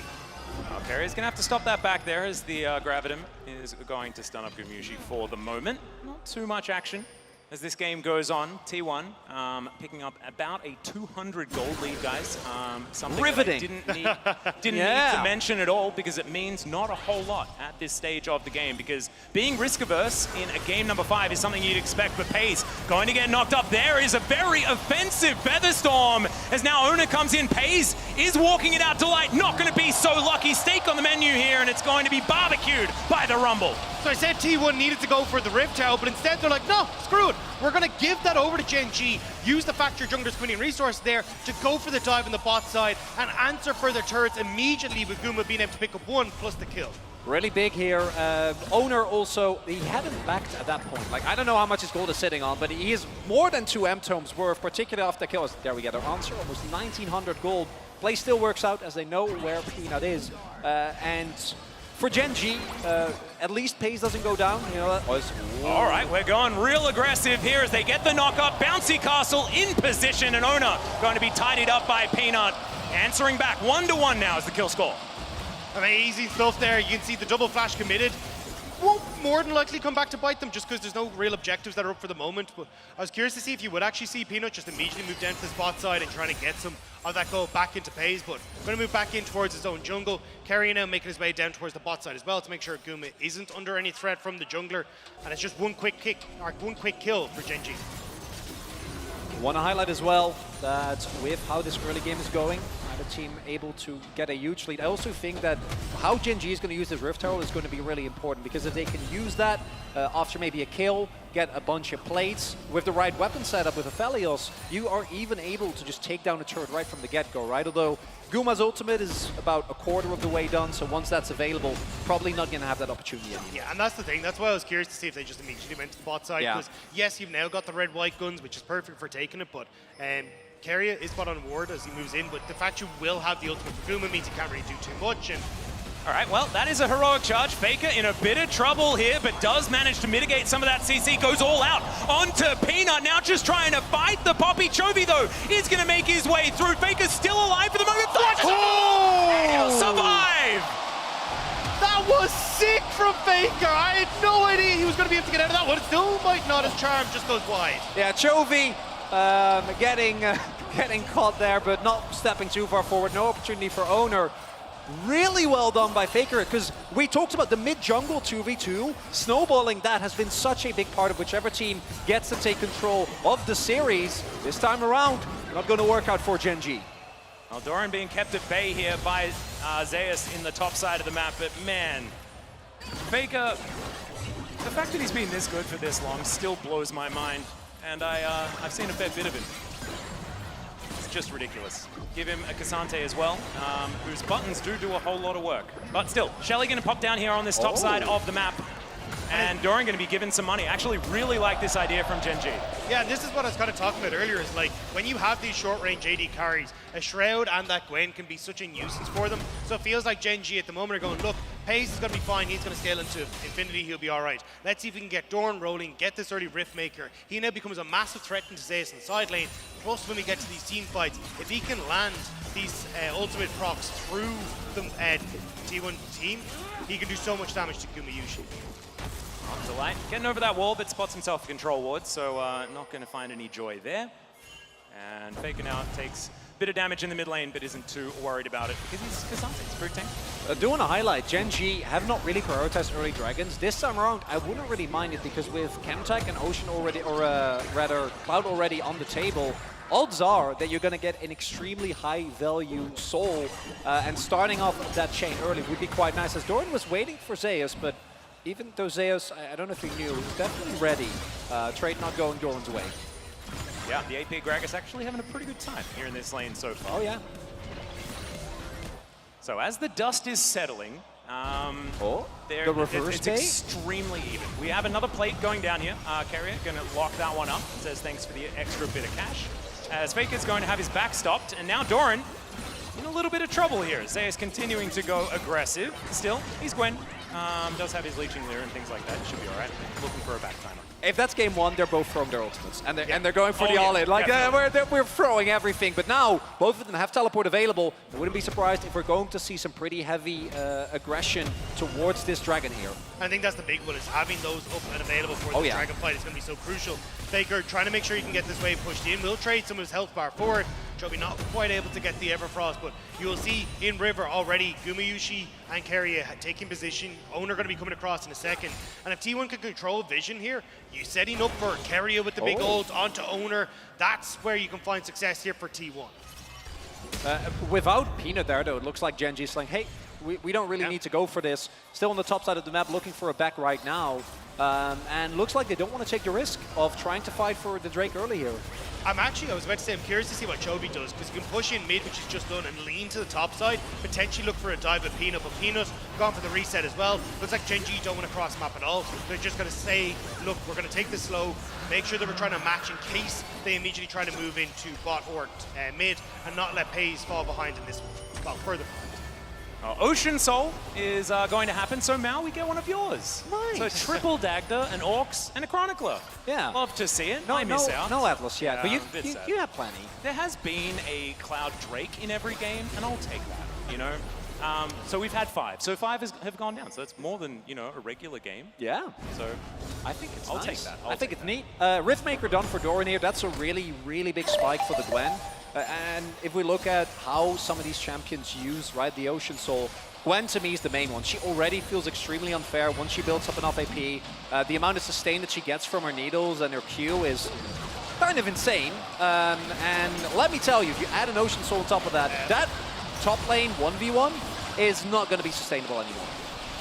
Feels like it sounds like it started raining in here. And I actually kind of love that because we've got an Ocean Soul. Thank you so much, London, for that one. As now Atmospheric.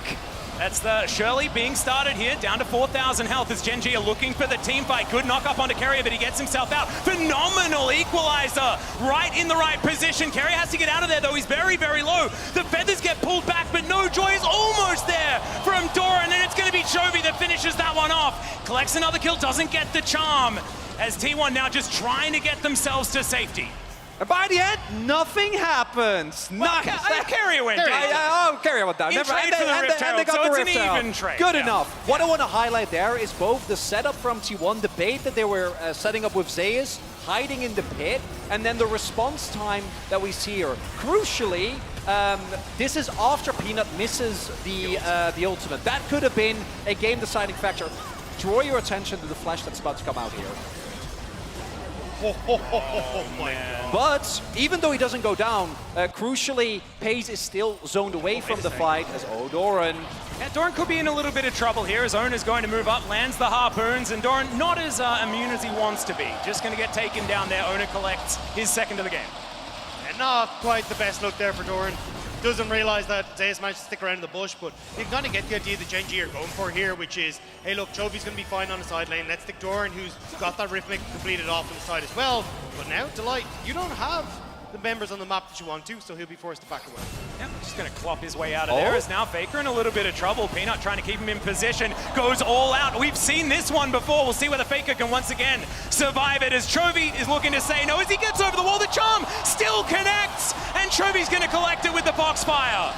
Just about able to finish that one off. FLICKR, not surprised to see Peanut rock up, but now Rift out of the mid will get one charge. The classic FLICKR. It's FLICKR for turret. That's a lot invested though, and they're going to get a first break and a subsequent charge. Yeah, there is the ultimate to come through from Peanut as they flash away.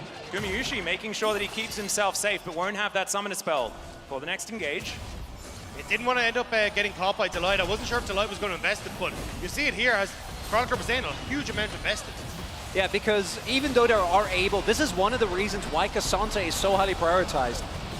Even though they do end up getting him, look at how much time he wastes, right? And not just time, Chovy is forced to invest his flash just to make sure that they actually get the kill, and because of all the ultimates, all the time, all the cooldowns invested, T1 then gets the mid lane play. We do see Gen G trade back a little bit. If they could have actually started the fight, would have been amazing, but they only get Guma's flash, which, while good, it is Xayah, so there is a lot of innate safety nonetheless.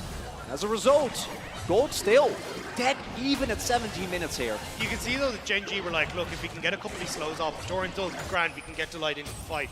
But the fact that you want to hold on to this flash is so crucial, especially when you're looking at the Dragon that's up in 55 seconds. That's what Gen G are trying to play for here, and that's why you can see Doran now in the spot side, trying to establish vision with Delight. Peanuts on the way. They want to make sure that they're in a position to get good flanks off for guys like this Alistair, so they can actually try and contest Gumayushi in the fights. Goal difference powered by AWS, not giving us a whole lot of information because honestly, the gold has been pretty much identical between these two teams throughout this game. The amount of trades that have just been incredibly even has been too many, so it's hard to say who's really coming out ahead. I feel like the team with Gwen, though, often feels a little bit more dangerous as you get to late game, but then there's a Xayah situation, and I just don't know. Yeah, it's really tough. It's also, I think, the first game that is truly close. Because even though some of the games that we've had in this series felt close, it was one team at a decent position, but despite being a couple of K gold behind, not so much this time around. A lot of vision that is inaccessible due to this Ocean Rift. So is Gen G actually going to walk in? Because T1, full control of the area right now. Yeah, early to mid game has been T1 3 games and Gen G 1 game. And in this game, it's neither team that has that control. The thing is, though, because T1 have control over River, well, Peanut just waltzing on through. Doran wasn't able to defend that bot lane turret, so now you can kind of see Doran doesn't have control, so Gen G now trying to bring it back, but at least Pays isolated. You got to take a step back and make sure the AD carry's coming with you. You got to be really careful. You can't fight in these corridors. If you get comboed with feathers and an equalizer, it's unplayable, and it looks like Gen G have been slowed down too much, unable to make their way over to the Dragon. Yep, not going to be able to get in there. Too much control, and T1 will get themselves Soul Point. So Ocean Soul in 5 minutes' time is going to be the fight that they're looking for. Speaking of fights, Chovy looking for an opportunity. They managed to get the Featherstorm, actually a big cooldown, but with the fact that they just took the Dragon, it's likely that they're going to be able to wait out that cooldown. Yeah, I mean, look, yes, our Baron's up in 12 seconds time. Oh yeah, that means that there is a Baron fight within the next 3 minutes, right? Yeah. Well, true. But you still have Flash that's about to come up for Gumayushi, so he'll be all right. Like, there's no real threat that Gen G are going to be able to put off. It was a nice attempt, kind of just like, hey, look, we'll see if you can fish for something as now. They're going to see if they can get FLICKR on this top end. Well, Peanut biding his time, not wanting to give his position away, as FLICKR going to mitigate the CC, and we'll just walk away. So, not going to get too much excitement, action, and things like that. Yeah, I think after try 1 and 2, like, is it even if we get him, is it really worth it? And in this case, they also don't have topside control, and if Owner does end up showing up, the 2v2 is a much different situation than if you'd just be 1 versus 2. All right, gentlemen, I want to play a game. At Oh, no. what time Oh, no. is the gold lead going to be over 1,000? 26 minutes. 26 minutes for Dagda, Chronicler, and what about you? I'm going to say 24. I think someone is going to get Baron. So 24 minutes? Yeah. How about you? Okay, I'm thinking 22. So I have a feeling... Oh, 22. Yeah. So I have a feeling what'll happen is we'll get to next Dragon. Gen G are like, okay, do we really care about Ocean Soul? Not particularly. Let's just try and bait Baron, which means that then one person on T1 gets Dragon, and then we just have this Baron dance indefinitely until Boulder. Why does I'm he going to have be wrong in 45 seconds. Why does he have a reason? I'm not understanding. That's not the point of this game. Stop explaining it so well, Dagda. Yeah, I actually feel even more stupid for I'm the new picking guy. a time that's very silly. I'm trying to work it out. Come on, you know? man. No, it's okay. We'll have another game coming up. If this is still going to move relatively slowly, there'll be plenty more games. Totally fine. Hang on, 30 seconds away from being wrong. As Peanut. Keep that counter going. Yeah, got to make sure we stay on top of it. Carrier gets back to base just fine. And okay, so what are we at? About 500. Yeah, it's not naturally gonna. It's not just gonna happen. No, I got There's something 12 needs seconds. to go. 12 seconds. Chovy, can you get a kill in 12 seconds? Well, not if you miss all your abilities. Okay, there we go. And is going to move back and pick up the minion wave as Gen G just getting control around the Baron Pit. Understandable into T1. Against other teams at around 20 minutes into the game, maybe you wouldn't necessarily need to invest this much vision around this area, but against T1, you definitely have to. So I want to highlight, as And we I'm see, Owner, thank you for that, very important. Owner actually going for death cap second here, so like really trying to max out the AP that he gets and just toast his opponents in the shortest amounts of time. Quickly, it's also done for Gumayushi. Did go for Kraken, which we've seen more and more. Does mean that some of the maneuverability in a fight and the really big feather combos are a lot harder to hit.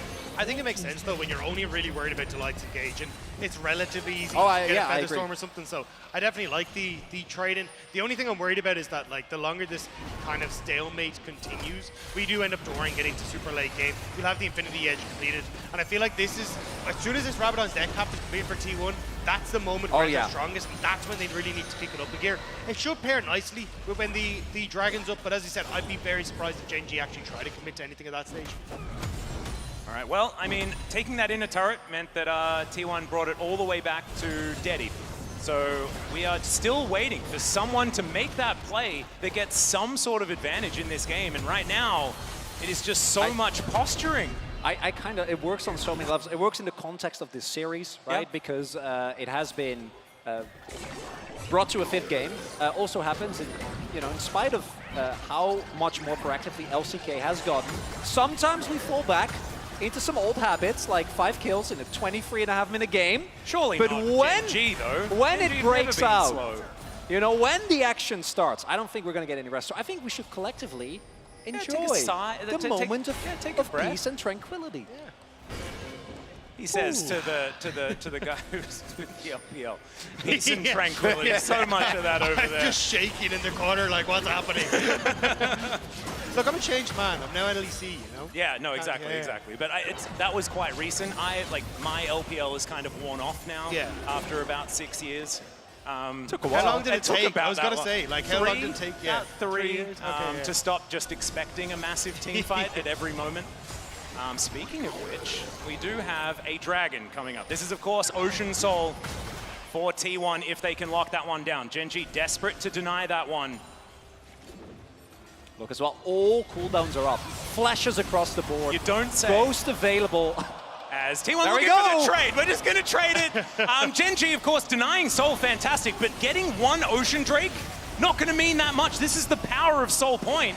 As T1 has started this one off, they can back away from it at a moment's notice. If FLICKR diving forward, doesn't find Chovy there. Everfrost is good. Equalizer, even better. But Doran, he's immune, guys. And now T1 will back away. Let's count how many are dead. None. And nothing really burned apart from the ultimates, but now T1 still trying to push forward, trying to make sure they can get control over mid lane, so it's very hard for Gen G to move across. Oh, Delight gets the flash headbutt. They find the backline as Gumayushi already has used the Featherstorm. Doran down incredibly low. Stays alive for so long, but it's not going to be enough. Another couple of kills to come through for the Rumble, and T1 come alive at 25 minutes. And it starts off with the engage, but it is not enough. Guma stays alive nonetheless. Paze is swept out of the team fight by FLICKR, and without that damage, T1 is gonna break open the base. And it was so even for so long, and now T1 are just crushing through the base of Gen G. What can one cow do? He needs to buy 10 seconds of time, but it's not going to happen. And at 26 minutes, almost on the dot, T1 will take the Nexus and win a Game 5 for the first time in so long, and they will remain in the upper bracket here at MSI. Game 5s in international series have been a curse for this T1 roster for such a long time, and all they needed in the end was one single team fight. And an incredible team fight at that as well. Gen G think they have the jump onto Gumayushi, and he leaps away. And FLICKR, what a pullout. Finding Paze next to the wall, immediately takes the AD carry out of the equation. And T1, I mean, straight up take a bow. That was incredible. What an amazing series from both teams, to be perfectly honest. But T1 in the end will be the victors. And I can't, we're not even up to the final. We could get a rematch of this. It could theoretically happen if Gen G can make it through that lower bracket. Oh, look at those faces. And elation here for T1, and they deserve it. We're not even done today. We're at the halfway mark. Yeah, that's We're true. only halfway done. The dream is 10 games, ladies and gentlemen. Mad and G2, it's over to you now. You have to do it. We need to get to the 10 games.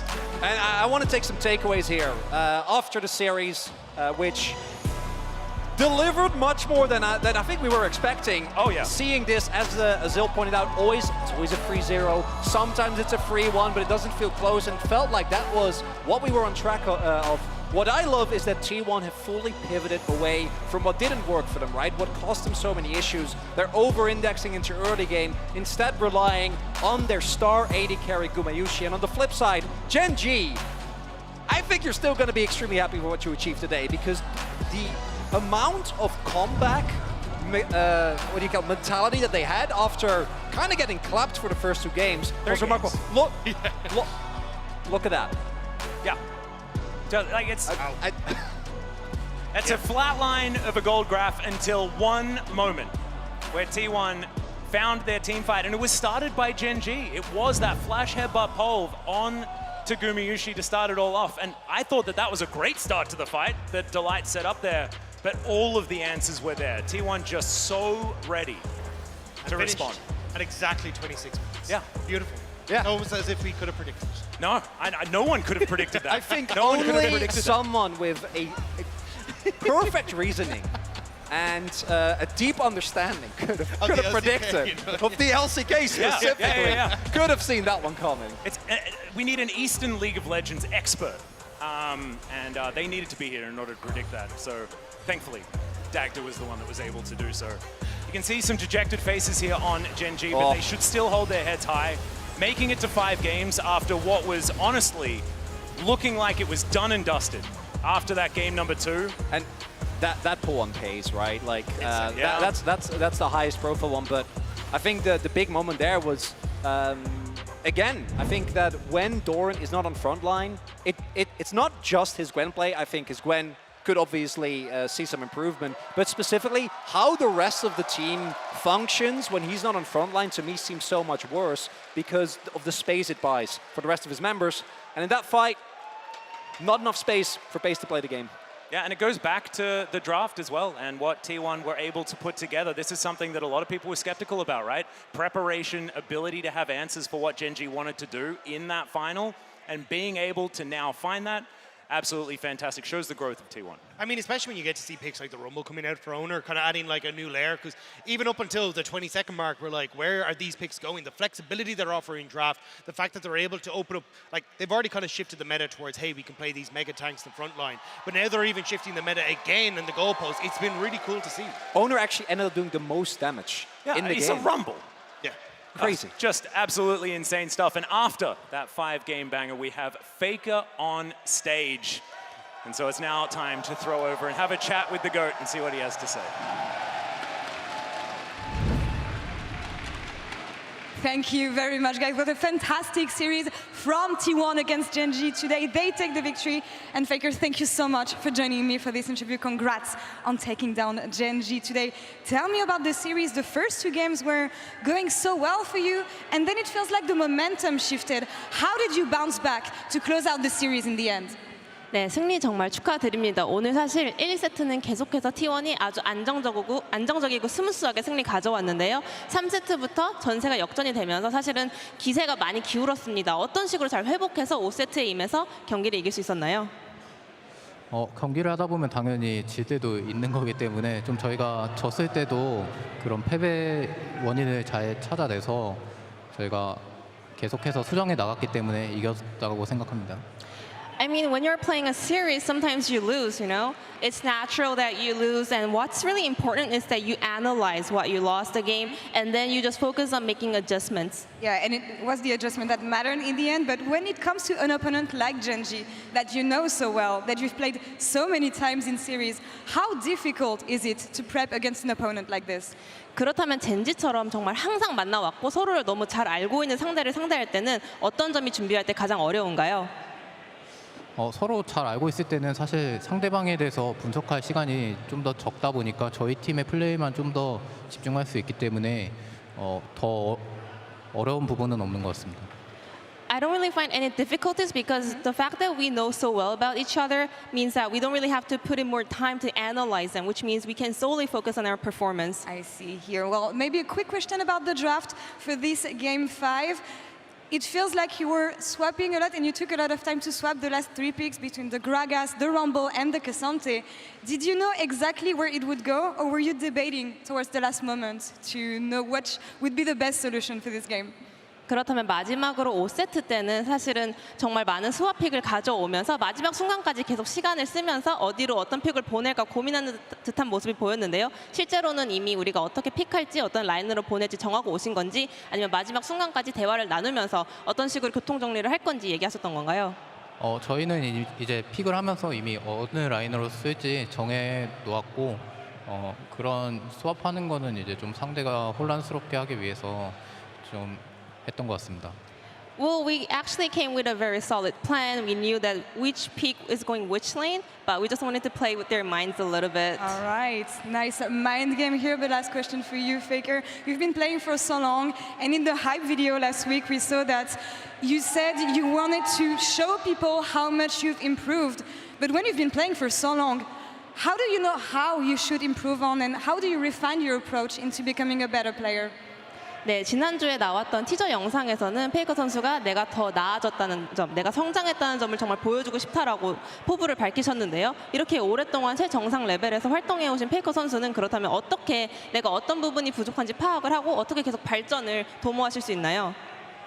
처음에 이제 프로게이머를 했을 때와 마찬가지로 저는 아직도 계속해서 발전해 나갈 부분이 많다고 생각하고 지금도 여전히 부족한 부분이 많아서 그동안 얼마만큼 많이 했느냐는 중요하지 않고 앞으로 어떻게 해나갈 것인가가 더 중요한 것 같습니다. Same as my rookie year, you know, I just always seek to improve, and right now, at this point, even I see so many parts where I can improve on. So I just want to focus on what's next in front of me, not what I have accomplished behind. An inspiring career of gold. 축하드립니다. 인터뷰 감사합니다. Congratulations on taking down Gen G today. Jisun, thank you so much, as always. And that's all for us for the Verizon post-game interview. We'll be back in a few minutes for the second series today, G2 Esports against the Mad Lions. Stay tuned.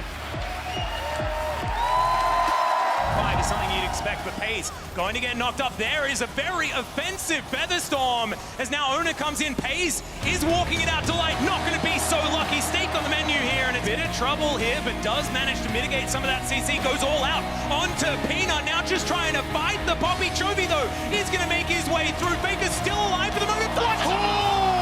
Survive! But they find the backline as Gumayushi already has used the Featherstorm. Doran down incredibly low. Stays alive for so long, but it's not going to be enough.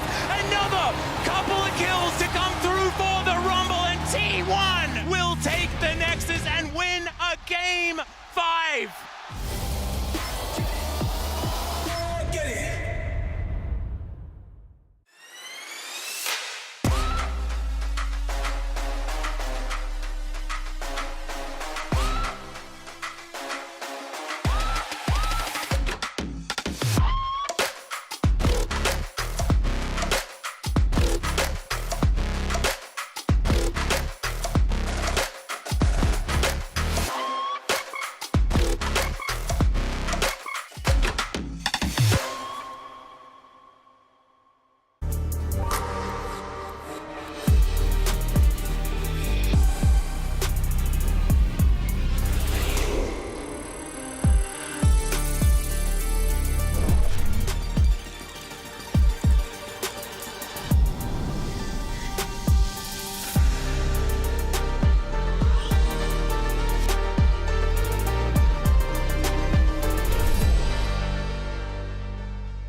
New and existing customers can choose the phone they want, like the incredible iPhone 14 on us. Not to brag, but I'm on Verizon now. And I got to choose the phone I wanted for free. Not that you're bragging. Choose the phone you want on us. Verizon.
ain't the same, ain't no debate. Cause rules are meant to break by the power in sports. Get it. Hello, London! Hello, B's, G's, and NBs. Welcome to the MSI 2023 for the second best of 5 in the LEC clash between G2 Esports and Mad Lions. I'm Quickshot, and I'm joined by nobody at the moment. Producers are telling me that my analysts, why are they on a treadmill?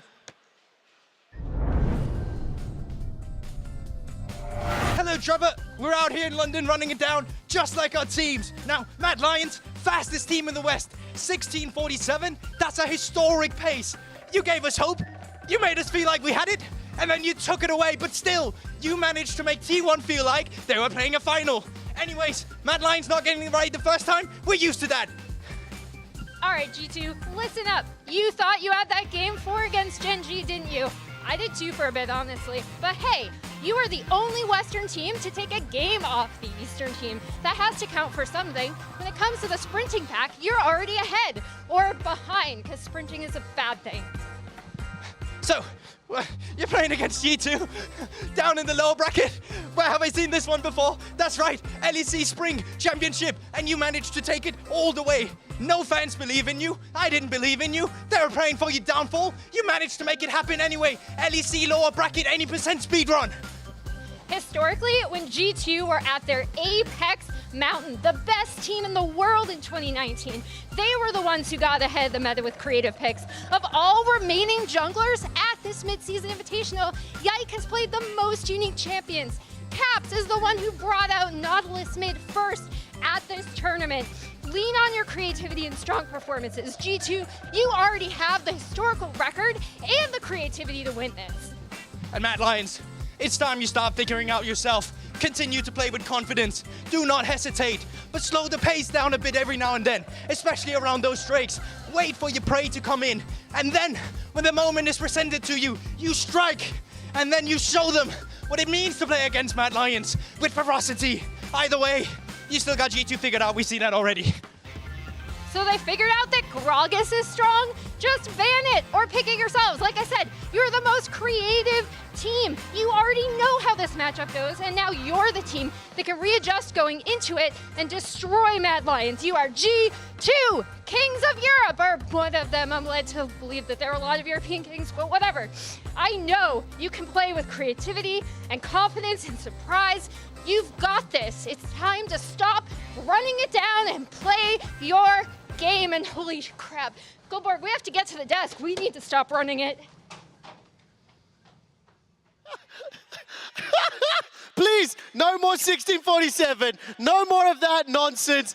That was fantastic. If I were to award a winner, I do think Goldborg had a little bit more punch. He also knew and obviously knows there's more than one king in Europe. Come on, Emily, I expected more from you. I had to lean into it. I'm out of my element. This is actually the match I'm nervous for the most. Okay, hold on. We'll get to this in a second. Nervous for. We've got a high-pace intro because the players are setting up. I want to see what the fans are predicting to win. And our MasterCard fan prediction, and they are leaning with Emily Rand right now. 73% of them voting in favor of G2. Remember to send in your votes every day at MasterCard Nexus on Twitter. Welcome to the desk. And what a great intro. I learned so much about the teams in such a short space of time. You did? How? I did. I have no idea how you learned anything by watching that, but I mean, this is just a comfort spot for Mad Lions, you know? They don't want to have the fans believing in them. That's when they do the best. As I can see, the players are nearly ready to be introduced. Who are you predicting to win? And 2 sentences as to why. I'll go Emily first. All right, so I do like a lot of the things that G2 can bring in draft. I've specifically 2 sentences. Okay, watching Yike, I'm going G2. Everything says G2, but I promised Pat I would say 3-0 for Mad Lions, so 3-0 Mad Lions. Well, listen, we'll get to the games. We'll spend a lot more time breaking them down after the series versus T1 a little bit earlier. Lord did have an opportunity to sit down and talk to Niski. Hopefully we'll get to that interview in a moment or two. For now, though, as we do have a little more time, quickly, talk to me about bans. I heard Emily talking just ban Gragas. Is it that simple? I mean, it may not be that simple, but it certainly probably will be banned in that regard. I think G2 has a lot of bans that you need to look out for as well. We've seen the Nautilus, and without it, they've actually been...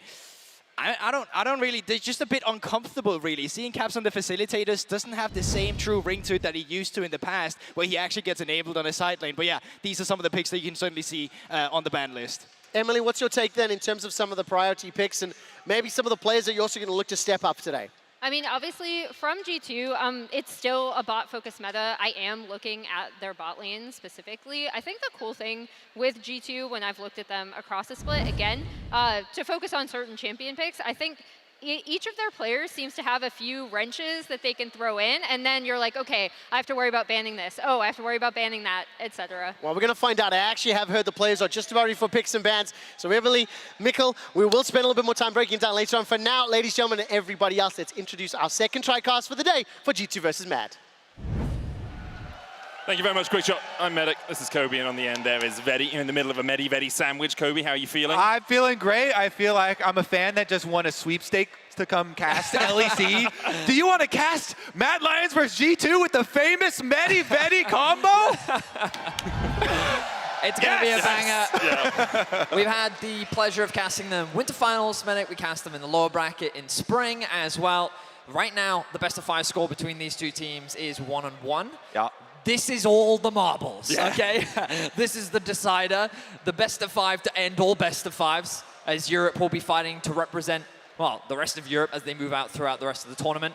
And expectations, well, what can we say? Both teams got smashed. We can say they're low, Vedius, I think is what we could say here. It will be fun League of Legends, if not perhaps the most exemplary League of Legends we've seen today. Well, looking at it from an outside point of view, I feel like there are some minor changes that G2 can take from T1 to storing Mad like that, and them perma-banning Niski's Gragas. I feel like that is something that G2 probably should have done last time around, and they probably will do this time around, adopt that ban, because Niski being 11-1 on Gragas this year is outstanding and definitely looks a lot different on other champions. Yeah, I mean, it's definitely something that you want to respect. I'm very curious as to what the bot lane meta is going to look like. The fact that Hansama with his comfort pick was shut down so effectively by T1, it brings into the question of, can you afford to actually let this through? Because domestically, this was something that you had to ban away from Hansama, but maybe against the bot lane of Kazi and Hylissang, they still need to showcase that respect, because domestically and internationally, obviously, 2 different ballparks. Of course, we are talking about the Draven when we talk about Hansama being undefeated, went 6-0 in the LEC and then was absolutely slapped earlier at MSI. There's the Draven ban by Mad. They don't want to see that at all. As well, and the Krakus removed. So immediately, the teams have been listening to you guys. This is smart. G2 are taking notes from the T1 bans. They also perma-banned Rakan is the 3rd ban there. You know, taking out the Gragas from Niski and then taking out those hard engage options from Mad Lions for their team fights. But the Draven remains banned. Kasante's value has been increasing dramatically. Both Mad and G2 suffered at the hands of the Korean Kasante.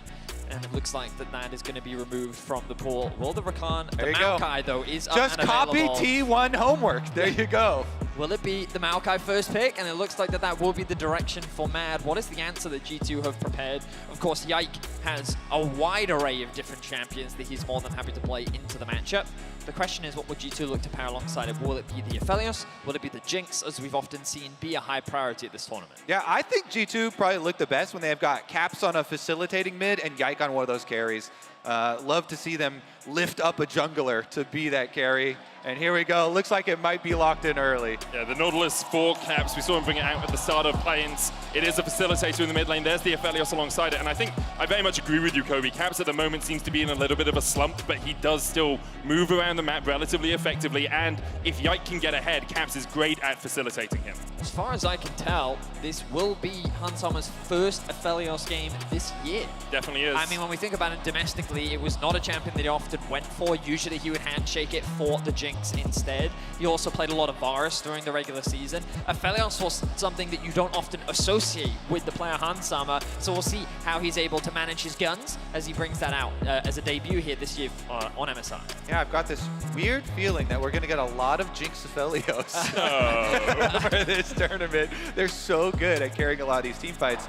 And Aphelios is especially good when there's a lot of melees on the enemy team jumping into you. And so I like this from Mad. They pick up the Jace, some more long range, some more poke options for them so they don't get cut down by that buzzsaw. It's also something Chasey's very comfortable on in that top lane. Can flex it to mid, although we don't see Niski pick up the Jace too often. Expectations are that Chasey will pilot it in top. at this. The Kazakhs locked in for Yike. You would assume that the Nautilus is going to the mid lane. Of course, it can be flexed. We know that that is the beauty of the champion. So we'll have to wait and see for sure which direction it does go in. With the Braum being banned, this is something that G2 did struggle with. And so they want to remove that and take it off the board. Yeah, take away any more of these team fighting supports here from Mad Lions. Remove some of those options. This is right up G2's alley, though. This is exactly what I want to see from them. You know, have Yike on one of those scary carry champions in the Kazakhs. Even though some people already are starting to detract from assassin jungle gameplay, now you have to worry about some big AoEs. Kennen taken away by Mad Lions. Of course, we have seen Broken Blade bring that out a couple of times so far at MSI. The Braum as well, very strong into the Nautilus, so I'm not really too surprised that G2 decide to ban it out. I do wonder where Mad will go. They're looking for mid support on 4-5 here.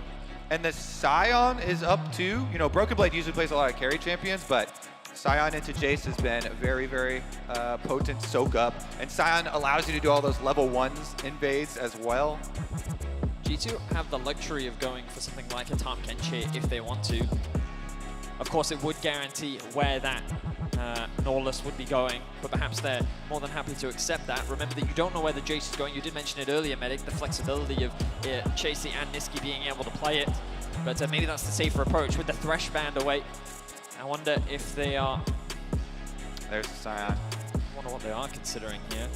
Good call there on the Scion ban, Kobe. I do wonder if G2 will just go safe top. You could pick something like Gnar here for Broken Blade. Yeah, he's not the most experienced on it, but it's something all top laners really know. Instead, it looks like they might pick their support here, reveal the fact that this Nautilus is going mid as we expected, and then look for that top lane counter on 5. Ooh, Annie, okay. I mean, still flex. You can still flex it. That's flex them all over the place, man. They've gone to Muscle Beach. The expectation is, though, that this Annie nice should be NA reference. I like that. I feel welcome here. Well, I think this Annie is likely to go into the mid lane with the Nautilus moving down into support. We did hear Mickey bantering in play-ins that he believes that he is the stronger Nautilus player. Of course, Cap's no stranger to the Annie as well, with the Leona being locked in for Mad, so they want a little bit more engaged to follow alongside the Maokai. This gives them a very proactive bot side of the map to play through as well if they want to do that in the early game. The question is, how will they round out their draft? And it looks like it's going to be the Gnar. Okay, so they are going to have Nisqy take up the Jace this time around. Soak it up in the mid lane with the extra bit here. So Mad do have a decent amount of range. Yes! Yasuo counter! One of the oldest and most exciting counters to Gnar. Find the Gnar up there. As soon as the Gnar is mini form, go in for the trades. Oh my goodness. Broken Blade, yes, deliver the excitement. It's such a potentially volatile lane, though. You look at... Oh yeah, it's volatile, all right, because Yasuo has to get in there to go for the trades. But you go in when the minions are in the line, so you can still use one of your enemy minions to jump back out with the E. You're still going to need some jungler attention, though, to make sure you've got the openings to put the pressure on the Gnar. A lot of it is with kill pressure up there. Yeah, I feel like that G2 could have just rounded out their draft with a solid front line, something like a Malphite that can just act as a reliable engage, and then they're like, no, we're going to take the skill match up top. Elyoya, wouldn't be surprised to see him path towards the top side of the map, but range is something I think Mad have a lot of with Jinx, Jace, and Gnar. They have a lot of poke at their disposal. They have a lot of ways to enter, especially around these neutral objectives, and face checking into Mad Lions is going to be very challenging. G2, I think, don't have the easiest engage, given that they're very reliant on Nautilus finding that initial hook. So I think that when it comes to the team fights, Mad have a lot more options to get those better fights. And from the G2 side, I feel like there's a lot on Caps actually finding roam timers with this Annie. Caps has had games where he has roamed to both side lanes successfully, even before 5 minutes. If you can get that Annie up there roaming to the top side too, Gnar could be under a tremendous amount of pressure. There's so much volatility here. This is going to be an exciting one. London, Europe! It's League of Legends European Edition as we have a rematch between Mad and G2. One of us will win. Isn't that great? We'll have a European victor here at MSI. Looking forward to it. I have done a bit of crunching of the numbers here, and I'm pretty sure this is Broken Blade's first Yasuo game ever in competitive play. I could be proven wrong by our stats team, but from everything I've had a look, it's something we haven't quite seen. He did play it in the TCL back in 2017, but not in a major region.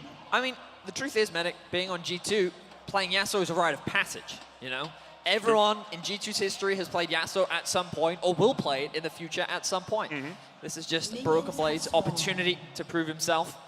We'll see how he does in the top lane matchup, and we'll crucially keep our eyes on these early junglers, as we may be seeing a bit of a delayed invade here from G2, I imagine, just to get a bit of information. And part of the, I mean, Yasuo is a very old, counter into Gnar. The matchups used to be so much more volatile.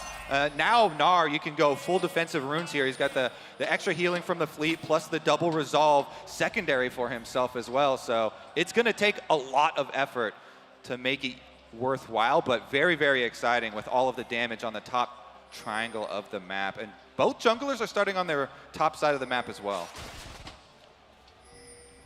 I wonder if this Kha'Zix will do a full clear top into looking for something already I see on the minimap. Broken Blade looking to leverage the strength of the Yasuo, as we once again see a bit of trading in mid lane as well. Caps versus Nisqy, a mid lane matchup we've seen many times before, and Caps is definitely a player we'll be keeping our eyes on this series. He very much struggled when playing against Chovy. Various interviews that he's done, he commented a lot on his own performance and how he expects better of himself. And I know that many European fans want to see Caps succeed on the international stage. See if he can do that against Nisqy, who, really good trade from him. Should be able to force Caps back here. Caps knocked back by Nisqy. In the end, both of them about 100 HP. Biscuits and potions running on either of them. So Yike could look towards the mid lane. Did do that full clear. Elyoya cleared his entire top side as well. They know that he did this because they have a ward on the red buff, but Yike missed! The Void spikes! And Nisqy holds his flash. The bug jumps over the wall. Nisqy holds his flash. Remains cool. The W does miss. And that is a swing and a miss, but that is what you still want to go for. Try and get the pressure mid so that Caps can actually roam like we were talking about. Actually get him unlocked from this mid lane, because otherwise the Jace is just looking for constant pressure there to keep the Annie under turret and make you pay with turret plates. Broken Blade dashing around as much as he can in the top lane, but he was hit by the wallop, he was hit by the house, and he loses out on the trade overall. Of course, he can regenerate that shield through his passive, which gives him a little bit more trading prowess, but Mega Gnar does as well for Chasey. And you did talk a little bit about Caps, Veli, as Chasey dodges away from Broken Blade, but I think on the other side, you have to look at Nisqy and the fact that he is consistently placed well in Europe and even in the LCS when he was over there, but has never really taken the next step on an international stage. Of course, here in the European versus European matchup, doesn't give you as much gravitas as beating a FLICKR. Right. But for Nisqy to step up in this series and really start performing would definitely be a mark in the win column for him. Ooh, Flash goes down though, Kazi flashes away from the hook. Hans Sama flashing forward, has that Gravitum locked in, and Kazi has been left to his own devices, and Mickey and Hans Sama dive in on him. First blood, G2. Huge here for the bottom lane, left alone, and they take advantage. Meanwhile, vision around mid lane is going to be important in allowing Nisqy to continue to push in on Caps, and so they have junglers constantly here, and on a ward. Yike still has the flash, has the jump. Dash across into the Dragon Pit, Nisqy collapsing. And there's a whole wave pushed into the tower on bottom side too. Can we see if that was a cannon wave down there? Because that thing is dying right now. Okay, it is a cannon wave. Kazi, he's got the zap. No -1s hit. Kazi able to secure it. So, a lot of people backing on top of wards this game. Difference is, Yike was able to get away with his life. As somehow the TSM chants have made it here to London. I feel at home. Run from it. Hide from it, you will never escape. Thank you, London. Honestly, though, top side here, we're expecting some extra volatility. It's been pretty close farming. Cole picked up here for a Broken Blade as well on the later back, so it's going to take a while to pop. Yeah, Yike has been looking for a few opportunities here and there. Of course, his back did get delayed after that little skirmish that he ran into, which means that Elyoya has just been power farming throughout the jungle. You can see he does have a healthy camp lead over his opposition, but he hasn't really been able to do much on the map so far. Not that crazy for a Maokai, as Yike will hover around the top side of the map. Hilly, hook, through dead, flash forward, shield today, but cleanse away from Hans Sama. Hilly stepping forward further. Can't get too much more damage down, takes half his health in the trade. Bottom line's going to be really important too, because if you get Mickey to roam over towards the Yasuo post level 6, that's where your knockups actually come from. There's no knockups for G2 in mid or jungle for any of those early ganks up there, and Nisqy try and trade back here. Keeps the Tibbers under the tower to make sure it loses some health. Caps Yeah, walks out of range to bring it back. Elioya now looking for the dive down towards this bottom side. No cleanse, no flash on Hans Summer. The hook comes out from Mickey, but the cannon tanking the tower for now. Hans Summer and Mickey able to retreat to the safety of their turret. Yeah, already chunked out Leona here pretty heavily, so don't want to go too risky. A big missed opportunity It's a here hook. for Mad. Hilly, Riptide coming down. The root's going to land with flame jumpers, but Hans Summer doing so much work. Mickey's already taking the Hans Summer low now. The root's going to come onto Kazi as Hans Summer tries to trade back. Mickey trying to escape to the safety of his jungler, but Yike flashes forward immediately past him. Mickey with the shield will survive. He tanks the cat. And now Yike and Elioya in a face-off. Yike should be able to escape from this one. Elioya doesn't have the flash and has no way to close the gap. Wow. So, Mad, they see an opportunity to find the re-engage, and they're able to get themselves an initial kill. But G2 quick to trade in kind as Yike responds. Caps, very low on mana, shouldn't have the damage. And you can see the cover from Mad Lions here to help Nisqy get back to base safely. A lot of aggression back and forth between the two mid laners here. Nisqy accruing a small CS advantage. The G2 slowly building a gold advantage. 900 is the lead for now, but Mad have found a good window where they can move into the enemy top side. Yep, support roam timers. You see Hylissang coming to work with Elioya. Meanwhile, it's immediately back to lane for Mickey on the Nautilus. So there's going to be a slight window of 2v1 that Karzi's going to have to play very safe down there again. Last time we saw G2 really taking advantage of that window. It's also something that Yike respects by not going into his red side jungle. It's like, well, we don't know where the enemy support was. We know he was around mid lane pushing out that wave, so I'm just going to sacrifice these top side camps. The wave pushed out against Kazi means that he will lose quite a lot. All right, here's our replay. As Mickey's going to force it onto Hilly, the low health Leona that we saw just before the tower dive. But since Hans Summer does not have his flash anymore, he's going to be trapped inside the alcove, and it's jungler's eating up here. Mickey's so close. Single-digit HP right there on the Nautilus. Shields up the sapling as well. Yeah, initially I thought in that play it was Mad that were the aggressors, but Mickey, believing that with the health advantage they had, they could secure that kill, greatly underestimated the durability of the Leona in that situation, and Mad were able to get at least a kill back. And last time we saw Hylissang, he was roaming up here with the Maokai to lay down some early vision as Elioya gets behind Broken Blade. Broken Blade flashes under the tower. Elioya can knock him back. The Gnar into the wall will lock him up, but Broken Blade still pretty healthy. Half of his health remaining. The roots come out. Broken Blade dashes in once again. The wall up the last breath, but Broken Blade will fall in the 2v1. Meanwhile, on the bottom side of the map, Nisqy is collapsing here. Mickey tries to flash away from the knock, but Hans Summer, red, white, he's looking for the fight, but he's knocked back into the midst of three members. Oh, man! He takes the 1-for-1. He gets the 1-for-1, so they get kills on both sides of the map, and it's going to turn into a Rift Herald as well for topside because Yike was able to chase him off there. Elioya goes for the recall on Maokai. What a gank, though. Wow, very explosive here in the early game between G2 and Mads. The TP will come through from Nisqy. He did lose a couple of CS there as Caps also secured the plates, but I was skeptical about seeing Hans Summer on the Ophelia, something that we often don't associate with him, but you give him the right guns and he knows that he has the tools, even in a 1v3, to walk away with a kill. And it is something he played, but not recently. He has 30 games on it across his career, about a 56% win rate. Played that a lot back in 2021, back in 2020, and a little bit on TL when he was there. But for the moment, he is playing very well in this game. About 7 CS up, about 600 gold as well. As we look for the last breath up towards the top side, Chasey can just dash away. Hylissang waiting to see if Mickey and Hans Summer step too far forward. Goes in, only level 5, no solar flare on him. Hans Summer with the cleanse. TP immediately invested by G2 as they look to turn the play around. Yike's going to dash across the wall, but Elioya can twist it advance and escape to the minion. Nisqy trading onto Yike though. That Karzik almost went splat.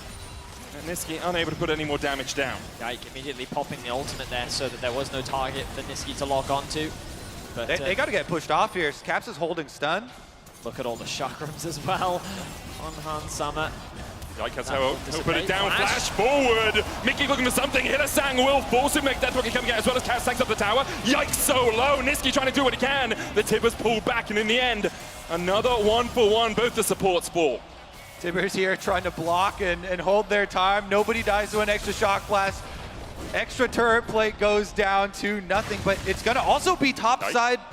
Yike. There's no way. There's no way he Yike. dies. Yike. He's fine. He's fine. Yike. He's fine. Yike. Oh, that would have been a yikes. It's actually really funny too, because you can lease jungle camps really easily now since they don't fully hard reset. So pretty easily managed there by Yike. Meanwhile, topside, I want to shout out, it is going to be the recall, and Broken Blade gets the minions all the way up to tower. But here's a look at the dive. They got the Maokai ultimate going, and so Mickey knows as soon as he's in down there, he's also going to go down. Oh, Mickey looking to lose his life once again. An easy pickup for the Mad Lions. But I think that G2 forcing that play in bot side, while initially it looks good, Niski's Shock Blast did so much to mitigate the follow-up because of how much damage it did onto Yike on the back end. Mad were quick to punish. They find themselves another punish as they secure a pick onto Mickey, and they will lock in their first dragon of the game. Hans Summer now makes his way down to the mid lane. I wonder if they'll shift Caps over to bot. He doesn't have his TP available, but they have to be paranoid about a potential dive, which is why they are just stacking in mid for now.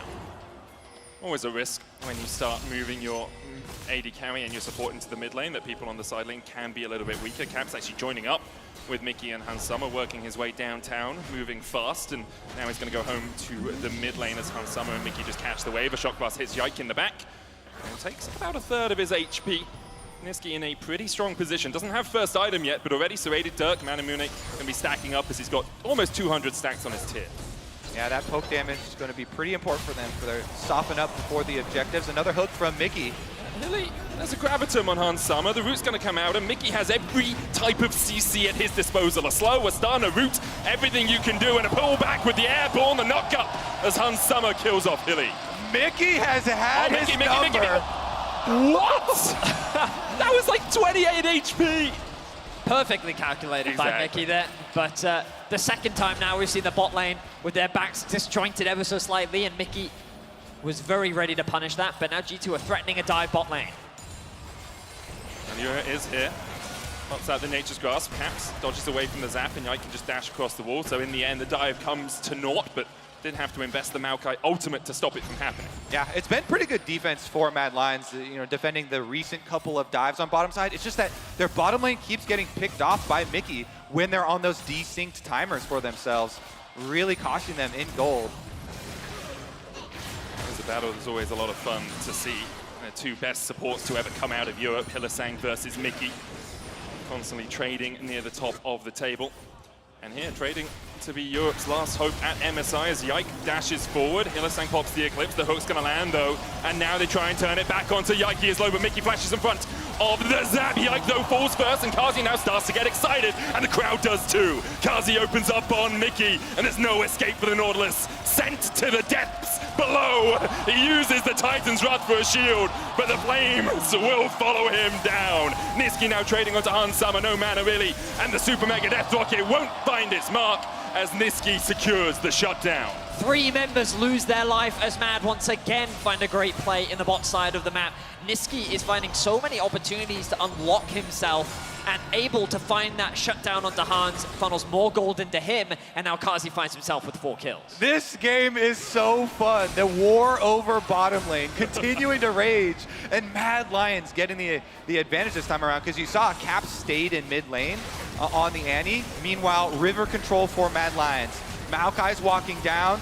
So even though Hilly gets low, he uses his E to get to the other side of Yike, and then Elyoya flashes in to root and save him. I think we've seen in a number of these skirmishes the durability of the Leona really paying off, and Mickey flashing onto Kazi thinking that Hylissang's death was a done deal so they could set up for the next kill, but there was no follow-up because they weren't able to get that initial kill onto Hylissang, and then Hans Summer, he didn't really have any resources left as Niski secures himself another big pick. Mad Lions have been able to equalize the goal. Yeah, I mean, those buffs to hammer form for Jace really were quite potent there, and Niski definitely making a lot of roam timers work. G2 doing a good job of picking up gold across the map, though. They are well in advantage in terms of plates, about 700 gold in the lead overall. But I will say, this is kind of how Mad Lions were able to make their lower bracket run in Europe, winning through Kazi. Even against Fnatic, it was Kazi getting a quadra on the Jinx that actually was able to turn that game around for them.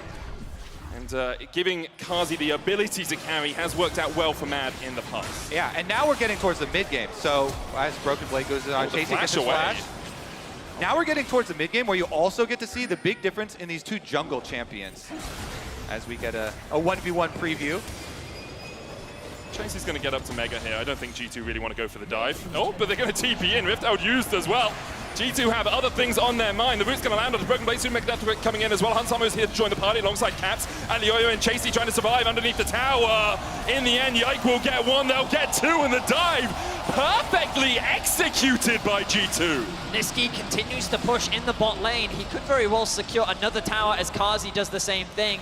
The reality is that while the dive ends up working out for G2, they had to invest a lot to make it happen. They pick up 2 kills. They should be able to secure 2 towers, but Mad is going to do the exact same on the cross map. They get the tier 1 in bot, the tier 2 in bot, and the tier 1 in mid lane.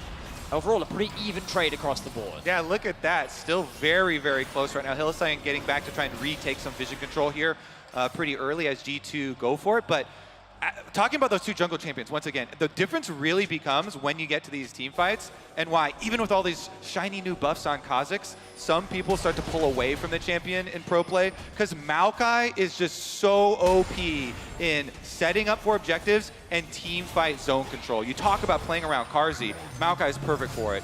Really setting up for him with the ultimate, with the twisted advances for peel, and you're going to see a pretty big difference there in jungle ability to peel versus jungle ability to actually bring the damage to isolated targets on picks. Solar Flare, and Summer pops the cleanse. See Mad just looking to get that spells out before the fight really begins. Flashes across the board as well as the dragon has spawned. Mickey down to half HP, taking the brunt of a shot blast to the back, and now Mickey has to start to retreat behind the tankier members of his team, but there aren't that many tanky members. Kha'Zix and Yasuo not the best front line. Dredgeline going in. Mickey already low. Pops the depth charge as well. Mickey surviving and Chasey already down. The dragon secured by G2. And now they really start to open up. Broken Blade dashing in. Nisqy able to get away for the moment, but Hansama untouched through the entirety of the fight. He gets the double and 1 for Caps on top. Hansama takes the triple and Mad are wiped away. Oh, G2's going to steamroll them now. Yikes on the hunt. They're going to get in a tower at least afterwards. G2 walk away with a massive victory. Yike, he is sniffing for more. He is trying to hunt for an extra pick, but Nisqy will not allow it. The dragon going in favor of G2, and I think we didn't even get to see I don't think we actually got to see Broken Blade use that ultimate. I thought that he would use the wind wall to block the Nature's Grasp, and then perhaps follow up on an engage from Mickey. Hang on a second. He's out. He's out. He should be fine. Yeah, he did get popped. He got popped pretty quickly because Mickey's the main front line here, and he's already at 50% health when they start. So G2 actually do a really good job of pulling Mad Lions towards the center of the river here. Then Mickey goes in, gets the knock-up. Yeah, that 2-man knock-up was absolutely massive from Mickey because he really should have just died right at the start of the fight. But it's the front line of Mad that get chain CC'd into death. And then Kazi trying to, after getting that initial reset, looks to clean up the fight, but Hansama in such a clean position allows himself to find the 1v1, and we all know what Aphelios is like. We've seen that 1v1 multiple times, and Aphelios walked away with a kill. Yeah, really good job there with the follow-up from Caps. Mickey combo into Tibbers combo, and they kind of annihilate that frontline difference. Hook's gonna land. And Leoya uses the ultimate to try and disengage, but perhaps, in fact, it wasn't engaged. The TP out, counter TP used by Mad Lions. Hansama, red-white, looking for a fight once again. He's taken down Nisqy already, and more are sure to follow. Mad Lions getting ripped to shreds by G2 in the topside river. And Leoya tries to get away, but Tibbers, the stun, the lockup, and a twisted advance won't be enough. G2 take 4-0. Wow, an unexpected fight in the river. They weren't even fighting over an objective, but it very quickly devolved into madness as G2 found pick after pick. The Baron spawns perfectly on time, and they're looking to snowball this game out of Mad's hands. Yeah, hello Baron, goodbye Baron. Right on spawn, 20 minutes on the dot. They're gonna take it. Chasey's coming over, but the chances here are below 1%. I think we all agree with you. It would have been one of the strangest steals I think I've ever seen. And although Europe are very good at Baron throws at this MSI, it would have been a bit of a spectacular against one. Another European team, True. I mean, you can. Well, you probably can. I mean, this game has just been blown wide open. Back-to-back, massive team fight victories for G2. And once again, Mickey starts it out. He got the hook into the ultimate here to buy time for teleport to come in. And they're all right on him, immediately taking down Nisqy. Just the collapse is so quick. And props to Mickey. You know, it was FLICKR who I saw doing this really well when he played Nautilus earlier in the week. But ulting the backline rather than the person in front of you means that you get that initial knock-up on the people in front while also kind of zoning someone out of the fight. And we've seen that twice now in these fights where Mickey's ulti has just provided so much value that it makes it so difficult for Mad to really follow up on any initial engage that they find. And Mad Lions running the two-carry team here with both Carzzy and Niski just getting annihilated so early. Meanwhile, G2 have 4 damage threats on their side. I will say, if you go Aftershock, Evans Shroud, Nautilus, that's 5 damage. 5 done more damage on Emax, absolutely shredded through the enemy team. But for the moment, G2 very much in the driver's seat, 7,000 gold ahead. And as you said, Kobe, Red Bull Baron power play really starting to explode this game in favor of G2. Hans Summer has been involved in every kill. Like, this has been very much the Hans Summer show. His Aphelios is doing some serious work right now. Once again, both teams gathering around the bot side jungle. Not really playing for any objective here. They need to get that push in, but with the dragon spawning very soon, I guess the fight is for vision as G2 continue pushing the bot side. Threaten this tower. Mad tried to defend. Dragon up in 30 seconds. Nature's Grass coming out as Mad Lions perhaps look for a little bit of an engage. Yike dodges away from the Zenith Blade and the Infernum ultimate with the Moonlight Vigil into the Tibbers. It's just decimation, demolition in the bot lane here for G2. Anything that Mad try to do is answered by the unrelenting hand of G2. 5 for 1 in the bot lane. All right, it's a massacre at this point. 22.5 minutes, G2 on the inhibitor turrets. G2, this is what they look like domestically. In winter, when they were on form, they would decimate their European competition, and they're doing it here in this first game in this best of 5. G2 show us that even though we might be outside of the European Union, Europe can still show up as they get the 1-0 up against Mad Lions. Woo! It's crazy how quickly that game snowballed out of Mad's control. It felt like that they put themselves in a good position. Niski had a very healthy lead over Caps in the mid lane. Carzzy came out of the laning phase 4-2. He was already completed his first major item. But then after that, that fight around the dragon, into the fight around the topside river, into then the Baron, into the game end. Yep. Just sequence after sequence, G2 was very quick to snowball that game out of control. And Yike going with that Augurin Conqueror into Black Cleaver and Gourd Drinker, tanky Kazakhs build, chasing them down. My goodness, there was not a lot of opening. We can both agree. Yasuo didn't really do much this game. We were excited about the pick. I'm so glad he picked it. It was fun. Yeah. But yeah, Broken Blade and Chasey really had no impact in this game. We've recognized it's become a very bot-sided meta. You know, it always has been, really, but really this game was all about the bot lane and the interactions between them, and it was definitely Hans Summer that ended up showing up. 11, 3, and 9 involved in 20 of the 21 kills. I think a lot of credit had to go to Mickey in that, right? His ability to find the hooks. Also, we often saw the 2v2 in the bottom lane. Hylissang would be aggressive. He'd be going in, he'd be looking for the fight, and it was always Mickey disengaging well that allowed Hans Summer to get into this really strong position. For sure. I think that Mickey's Nautilus, I think it's fair to make the argument that his Nautilus is stronger than Caps' Nautilus. Yeah. Maybe we'll see if they get the Nautilus once again. But yeah, it's an impressive performance from G2 in Game 1. We'll see if Mad can bounce back. They were down 0-2 in the finals against BDS when they were able to make the reverse sweep a reality. So we'll see if Mad can keep that strong mental that they've demonstrated multiple times before. I mean, if we're keeping the theme of the day, it'll be almost a reverse sweep into getting destroyed in the final game. We're going to hand it over to Quickshot, who's ready to break down Game 1. Well, I'm certainly going to try, but I'm going to lean on my 2 analysts of Goldbook and Emily, who are significantly smarter at the game. I will say, though, not huge surprises in the draft, and frankly, not huge surprises in how the game played out. We saw some interesting and entertaining skirmishes, I should say. Let's take a look at the FWS post-game breakdown graphic, just to immediately look at the 2 team compositions and the flow of gold. I think early game up until 15, slightly messy, slightly back and forth. I mean, Emily, we were probably like, I think we're going to have just a few early kills and a few late game kills. You're like, yep, that's exactly how it's going to play out. Yeah, and everyone was bot lane, right? Like, you saw that focus from Elioya immediately being like, I need to go bot.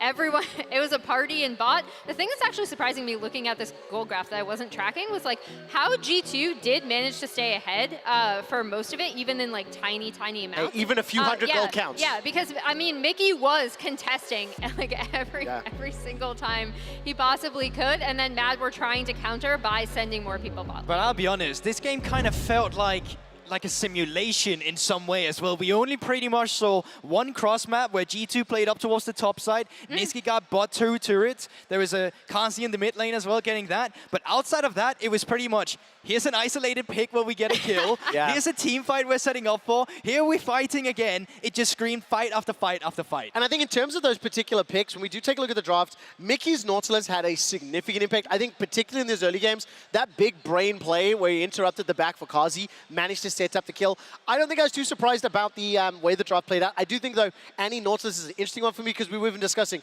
it could go mid, it could go support, and this is a team that could flex it. This is something I did touch upon going in, the thing that I really love seeing out of this G2 team, and also kind of a hallmark of G2 teams just generally across history. You obviously, we saw Caps was the first player to bring out the Nautilus. It's still a flex. We were kind of going back and forth about how like it makes more sense for it to go bot, but since it's Caps, maybe they're just going to shove it mid.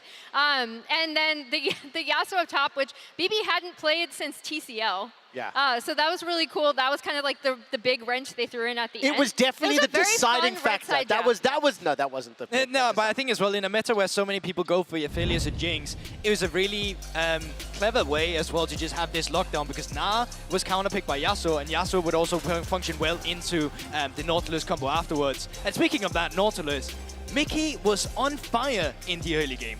Yeah, and I mean here you're going to see a lot of action in the bot lane. I mean, Mickey, you're so fine. These engages, they just blew my mind. You were like, I really want to talk, I really want to talk. You had your hand out, and I was he's like, already what is coming? dancing on the corner. You guys can't God, see this. okay. But yeah, so much of this game was not about the mid lane. It was not about the top side of the map. It was about who can have an impact on the bot side instead, who can get the favorable skirmishes. And while it got close back and forth of here, where Mad Lions did strike back to get some kills, where Mad Lions did find one skirmish where it did end up in their favor. For example, this one where it kind of gets messy for G2. In the end, Hansama got all the kills, got all the resources, became the big monster that you could carry through later on. Yeah, and I mean, the big thing here, even though we obviously see this is a favorable fight going for Mad, they actually had a few opportunities where they had complete control of the bot side, and they could have, off of some of these fights, kind of exerted that, gone for a little bit steadier Drake takes, etc. Because this was kind of the big play where it was like, okay, maybe the tide will shift. Yeah. But I think the big thing in, again, looking at this composition, how well Hansama played throughout, and Mickey looking for every single engage, is the fact that they can get on this Jinx so easily. Yeah, and I think in particular, watching Hansama, especially during the early game, gun usage, the CC, like both the setup for the AoE was quite impressive. What else stood out to you about Hansama, particularly in the later fights? I think it's just the positioning and knowing when you can actually move forward as well in some of the team fights. We saw it in the mid lane dive specifically, where they secure Baron afterwards. Good turret juggling, Tippers comes in to take care of it, but it's also just the fact that Hansama is willing to dash forward. And that's some of the best plays we've seen from some of the Aphelios. You know when to step back and let people kite into you, or you kite back and let people step into you. And you also know when do you press the pedal and move forward. And Hansama just understood his assignment in this role here. Yeah, in this Drake fight, we were going in thinking, like, I don't know it's if not a G2 had this, right? Yeah. Like, and then Hans just absolutely beasts this fight. I think it's just the fact that Mickey starts out the ultimate. I think to myself, this ultimate needs to go on Jinx. You layer on top the Yasuo ultimate. BB never got to ult at all whatsoever, but the rest of G2 is still there. And when that fight started, it's not like you had ideal gun combination, but speaking of ideal guns for Hansama, he's going to get rid of the flamethrower, he's going to have red and white, and you know what that means, right? So there you go. And this is perfect. I know the casters called out like, oh, they're not fighting over anything, but this was the game-breaking fight, right? For sure. Immediately after this, they're able to turn on Baron as it spawns, and then the game's just over. Well, fantastic play from G2, closing it out incredibly quickly. Once they do win this, it takes like 3 minutes to finish it off. So Hansama was Mickey, I think the tip of the spear, but also a lot of investment, a lot of plays going down there. Let's turn our attention to game 2. Mad Lions have chosen red side. That is not something we see significantly or really any time around. Gulborg, your eyebrows are so furled.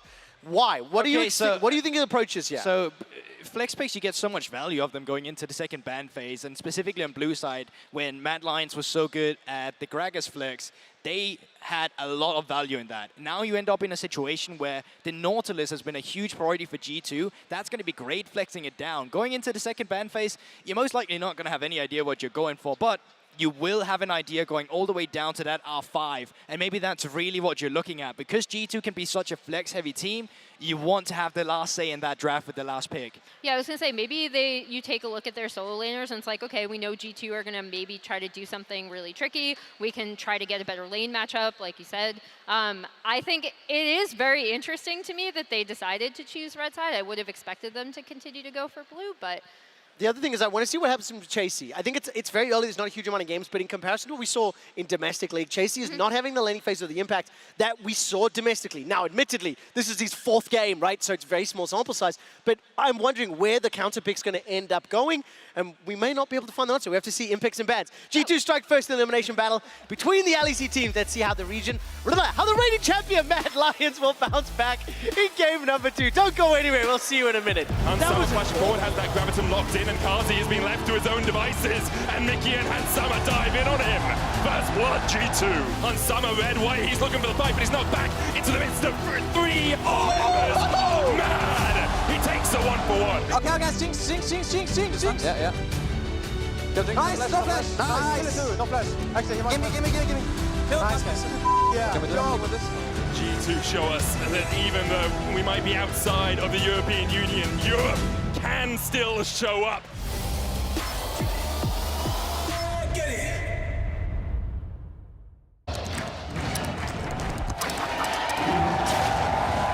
Red Bull gives you wings.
Hello and welcome back to London for the MSI bracket stage. We are in the lower side of the bracket where we will see one of these two European teams making a quick swim across the channel and going home after this series, and one of them advancing to play up against the winner of the loser, of JDG and BLG. I feel like G2 have started swinging already. So They might have, yeah. Swinging. They certainly have, especially from the bottom side of the map. I mean, the combination, Mickey was doing a lot by himself with the Nautilus, getting a lot of hooks on isolated bottom lane targets. But then when he started combining with Caps Tibbers for the stun following up his engages, it was lights out for Mad. Yep. It's one of those things where Annie was such an easy thing for Mad and G2 to get because the Korean teams were willing to hand them over. And then I feel like that Mad kind of dropped the ball and forgot, right, Annie super OP. Also, G2 will play it and to great effect. So props to them. They were able to come out swinging. 22-minute win. Got to be massive for the confidence as well. Yeah. And you have to wonder how Mad will be able to handle that. Like, they had a difficult loss against T1. Obviously, we know that. I mean, it was pretty easy for them to lose, actually, if you think about it. Yeah, but like there are a lot of things, right? Like we know that social media was lit as a result of that series, and we know that a crushing defeat at the hands of T1. We'll have to see how they can bounce back. Mad, I think, have always had a very strong mental resilience when falling short. They've always found ways to bounce back in series. And we'll see if they can bounce back here as we jump into game 2. They will be on the red side. We'll see how they use that to find counter picks and ways to shut down G2's early aggression. I love that at any moment you can say 1647, and it just has so much weight. Everyone's just for you guys, it's 1776 Yeah. versus 1647, 1066 as well, just memorable times. Fair enough. All right, let's get back into the draft here. No surprise, G2 again sticking with those T1 bans. Those seem to work out quite nicely. The Gragas by Rakan taken off the board. The Raven, Olaf, and Maokai now banned away from Mad Lions. This does mean the Nautilus up, and without hesitation, G2 quick to lock that one in. See, it is so rough because I completely agree with how powerful Maokai is. And so they do slot in the Maokai ban on this side, but then you're like, wait, they're leaving up both those really big champions that just destroyed us in the previous one. Anyways, it will open up at least the K'Sante pick here. Yeah, it was Mad that banned K'Sante in game 1. Here they can lock it in. Has been predominantly chasey. 19 games on it so far in 2023. Yeah, expectations are that it will be going into the top lane. This does give Broken Blade the opportunity to pick some counter. If they want to be safe, they could just go for something like the Gnar, but they don't need to lock that in just yet. Ooh, Kazi locking in the Aphelios. Now, Kazi doesn't have a great record on Aphelios. His all-time performance has not been the strongest. I forget exactly what his win rate is on the champion, but you really don't associate this man with this champion. Yes, throw down the Cassiopeia. Definitely one of the highest DPS mages that you can run in the current meta. There's so many mages right now where the meta is all Ahri and Lissandra and you know, and these other things. So Cassiopeia comes in. It might also be a top lane Cassio. It is flexible, yes, G2 is a team that's no stranger to flexing these picks. I mean, we just had the flavor text of the Yasuo pick but there. I wouldn't be surprised if they want that into K'Sante specifically, so they're prepared to bring that into the mid lane matchup in the event that Mad want to play it in mid, or it might even be a deterrent. They're saying, we don't want you to play the K'Sante mid lane. You'd have to go into a Cassio if you then did that. I mean, the Miasma is so good against a champion that has 5 billion dashes. Definitely think that's a wise choice. Works out quite well.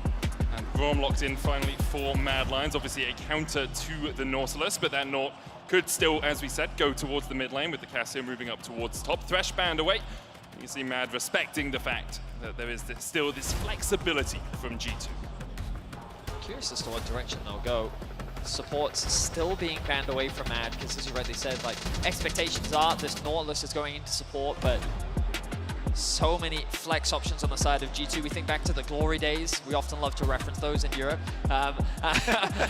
This was when G2 was at their peak, was when they had so many flex picks. You could never really tell where things were going. Right now in the meta, it feels like there are a lot of very powerful flex picks, and teams are not afraid to take advantage of that. As Mad, I wouldn't be surprised if they continue to ban away supports, but they might ban away something like the Gnar, maybe even a Gwen if they're worried about a top lane champion, depending on where they want to put this. The Cannon is another one. And I mean, if I'm G2 looking at Mad, I'm trying to ban away stuff that puts threat on these low mobility carries, because Jinx and Cassio, I love these champions. They're super high DPS, super high possibility of carrying these team fights, but neither of them has their own dashes. So they need other champions to peel for them. They need the team to play around them. So one thing they really do have to worry about is dive. At the moment, G2 are locked in at least their AD carry, probably their mid laner, and probably their support in the form of this Nautilus. Jason nearly banned away by them. Mad now have to look towards mid jungle for themselves. Wukong is still a possibility. It's worked its way through the draft so far. Elio could also go to something like the Sejuani or even the Lee that we saw him on earlier this week. Instead, Elise, an aggressive early AP jungle. Really something that does want to punish the Jinx and Cassio, try and get those flashes blown, repeat ganks on them, don't let them get fed to the point where they're going to carry some team fights. It also makes you wonder if Mad is thinking about a Tristana mid lane as well. We know how effective that champion can be, but you ideally want to mix up the damage profile. Very much depends on whether this Cassante is going mid. And there we are. So the Cassio likely to be going into the top lane with the Nautilus in mid and the Lulu down bot. Unless G2 want to be really crazy and put the Nautilus top, which we're yet to see, but, you know, I'm prepared for anything at this point. Yeah, and you can do, you know, if they swap the Cassante to mid lane, then you swap what would be your top cast into the, you know, just follow whatever solo lane he is going to. And the Bel'Veth for Yike. Two of the champions that he's most known for throughout the history of this player. The Kazakhs, now the Bel'Veth here picked up for him. Very exciting stuff. The amount of faith that G2 have had in this young player picking him up and being such a carry. Oh, okay. Irelia? Hey, that threat! That threat on the Cassio, I love it. I mean, that's a very deadly top lane jungle duo, right? If you get on her with the stun from the Irelia, Cocoon follows up, and that Cassio is not going to have a fun time. Get there early and get there often, Vedius. Yeah, I mean, it's just when you think about miasma into Irelia, I think of a really miserable time. I definitely think that there's strong setup. I wonder if last minute G2 will consider even swapping so they put the Cassio into the mid and the Nautilus up towards the top lane. But I don't think that's a much better matchup in terms of like easier to play around. Mad going for a much more topside focused play style, and to their credit, when they found most of their success, it was when they were playing through chasing. And I actually really love this draft from Mad as well, because with the Braum, you have level 1 priority. If you can get level 1 priority, get in there for an invade and get some early wards for the Elise to work off of, then you can definitely try and punish that Bel'Veth who wants to farm early.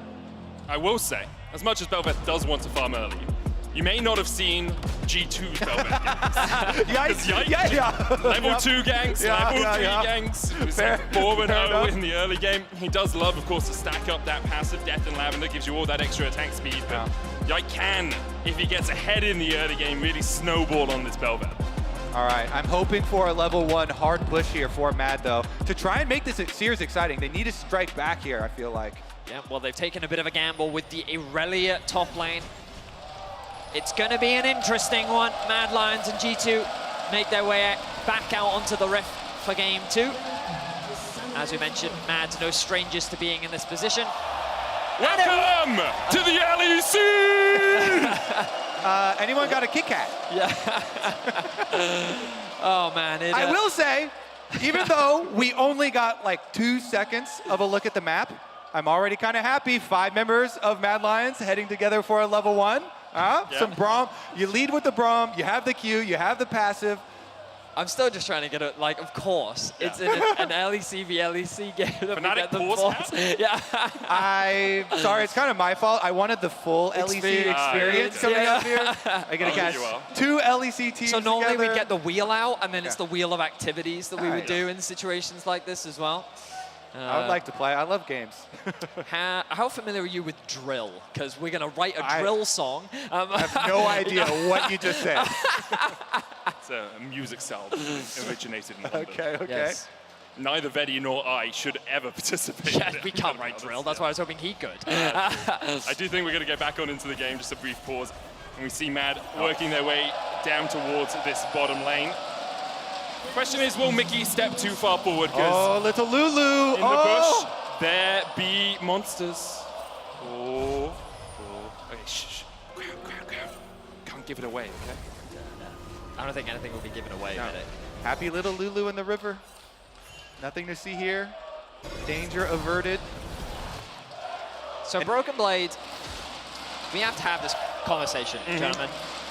At what point do we ask Broken Blade, does he just want to be a mid laner? He's played Yasuo, he's playing Cassio. Hasn't played Cassio before competitively See, either. that's what I'm saying. Mid lane champions. It's going to be... Caps is struggling. Maybe Broken Blade's on you mid. I swear I've seen him play it in Champions Queue, though. I feel like. I mean, it's definitely something they would have practiced well in advance. This is a team that loves to cook. As far as wanting to be mid lane, though, I think the thing he loves most is the long lane of top lane, as we see Yike doing the patented Belveth Raptor harassment. A lot of damage, though, there onto Yike. Got his level 2 already. Oh, Niski. That is not a trade that you want to take. Yeah. Meanwhile, I keep my eyes on the bot lane. Ignite was popped here. And someone had to use the cleanse as well as Kazi and Mickey facing off towards the top side. Hilasan gets the concussive blows down and Mickey has to flash away.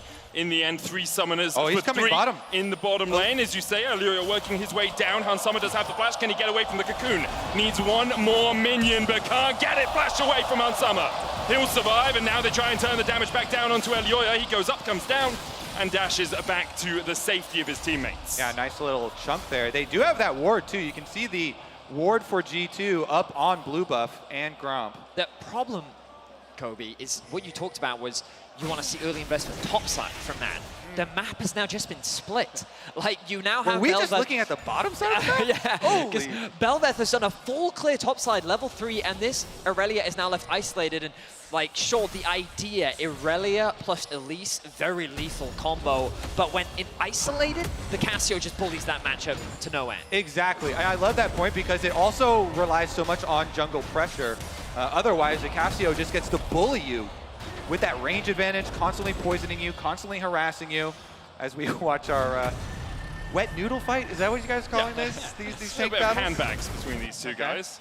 Caps was able to get a sizable CS lead because Niski was forced so low at the level 1, so as the wave crashes in, Caps should be able to open that up once again. Will be about 5 or 6, depending on how many minions he farms underneath this tower. Yeah. But every solo queue jungler is used to, when you're playing against a Belveth or a Kayn, you know, anything that can annihilate your Raptors that quickly. He's got a flash, right? He's got a flash across the wall, flashes into the bush. Chasey doesn't want to chase any further, doesn't know. They're mid halfway roam here. I love this one. Niski's actually hiding in the brush. Oh, they found him. Caps does go and find him. So it's just going to be the red buff steal here. Nice roam from Niski. Means that the split map will work out in favor of Mad. Chasey playing very well in the top lane 1v1. You know, we talk about how, in terms of the harass, very advantageous for the Cassio, but if Aurelia against any mage is able to get that fully stacked passive and can just free hit onto you, there are very few champions in the game. Especially, like, that's why often Aurelia was considered so good into things like the Orianna and the traditional mages, because of how easily she could stick onto you. I want to see if Yike goes for second Raptor spawn.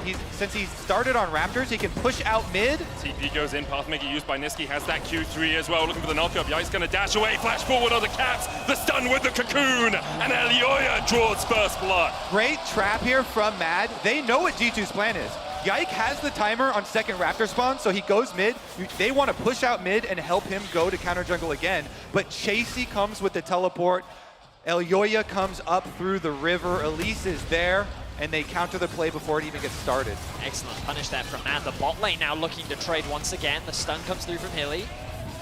Great cool use as well from Healer. Sanghan Summer trying to put some damage back into Kazi. You can see how low Mickey and Hansama are. Cap's able to push Niski out of the mid lane, but he does have the TP. Meanwhile, Illyria catching Yike out and finds his man once again. Broken Blade trying to trade onto Chasey, but in the end, Illyria will get the solo kill and steal away the Grom. Illyria is playing so incredibly well. This Elise They know the Bel'Veth is going to want to start their Raptors. He starts on bottom side. He level 2 ganks, and he's actually up in CS over the Bel'Veth. Comes in with the counter jungle here from Tribrush.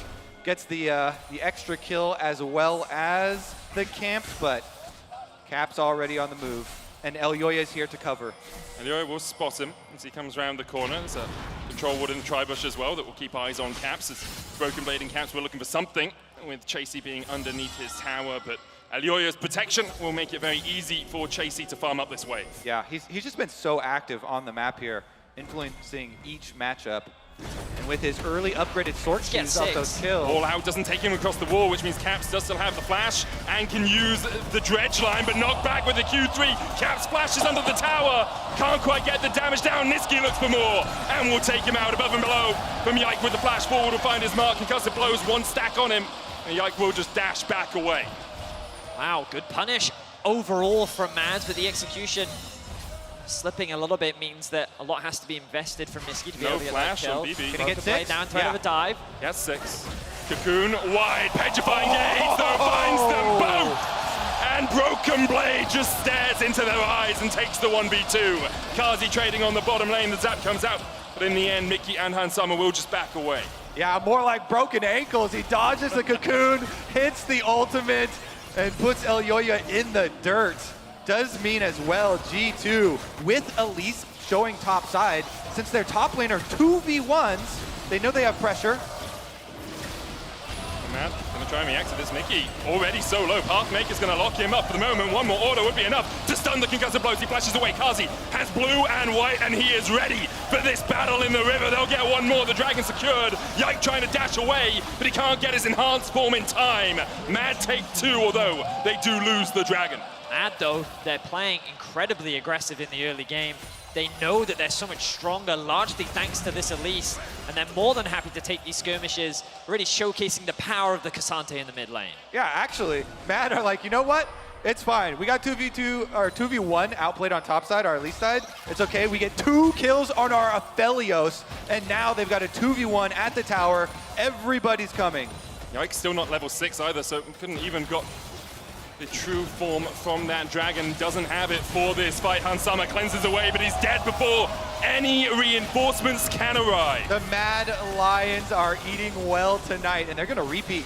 Annihilate the wave. Yeah, G2 have no defenses here. Caps has no teleport, he's walking.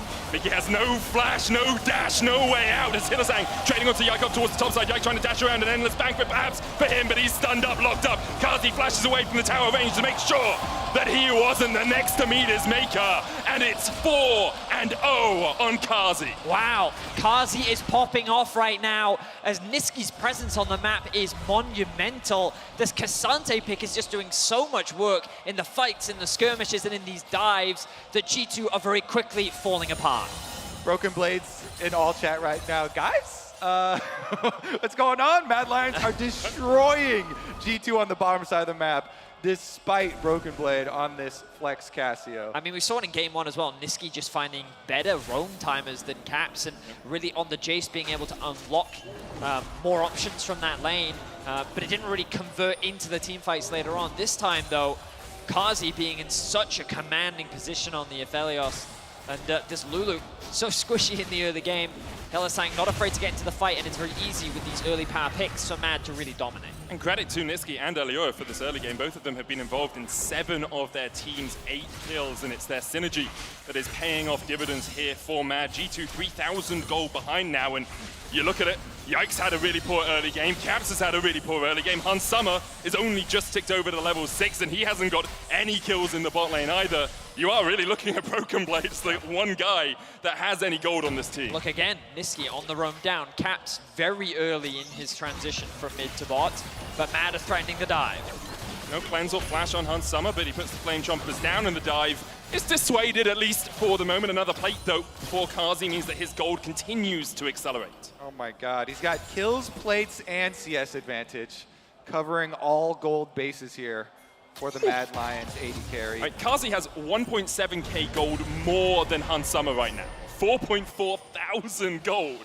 And that is just such a massive lead. And in an AD carry meta, it's so difficult to come back from this sort of situation. And look again at the bot side of the map. This time the bot lane can assist Elyoya in the invade. He was able to secure the first red, looking to secure the second. And Mad Lions, they're just playing very well. This mid-jungle working together. And this is the meta that has developed over MSI and has been proven here. Bottom lane focus. It's so hard to stop these bottom lane snowballs, but they're gonna try. Teleports in. Jack did take the Rift out while we were pondering the power of Mad's early game, and does have that, has the true form as well, which gives you a huge amount of stats on the Bel'Veth, but really just here to distract Mad Lions from going for any further action down towards this bottom lane. And G2, 4 members down here, means that, well, Nisqy can just go back up to mid, catch the wave.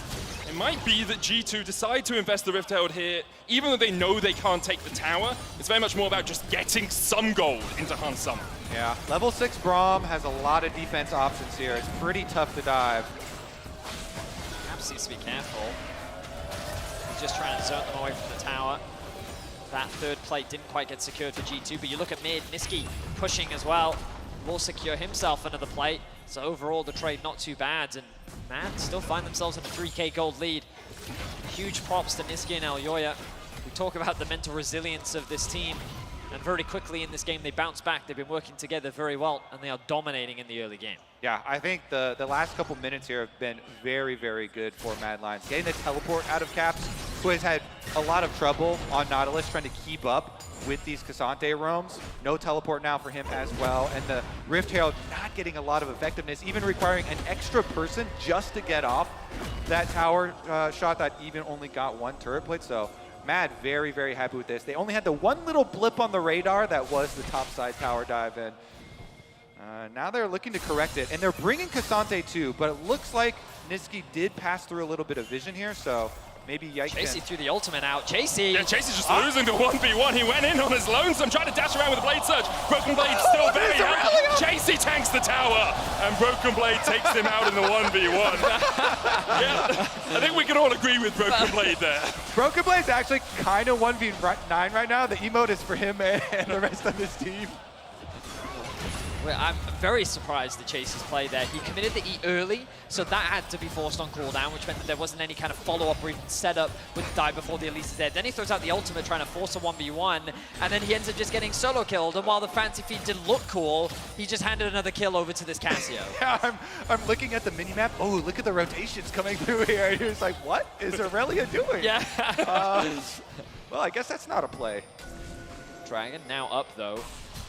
We'll have a look back at this, and again, you look at the minimap, and I guess he's trying to force the wave underneath the tower. Honestly, Broken Blade is saying like, well, I'm just going to keep this wave as far away from you as possible, or from the tower as possible, and then ends up losing his life. Honestly, I think it's just really good from Broken Blade.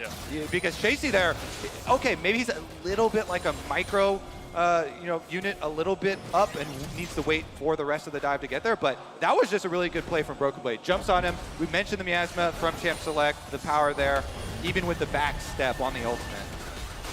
See, Mad Lions starting up the Dragon here. G2 to get the first of the game, and it looks like they will forfeit this one. Super Mega Death Rocket blocked by Nisqy. But yeah, I just want to give more credit to Broken Blade, as you say, Kobe. It's very easy to stand back and defend your tower in that situation, and what Broken Blade did was step forward, make sure the wave couldn't quite get in, and keep Chasey having to try and overstep a little bit to get that wave underneath the turret. But for the moment, he is the smallest of shining lights here for G2. 2-0-0 on the Cassio. First item complete. Seraph's on its way. You can see about 1,000 gold in the lead, but the chasm in the bot lane continues to be pretty big, as Kazi is 1.6k ahead. Oh, sorry, 2k ahead. The mid game is something that both of these teams have had questions thrown towards as a result of this tournament. And Mad Lions have found themselves with a lead like this before, and they were not quite able to close it out. So what we need to see now is clean, patient play from Mad. They obviously want to keep accelerating the pace of the game, but when you have an Aphelios and a Cassante, your scaling doesn't fall off. It's only going to continue to get stronger. Of course, when you kind of look at these fights, though, you can imagine that with a Nautilus, with a Lulu, with a Cassio, it's going to be harder to play around and execute in the traditional front to back. And as much as I agree with you, Betty, the time that Mad Lions were in this position and lost was against a slightly tougher opponent, I'm going to say, as we look for Kazi. He gets Caps in at the mid lane. Caps 0-4, and his woes continue.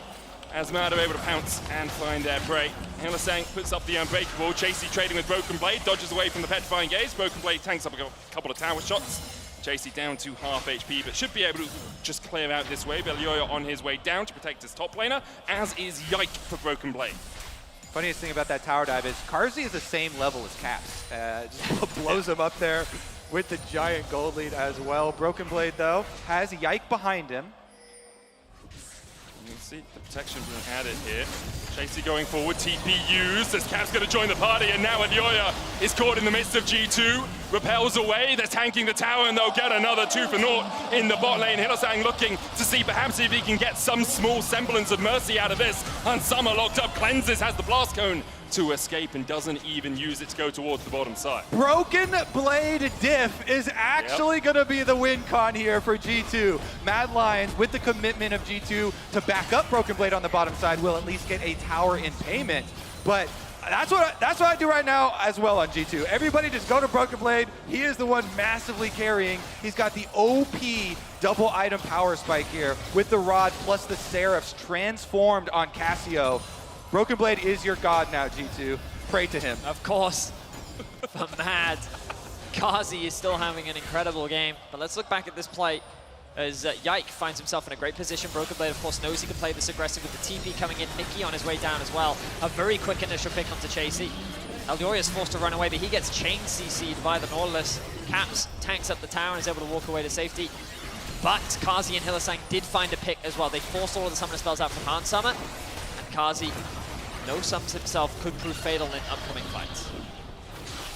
I have to see is G2 are investing a lot of time up towards the top lane. This is going to have to flash away that miasma. We mentioned it in draft, starting to do work against the Mad Lions. So hard to dodge in and out of a fight if you are just locked down, rooted up.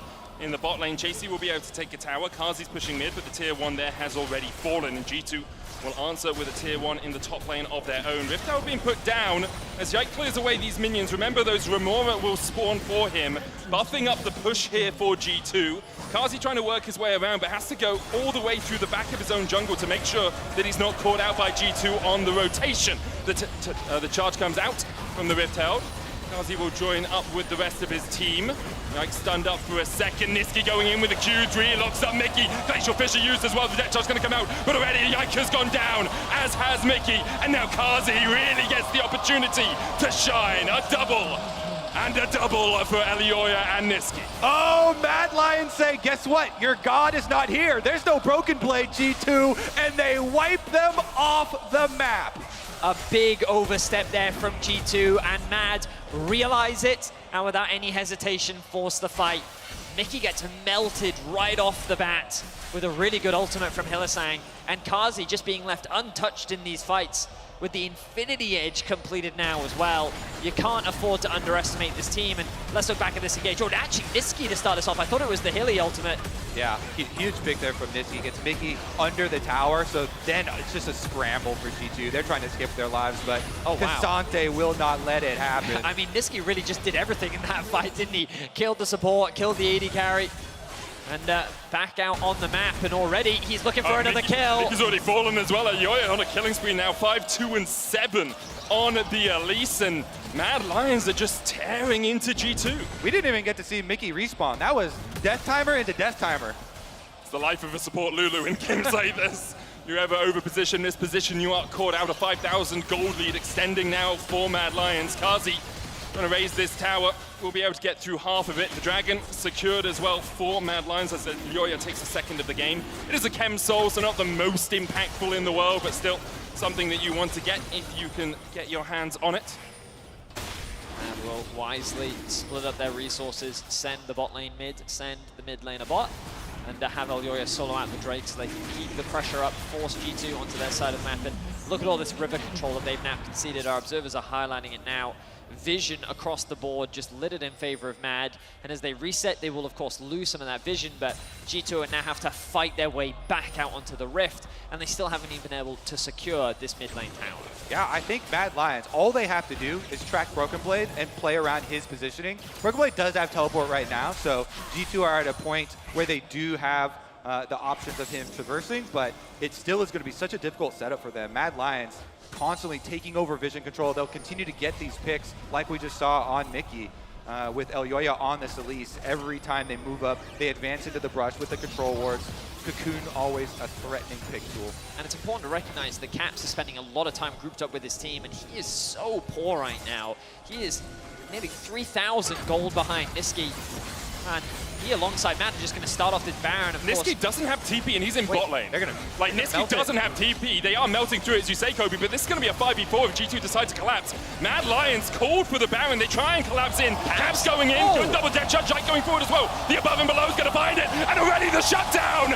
And Mad Lions, the story of throws at Barons continues. It's a song of ice and fire because it's a game of throws. And that wasn't even a flip. That was straight up massacre. G2 obliterate them in the Baron pit. They will pick up the objective. Oh what my. was that Baron call? That's what we call a throw. It made no, like if Niski was there, I completely understood it. Force the TP out, turn and fight, you know you're stronger. But Niski isn't there. You can't force that Baron. The gold has very quickly closed, and so many of the advantages that Mad had built for themselves are quickly disappearing. With Caps just able to blast cone his way onto the backline here. What an engage from Caps though. Like, I thought that this was really into the start, but he gets a three-person knocker. Yike then follows it up with another three-man knocker, but then Broken Blade with the execution onto the Aphelios, and then you see the Cassante in mid. Like, that force was such a poor decision from Mad, and G2... They're laughing because... he can't even look, he turned away. I'm not even mad, I'm disappointed. Yeah, in these guys right now. They pinned themselves, 4 persons separated from Niski inside the Baron pit. Also liked, little shout out to Yike's positioning. On the Belveth, he walked up into the river, dashed back to try and draw them out so that the range of the blast cone jump from Caps would actually get him in the middle. It's a little bit of a setup there, and now it's G2 marching towards towers. And the issue when you play into a Belveth is you get all of these Void Remover to help you with this Baron push. They get buffed, and you can see Yike just standing on the sidelines as those minions die. They're looking for Hillesang, they're going to lock him down, Hans Summon low, down to half HP. Hillesang trying to frontline, and now the re-engage from Mad Lions. They isolate one, they kill off the god. Mad Lions, they are the kings of Europe, and they don't care about your gods as G2 start to retreat. Mad Lions looking for the chase a little bit more though, as Caps has backed away in the mid lane. Does have the TP if Mad Lions overstep. So now G2 find themselves in a 4v5, and it really is a hilarious situation where G2 top lane tried to force a 4v5 die. Mad force a Baron, 4v5 die. G2 push the bot lane, 4v5 die. Like, I feel like the numbers are quite important in League of Legends, gentlemen. Oh, Europe's making a name for itself here at MSI. It's just not a very good one. Bit of a reputation for seeing how well the enemy team can catch. Mad Lions able to take a tier 2 in the bottom lane. They have about a 4,000 gold lead, and it is still a lot of weight on Broken Blade's shoulders for G2. 5-1 with 3 items on the Casio. The back comes out, and it looks like in the end all of Mad Lions should be able to extricate themselves from this situation. But Aloya looks for more, and Mickey is sent packing back to the fountain. He goes as Yike can get across this wall, looking for Hillesang, double TP, invested by Mad Lions. They want to take the fight, and it could be the fight that wins them the game. Aloya low, shut down by Yike, and now that Belveth really gets an opportunity to dance around the battle. Oh, comes out from Caps, Chasey low, Broken Blade, full HP, full mana. The Bedfine Gaze finds one stun, and Snisky, who's locked up, Caps able to flash away. Yike gets another. He begins to bloom. He begins to blossom. But the red gunfight from Kazi could be enough. Broken Blade will sink his fangs in. Nisky now in a 1v2, the all out. Well, it's all for naught, you have to feel as Caps as Summer flashes. And in the end, it is a 5-for-3 in favor of G2. And again, it is Broken Blade that will be the victor, the rich man on the Rift. Let's take a look at how it started though, because it was the same. Cocoon pick onto Mickey. Now you see him, now you don't. Yeah, I mean, like, the pick is promising initially for Mad, and then they're saying, hey, we can go for more, but again, other members have gone back to base. The TPs then come through, and they're saying, no, we can actually join this, we have the numbers advantage, but that initial pick onto Alyoya unlocks Yike to start doing unbelievable damage. A good miasma will come out from Broken Blade here that separates the front from the back, and you can see how much harder it is for Kazi as he gets chain CC by the Nautilus as well. That allows him to burn down Chasey. And then with the ultimate pop from Yike, he gets the damage down to secure that kill onto Hillisang. You think that with Kazi alive, it's enough to turn the fight, but Broken Blade saying, I'm a level 16 Snake Lady and I bite real hard. She does indeed. Niski saying, I'm gonna flash. All right, doesn't even have to flash for it. Jumps right towards him. Finishes off the AD carry at least. What a chaotic game. Back and forth. We reset, we return to the map. A 2K is the goal difference.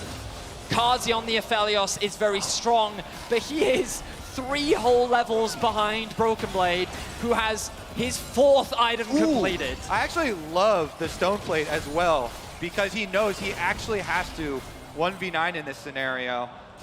Helps him out with a little bit of extra defenses.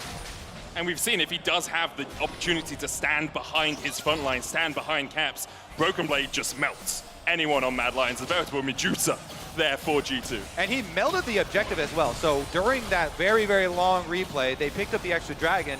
G2 then evening up Dragon count here with Mad Lions. Although Mad Lions still with a small gold lead for themselves. Should we take a breather? We reset. 26, oh, 26 minutes. Well, right now, there's a lot of fight over the mid lane, which really, mainly for the Baron spawning in about 20 seconds. The concern right now for Mad Lions is how quickly G2 can do that objective. Remember that Broken Blade and Yike together could just do the Baron. I'm sure that if Kazi and Alyoya could get onto the objective, that duo could also do it, but right now, it's G2 who's in control. Will this be another Baron throw? Or will this be the decider of this game? Hook wide, G2 not started up the Baron yet. It's all on the edge of the precipice. You have to feel Yike dashing away. Doesn't have that true form, needs the Baron to get it back once again. Mad Lions get mid prio. Exactly, Medic. They're the ones that have that push, forcing G2 to concede the river to catch this wave. And this means the Mad will gain access into the river. Now their positioning is stronger. The question is, will they start this objective up? Of course, G2 don't have full information right now. Will they face check? Now they have information. The Trinket will spot out the Mad haven't started it. So now this should, in theory, be G2's turn to get control over the mid wave and gain access into the river, and the ebb and flow of that river control continues. Who face checks whom? That's the question that has to emerge as Cap stunned up, looks for the hook, can't quite land it. Pathmaker out with the root onto Niski now as he dashes back into the bush. No vision there for G2. And look at the side lanes. The side lanes are all G2 favored. That is a double stack wave. They're going! They're looking for the damage. Petrifying gaze across the wall, but on the back line, Kazi's still untouched. Hansama trying to do what he can as well. Lands the damage onto Niski. Hansama kills off Chasey, and Yike dashes in. An endless banquet for him as he takes 1. There's 2 for Hansama. Hillisang now feeling the brunt of the rockets. Absolutely ricocheting through his backside. A triple for Hansama. Only Alyoya left alive. Mad Lions are torn apart by G2. The front to back was just too strong, and the game was given away. A single Baron was all it took, but that was all G2 needed to go 2-0 up in this series. G2 complete the comeback here in game number 2. They bring it home. Honor Broken Blade. And with that win, it's G2 and 0 against Mad Lions. Broken Blade has to be happy with a performance like that. Absolute domination from the top side. The rest of the map was collapsing. The mid jungle was being dominated by Alyoya and Niski. The bot lane trades were constantly going in the favor of Kazi and Hilly, and you felt like that this game was unlosable for Mad in the way that it was going. But Broken Blade, the shining light, and the second that that Baron was started, that was all G2 needed to tear Mad apart. Oh man, that play, that was a rough Baron throw there. That didn't even get to the level of some of the other Baron throws we've had that were flips. that was just a straight up massacre there, but Broken Blade, that's why they call him the top father. He's got that top lane mental. He's seen it before. Whole team inting doesn't matter. He's on this massively scaling DPS threat, the Cassiopeia. Then G2 realize it, and they funnel all in behind him on the bottom side to try and make some consecutive plays off of him and make the comeback a reality. For Mad Lions, you're on the brink of a victory there. Right? If you played out the rest of the game a little bit more cleanly, that should have been your win. Of course, they were able to bounce back against BDS in the LEC finals. They were able to reverse sweep there, but it feels like just that little bit more gargantuan of a task today, especially with how things have been going for them here in London. Yeah, I mean, again, huge props to Niski and Elyoya. The early game was so well controlled by that mid-jungle duo. But you have to imagine that Cassante will not be given away by G2 once again, given the dominance and power that this champion continues to demonstrate at this MSI. Yeah, I really agree with you, Reddy. We're going to hand it over to the analyst desk who are ready to break down that game. And I think there's one replay we'll be watching a couple of times. Oh, no. Thank you so much. Just very quickly before we go, London. Can I get your attention? Do we have any G2 fans in the house? Okay. No, hold on. Can I ask every G2 fan, take a second to pray to the god of G2, Broken Blade. Put your hands in the air and pray to the god of Broken Blade. What a performance. Emily, that is what you're expecting to see here. True peak League of Legends, and it comes from Europe. It was an experience, you know. You guys get this every week. Sometimes, usually, actually, I have to watch VODs, right? So I don't get the full, you know, I'm usually spoiled on results. I don't get the full roller coaster every time. Can we see the roller coaster? This time I did, PTB? yeah. The post-game breakdown. Let's show. I want to see this gold graph because I'm super curious to see what it looks like. Oh, it literally is broken. I just heard. No! I was gonna draw on it and everything. I was gonna be like, okay, here, you know, here's where they do the wraparound. Okay, wait. Okay, so really it starts out Mad Lions. Oh wait, hold on. we got it. There it is. Wait, okay, that's not as crazy as I thought it was gonna be. No, me neither. I thought we were going to be looking at something that was a bit LPL-like in terms of a roller coaster that was going to go up and down, especially with how that early game panned out. But I'll be honest, and I'll just say that early game should probably have been Mad Lions, and then I don't know, like a lot of the map movements that we see are just straight up bad from a lot of our teams. A lot of the ideas I don't think is that good either, and it was a rough game to watch. The big thing I see here is like right around 15, right? That's when the G2 bot dive was happening, but then you can see it go back in favor of like, so it's like, okay, maybe G2 are coming back a little bit there. Then you can see it go back in favor of Mad Lions because the 17, it was like around 17 minutes, right? They're pushing topside with second Rift. Overextended because their Casio, their strongest member, is not with them on this very important push. I think with the Bel'Veth. Just before we get to breaking down the Casio, can we talk about Elyoya, or some will call him El Pollo after that early game? The Elise absolutely popped off. I mean, Gulborg or Emily, what did you make of that Elise performance? This was so smart, right? So, like, they decide that Elyoya knew that they were going to start enemy Raptors for Bel'Veth. He ends up doing a wraparound, quick level 2 gank bot, then kind of re-invading to contest Red Buff. It was great. It leads up to this first blood in mid. Yeah, and it's just a general really smart adaptation, also utilizing the fact that you had the prior lanes to play around with it. Bel'Veth into Braum is not good, and you can see why it's so difficult there as well. Even then, having the track on where Yike would be, because you know he's not in the blue side jungle, you know he's not in your own red side, because he already took that, and he could only be at the Grump at that point in time. You had the top push coming in, Aurelian to Casio. Elyoya had a really good early game. Now talk to me about the god of G2, Broken Blade. Medic called it. I mean, that Casio, he literally is the reason G2 even had a shot in this game. And let's talk about fan sentiment here, because this was the guy, out of all the members of G2, that you would not have expected to show up. Correct. But he's the most consistent member at the tournament we've had so far. Yes, you can argue the dive at first was a bit iffy. Yes, you can argue that what is Chasey doing here? In the end, you have to be good enough to catch. consistently... Mikkel, we didn't watch a game of League of Legends, we were watching a game of throw. And when it's like take your son to work day throw, back and forth, you've got to be good enough to catch those throws and then turn it around. You're right, and for sure, without BB in this game, Mad Lions would have just completely ran over this one because he was the backbone for it. And even though he's this fit, fights still get this messy. Yeah, I was gonna say, this was actually so important because for a moment, Carzzy on the backside of this fight looks like he's just going to take it over, right? And Broken Blade ends up being able to go in and get him, and that's... I mean, Niski's actually even able to take out Hans here. Which may speak more about Cassante more than anything here in this instance, but, you know, great play by Niski still being able to actually find it, but still BB, last man standing, getting that triple kill. Yes. That's such a great reaction shot. Look at Broken Blade. He knows exactly what he's done. Look at that. He's so happy. Thanks, dude. You got this. What is that? 95% kill participation and 34% damage share. Well, can we talk about what a shift this has been for Mad Lions and also G2, right, compared to how we saw them play in the regular season? We've already talked about how Mad are slamming bot side so much more. We talked about Elyoya's early pathing around the bot side in both games now, whereas in this, obviously, they didn't end up giving jungle attention to top side, but Broken Blade was such a massive factor in this one. And crucial as well, both games we've seen so far, Broken Blade playing the carry, the counter matchup, a little bit counterintuitive what we've seen from the rest of the teams. I will expand that in a second, because every second counts, and thanks to the reliable Cisco network, G2 were able to catch the Mad Lions Baron throw. That's right, they caught the throw, and that's what Okay, started but the comeback. first off, our normal Cisco play was G2 doing this on top side where they're fighting without their carry. This time, it's Mad Lions starting up Baron, where every second counts, especially when your mid laner is bot.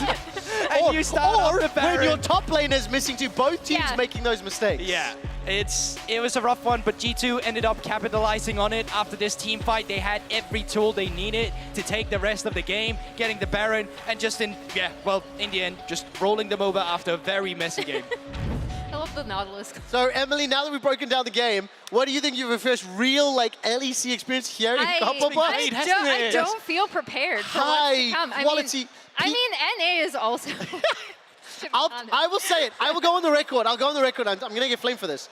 I think I would rather watch Cloud9 versus Golden Guardians because I think both of those teams have demonstrated a high level of League of Legends than what we've seen in these last 2 games. And I tell you what, both of these teams have disappointed me based on what I did see or what I anticipated coming into MSI. We'll discuss that later because it is a spicy take. I have heard the Mad Lions have selected red side once again. So I'll come back to you, Emily. What do you think Mad are going to do? And I also think, could you touch on the fact that the Yasuo, the Casio, BB and G2, as I mentioned, I think I've seen a slightly different trend so far. Yeah, I mean, I think I thought the Braum pick, again, was still doing work. I like that they got the Cassante flex on the red side because they kind of called that G2 are going to first pick the Nautilus if both those champions are left up in draft, and they are on red side. So I liked that recognition from Mad, and I'm wondering if that's what they're going to do again and hopefully readjust in Game 3. We'll find out. Mikkel, you have no time because the ad break is coming up next. Hopefully we get more games because right now the LEC Spring Champions, Mad Lions, are on the verge of elimination here at MSI 2023. And they need to reverse sweep G2 to stay alive. It's do or die. This is a team that has done it. Can they do it again? Mad's no strangers to being in this position. Welcome to the LEC! Cap's able to push Nisqy out of the mid lane, but he does have the TP. Meanwhile, Elyoya catching Yike out and finds his man once again. Oh, really? I want the flash. I want the flash. Just kill them. Jinx the flash. You kill her. Jinx is dead. Jinx is dead. I go ahead. Yeah, Johnny. I'll go Philus. Yeah. Look, guys. Stop. Nice. Let's go. Let's kill him all. Nice. D2 complete the comeback here in game number 2. They bring it home. Honor Broken Blade.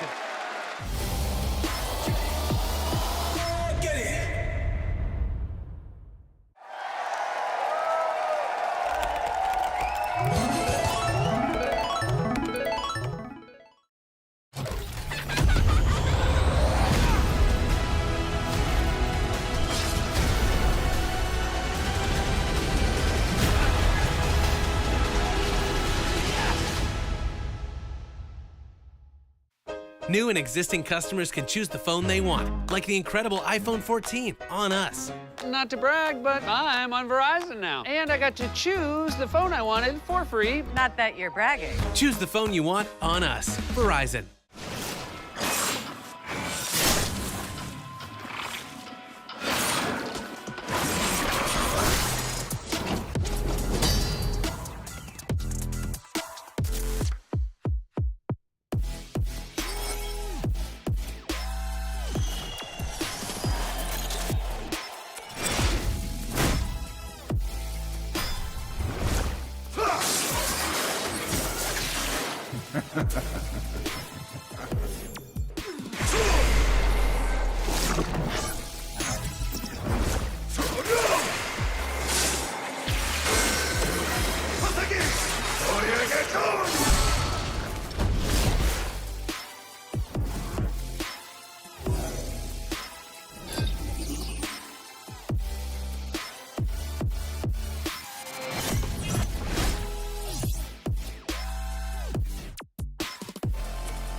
Welcome back to MSI here in London, and those are two games that had their positives and had their negatives, and that's as diplomatic as I can be about what we've seen. I, for one, am just curious what's Broken Blade's next flavor pick. Yeah. He's out here first time, and he's having the time of his life. Hey, mid Broken Blade, I'm a fan.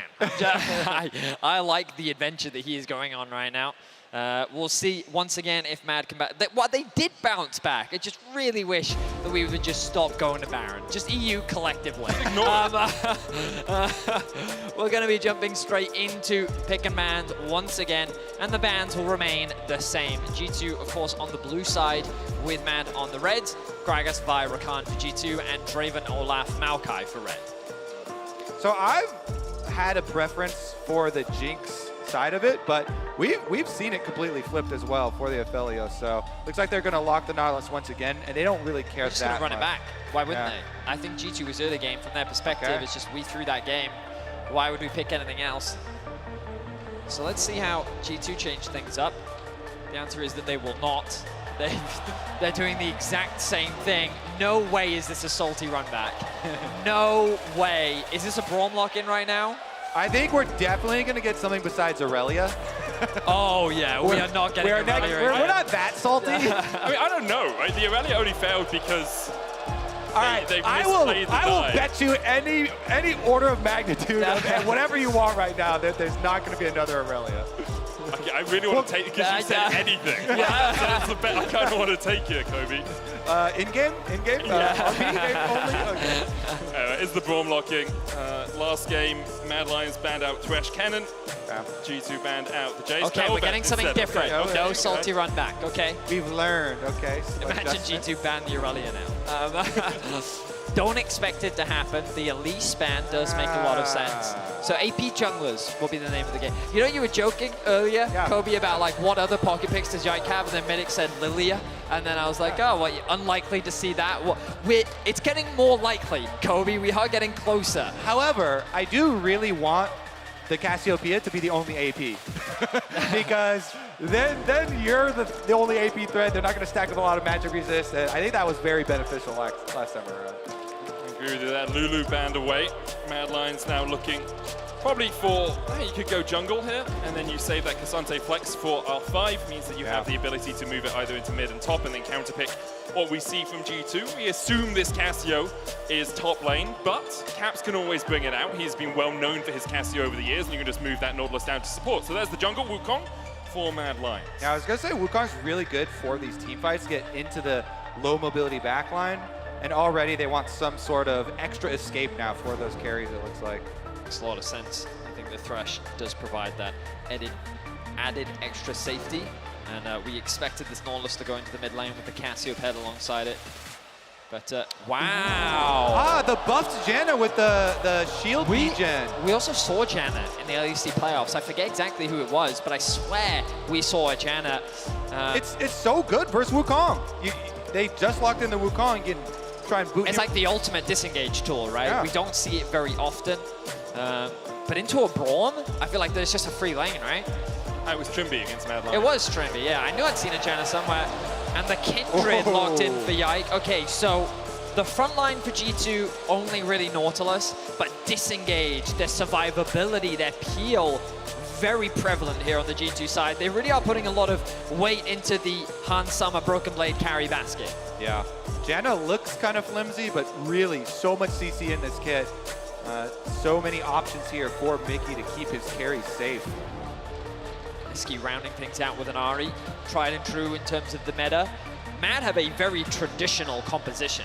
Their engage isn't the strongest, but because they've buffed up their engage tools with the Wukong, the Braum follow-up is there. The amount of dive threat that this Mad Lions composition has is why it's so strong in the current meta. And I think Mad Lions are going to have to use a lot of that to actually get picks rather than go for the full 5, because the Janna with the Kindred also has the added benefit of you can Kindred ultimate and then sweep your enemies off of your own Kindred ultimate right before it drops. That's true. So you get massive, massive healing. Just blow them away with that Janna pick. We'll see how Mickey is able to use it. I have seen Trimby on it. I can't remember the last time we saw Mickey on the Janna. He does sometimes bring out some of these enchanters. His Soraka, obviously, something we've seen a couple of times. We'll see how good he is with his Qs. The Tornadoes are always the test of the good Janna players. Or if he starts to get picked off, like last game on the Lulu was many, many repetitive picks here on the squishy support looking for vision. So I will say G2 have brought us something new every game. The last time we saw Janna on the international stage was MSI 2018, 5 years ago, and Mickey's played it twice in his career and has won once and lost once. So this is the deciding game for him as to whether we can class him, you know, as a Janna player. But it does work well in this composition as we make our way onto the Rift for the third match between G2 and Mad Lions. What could be the end of Mad Lions' MSI run after their lower bracket run at the LEC. I think people wondered exactly what Mad Lions would show up, how much they'd be able to challenge. And I think they've been found a little bit wanting so far at MSI. Very much agree. I think that Mad Lions, they wanted to represent Europe as their first seed. And so far, it's been nothing but struggles. And every time we've seen them in an advantageous position, they have failed to close it out. Their backs are now as close to the wall as they could be. No more second chances, no other opportunities. It is win or be eliminated. And Mad Lions, it looks like they're setting up for an early invade.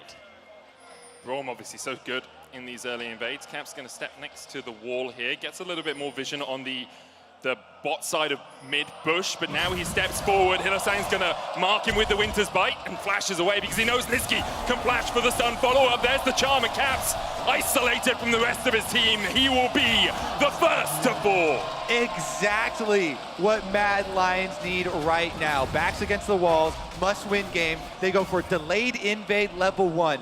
Not only are they going to be able to steal away the red, they get the pick, they get the kill onto the mid lane, and this Nautilus, which had such a rough early start last game, now has no teleport, no flash. Hang on a second. It's 2 minions lost. 2 minions. How much? Kazi, well, he has a He tiny missed bit of all experience. 3. I think he only got the XP from the kill and one of those minions dying. I'm not sure he did. Either way, they're going to struggle in terms of XP. They will be behind the bot lane. Already we see the Janna looking to move, offer a bit of assistance in mid, but as you rightly said, Caps losing the TP. You have to question what his game plan was there with the early ward. Wanted to try and track, I guess, if this invade would come through. Didn't consider the delayed invade, and he ends up getting punished massively. Nisqy securing that first blood is going to accelerate the Ahri, and it's something you never really want to do because of how much additional wave clear it gives her in the early laning phase, getting those items as quickly as you can. Good tornado, that's our test. So far, Mickey is passing the test. Flash now, also off of Karzi. So even though G2 lose a lot of mid pressure, their bottom lane is going to gain a lot from this. There's a ward, by the way, that we'll see Yike come to this half of the map. The ward left behind by Elyoya on the Wukong as he was by Raptors. We'll see him in that Raptor brush.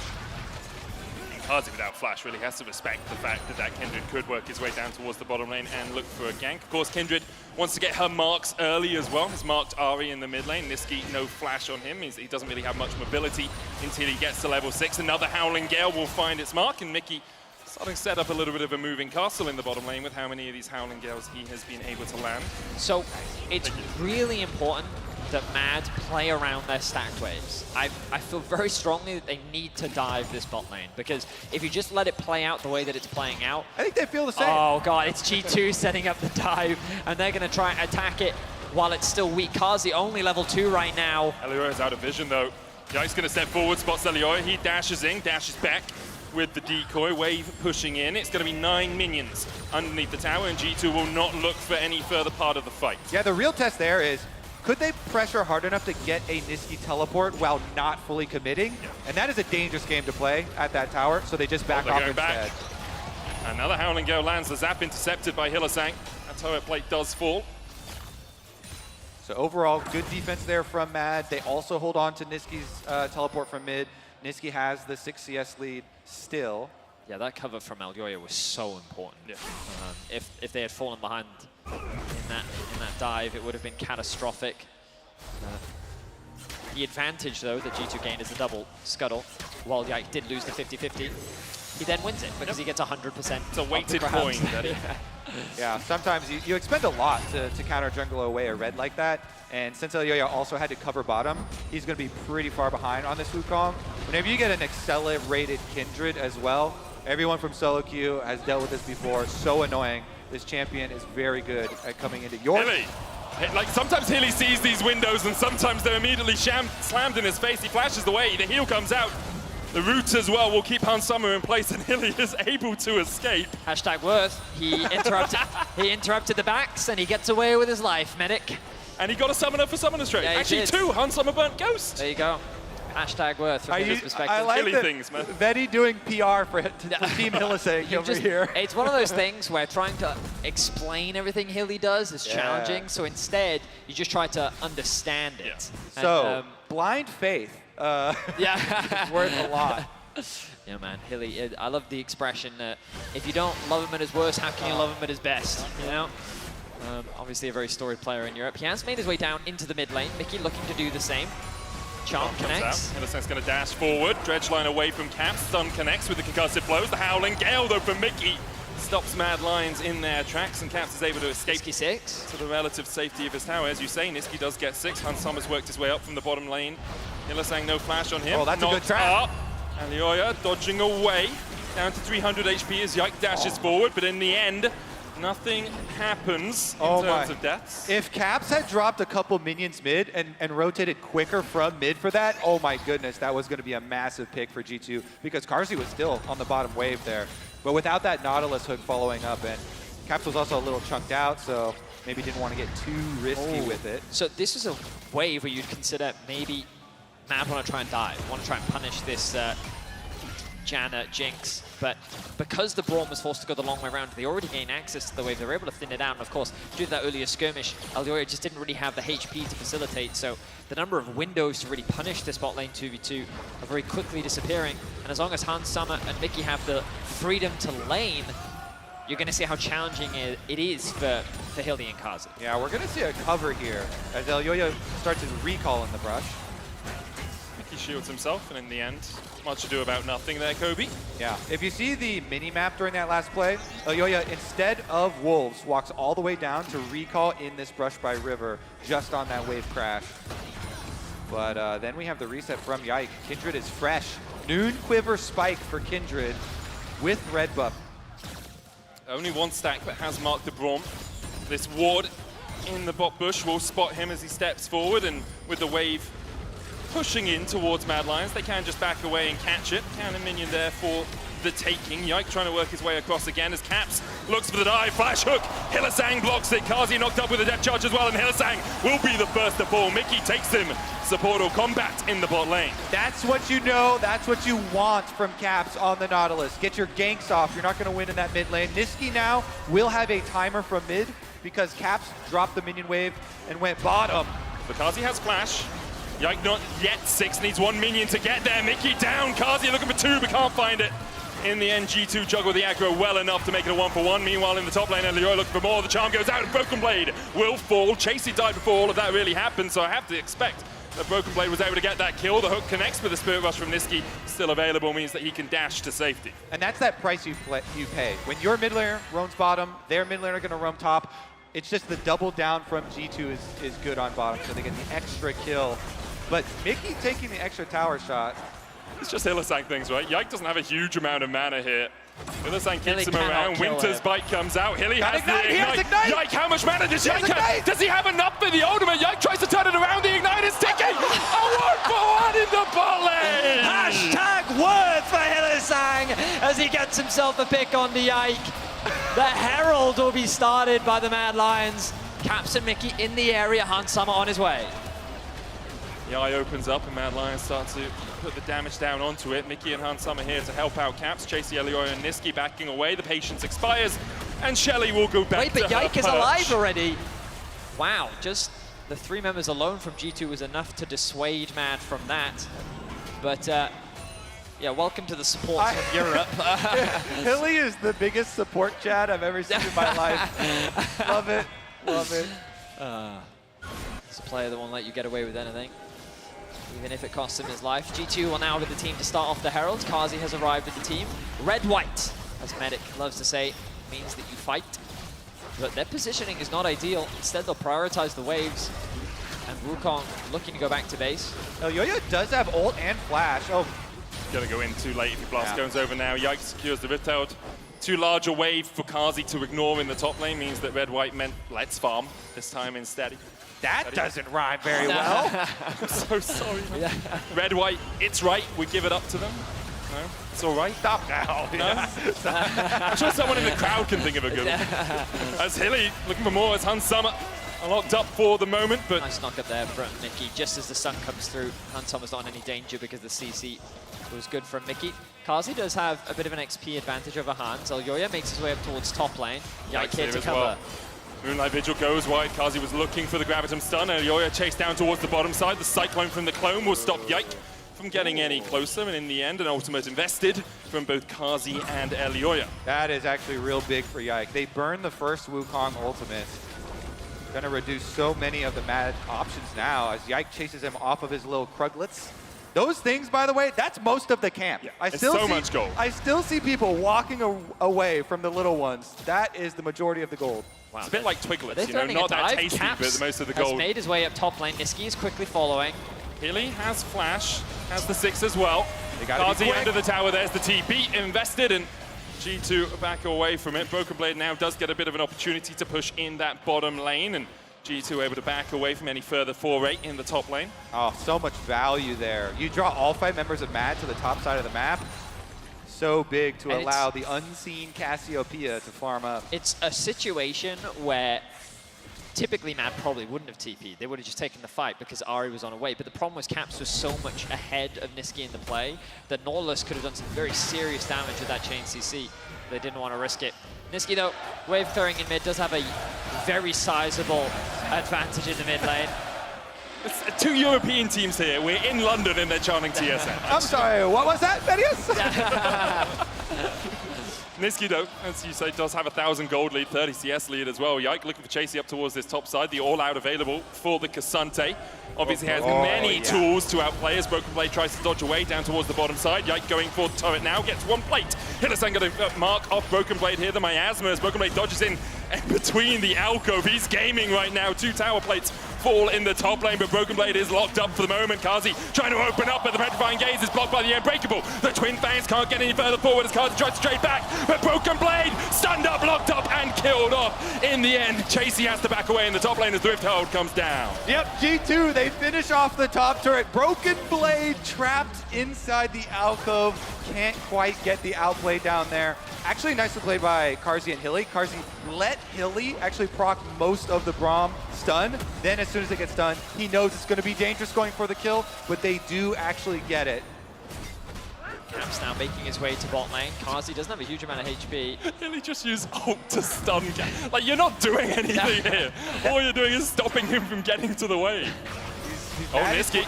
Everfrost lands, he dashes forward, looking for the Mickey, the charm comes out, but it goes wide as the Monsoon invested by Mickey to try and disengage for Hans Summer. He should be able to escape. Caps trading down towards this bottom lane as well as Elyoya has been caught. Mickey falls in the top lane, Elyoya able to dodge away for the moment. The Winter's Bite comes out and Caps is distracted from Elyoya. Hilly starts his recall and in the end could just walk away. Nice play from Nisqy, recognizes where the backs are coming through and invests the ultimate to make sure that that doesn't happen. Meaning that Chasey, by popping the Ghost, can assist and secure that kill. Now, Hilly's the one whose back is being interrupted. Yike! Gets the steal, lands the smite. And will walk away with a small advantage. The gold, though, remains very even. A lot of it sitting in the back pocket of Nisqy. He has a 1.5k gold lead over Caps. To a degree, as expected, given the matchup, but I think that the inflation quite in favor in a way that you don't typically want, whereas Yike really where a lot of the gold is sitting for G2. And I actually really like the value of the Mountain Drake that Mad Lions do have for their triple frontline with Hilly, Elyoya, and Chasey. In this game, because there is actually so much counter engaged, I kind of am on the feeling of whoever overextends first and tries too hard to get an engage that's not like a pick or something, is going to have a more difficult time in the fight. Especially into something like a Kindred and a Cassio, Kindred, right? You have Cassio, Lamb's and Respite, Janna. Petrifying Gaze. Yeah, it's so impossible for you to keep a fight going. See that gold difference at 14, presented by MasterCard. And as you said, Betty, a lot of the lead for G2, sitting on the shoulders of their rookie. It's his first international game after coming up from the international tournament, sorry, after coming up from the ERL. Probably feels like home on the stage right now for Yike. I don't know. People chanting TSM, how home would that feel for you? It's also jokes playing against NC team. That is true. Just another day in the studio. Weekend as well, Saturday, first day of the week. Got games tomorrow and then Monday. Sorry, all these LEC jokes you can't get as an LCS. Am I fitting in? Hey, man. The Dragon spawning in 2 minutes time. Don't expect that, obviously, to be the next objective. These outer towers are what these teams are primarily playing for right now. As G2 commit fort to the top side of the map. Baron spawning in about 25 seconds. I'd be surprised if G2 did go for a very early Baron, but it does open up Mad to secure that bot outer tower, and Caps can just catch that wave as Nisqy pushes it in. All right, now they just have to worry about these rotations. On the reset, I do feel like Mad have a lot of possibilities of pulling off picks here. Nisqy, after he finishes up that wave on bottom side, he has Flash and rank 2 ultimate here for the Ahri. So him plus the way that Hilly has been playing so aggressively, going to start fishing around here for G2 rotations as they start up the Rip Herald. Herald, I said Baron, I meant Herald. I mean, they could do it in 5 minutes. The baby Baron. We'll start up the Herald, as you say. Mad Lions trying to peek in, but really can't get too close. Mickey keeping them at Bay with the Howling Gale. Cap stops Niski, but Niski, I think, ulted from the mini-map. Yeah. He's looking for the damage. Everfrost coming out as well, the Unbreakable, but meanwhile in the mid lane, the Miasma's down, and Hilly will fall, tries to flash away. Cap's trying to trade down towards this bottom side, has that Abyssal Mask already complete, and that is what a Nautilus can do. Flash away from Niski on 6 HP, but how are you gonna get out of here? Well, with the help of Elyoya! The super mega death rocket is enough. Caps dashes away, flashes away, the Cyclone, the Riptide, but the estimating smash close enough to find its mark. Grifteld used in the mid lane as G2 push for more. Oh, I'm getting dizzy with all the fights on all the different areas on the map. G2, they're able to spread out, send Cassio back to top to get the wave as well as pushing in mid. Wow, Caps almost wins the 1v1 versus the Ahri, stopping the recall there. In the end, as far as I'm concerned, he won it, Kobe. Caps won the 1v1. Niski was running with his tails between his legs. If it wasn't for that pesky Jinx rocket. It was. And that's the power of Abyssal Mask on the Nautilus. When you get this item, AP really doesn't work into you that well anymore. Yike as well, up to 5 stacks on the Kindred, truly a champion now. And although Mad Lions will be able to secure their second dragon of the game, it feels like things may be swinging slightly in favor of G2. And they're feeling themselves too. They look for the TP down towards this bottom lane. Broken Blade has the Petrifying Gaze. He's going to catch the wave, but Mad Lions can get to the safety of their tower for now. Niski has TP. Mad Lions start to retreat underneath the turret. G2 look for the dive. Elyoya dashing back with the clone. Yike now stepping forward. Kazi able to get away, but Broken Blade can chase him, and now that's a 1v1 up towards the top side, and Broken Blade has all the time in the world to work his way through Kazi. Kazi tries to do what he can, but through the Seraphs, just can't do enough. Niski TP's in. Broken Blade now isolated, a 1-for-1 so far, as G2 secure the tower. Caps fishing for a hook here and there. Niski dashing in with a charm as well, but in the end, you can't work your way through this Nautilus. And it's still value there for Broken Blade, because he gets both summoners out of Karzi. They trade 1-for-1, and they get plus the objective. His team too far away to follow up with like Kindred ult or anything for him, but in the end, still positive play. They take over a lot more of the map. Yeah, I was really impressed with how G2 executed that, because it's a 4v4, waiting for Han Summer to push in the bot wave, and Mad are saying, we don't want to face tank into this Cassio. Even though G2 was split, Mad were hesitant to commit, especially when you realize that Niski has a lot of the gold. If his TP had come in earlier, perhaps there was a window where they could have forced that fight, but it allowed G2 to secure the objective and get the TP out as well. You can see how, as the 3 members from G2 here, they're just kind of splitting Mad up. Then the 3 members of Mad get funneled away from Kazi. He tries to hold the flash for as long as he can, but Broken Blade still secures the kill. The TP then comes through, and when Niski is here, that's when Mad feel confident enough to go for the fight. Yeah, they can trap him, but they still lose there for Mad. The teleport plus the tower. And Miasma well placed as well by Broken Blade, meaning that no one could dash to get in range of the Aphelios. G2 with a 2,000 gold lead now. Elyoya spotted as Yike dives forward. Hilly can dash away. Elyoya uses the clone to get to safety, and we might be watching the death of Mad Lions here at MSI, and G2 finally finding a little bit of their form, although it hasn't been clean. I think a win can always switch momentum in your favor. Of course, the winner of this series will play up against the loser of BLG and JDG later in the week. What a matchup that's likely to be. Yeah, I think G2 are doing such a good job of taking all the vision right now, because Mad Lions, their hope, find a pick to get back in this game so they can continue stacking their dragons. But if G2 are laying down all this vision through the jungle before they rotate over to the tower, Mad Lions don't really have an opportunity to find that separated member or pick anybody off. And G2 can just rotate, bully down another. Ooh! Now already down, Elyoya looking for a flank here, but spotted on vision. Mad Lions lose the tier 2 in the top lane. Niski loses half his health, as does Hilasan. Caps a little bit isolated from the rest of G2, but in the end, he can just walk his way back up towards the top side of the map and doesn't lose out on too much. The miasma being used to just zone Mad Lions away from the tower was very well done by G2. It means that they do secure another tower, as you highlighted, Medic, and looks like Elyoya, he was catching that mid-wave. I thought that that would have brought him close to another item. It looks like that he should be. Regardless, we look at objectives now. We think about what is it that these teams want to play for. Ideally, Mad would love to take out some of these outer towers, but that's not going to be an option for them, as Broken Blade has a 2-level lead, going to zone Chasey away. But with the dragon spawning in about a minute and a half, you expect Mad to try and contest this with the objective that they have. I wouldn't be surprised if G2 actually trade for the Baron, which they're just going to start right now. I mean, they do it so quickly. Cassio, Jinx, Kindred. You have 3 DPS checks on it.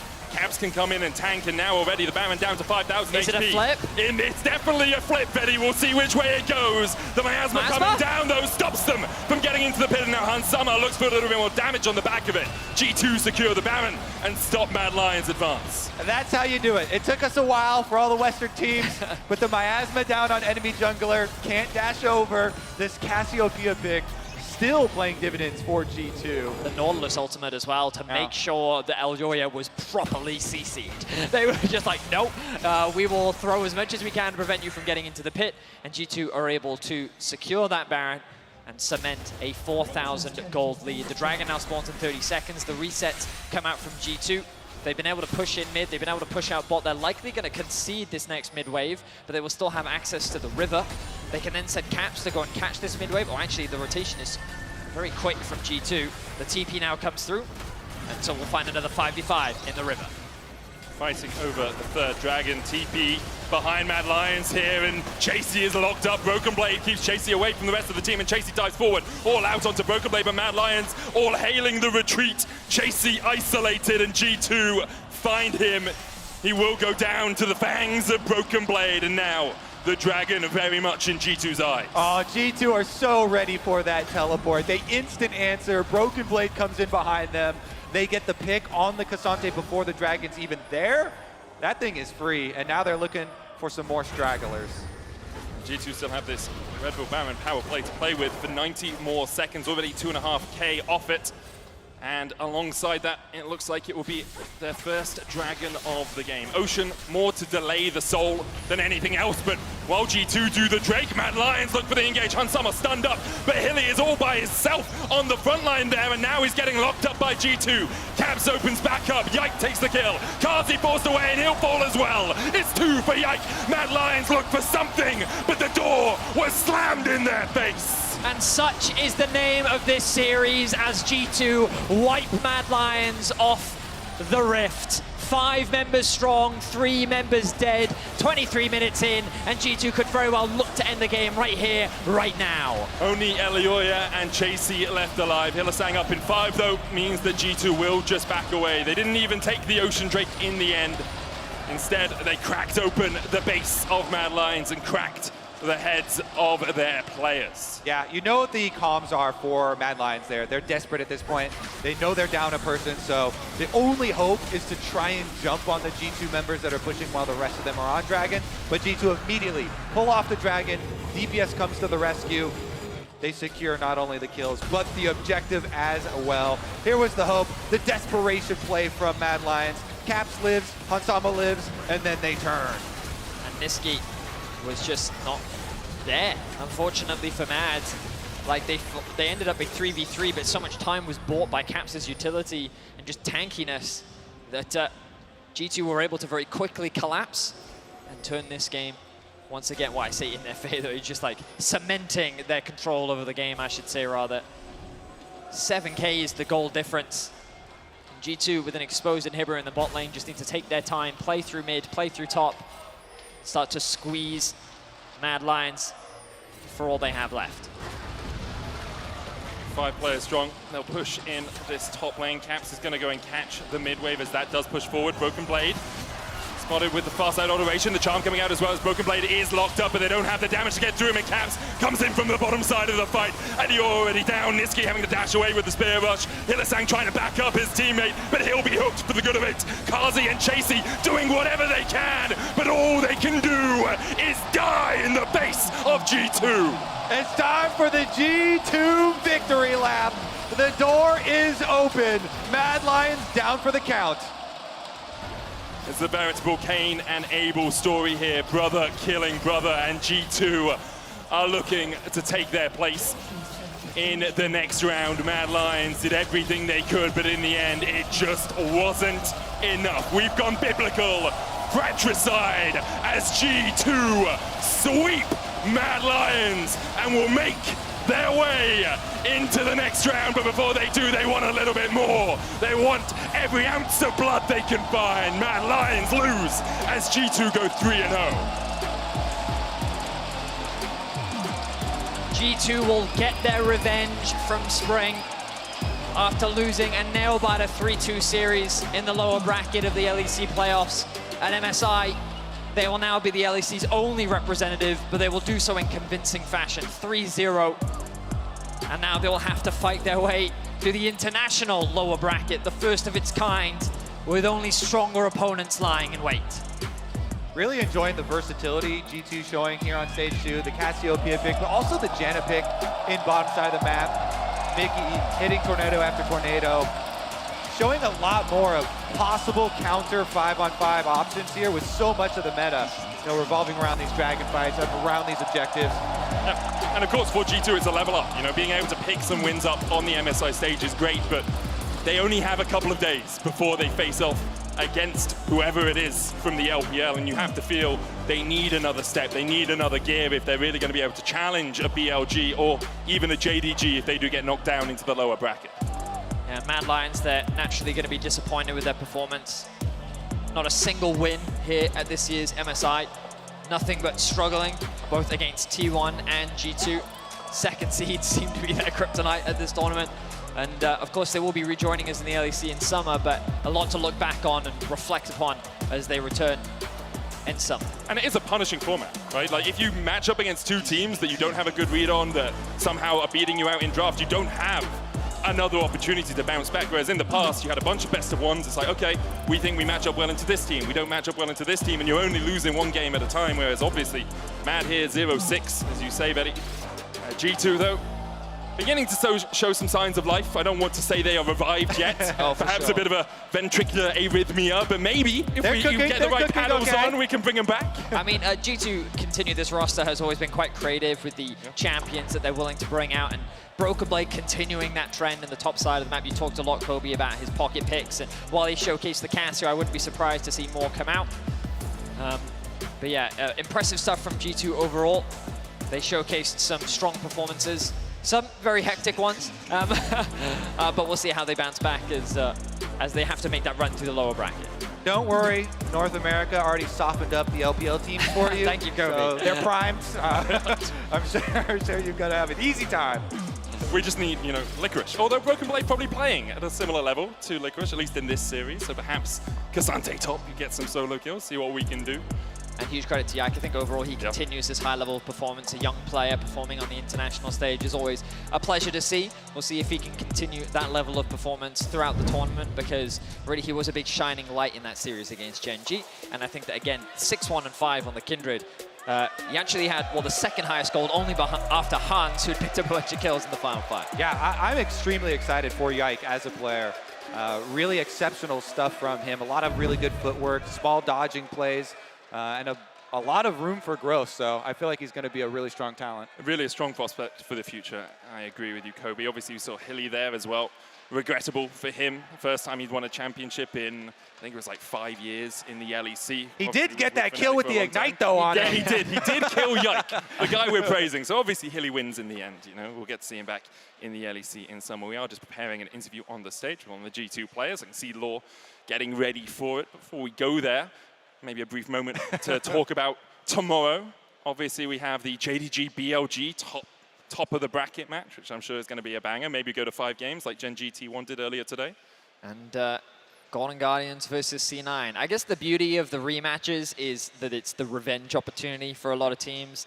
The fact that T1 were able to get vengeance against Gen G, the fact that G2 were able to get vengeance. We'll see if that trend continues of the second seeds fighting against the first seeds, because BLG have been going through a lot of evolutions as a team, and going up against JDG is not going to be an easy feat, but they have made miracles happen in the LPL before. I will say JDG probably looking like the strongest team in the tournament so far, maybe up there with T1. We'll have a look at how things go tomorrow, though, as we're going to hand it over to Law, who's standing by, ready for an interview.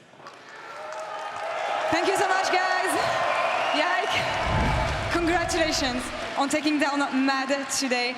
Similar question to the one I asked T1 earlier. You know Mad, you've played them enough. We know how it went last time you played them in playoffs. How did you work on this time to be ready and beat them and get back at them? Yeah, so last time we played Mad, it felt really bad because we lost. And we couldn't even go to the finals. So I was really sad, and it was also a close series, so it felt even worse that we lost.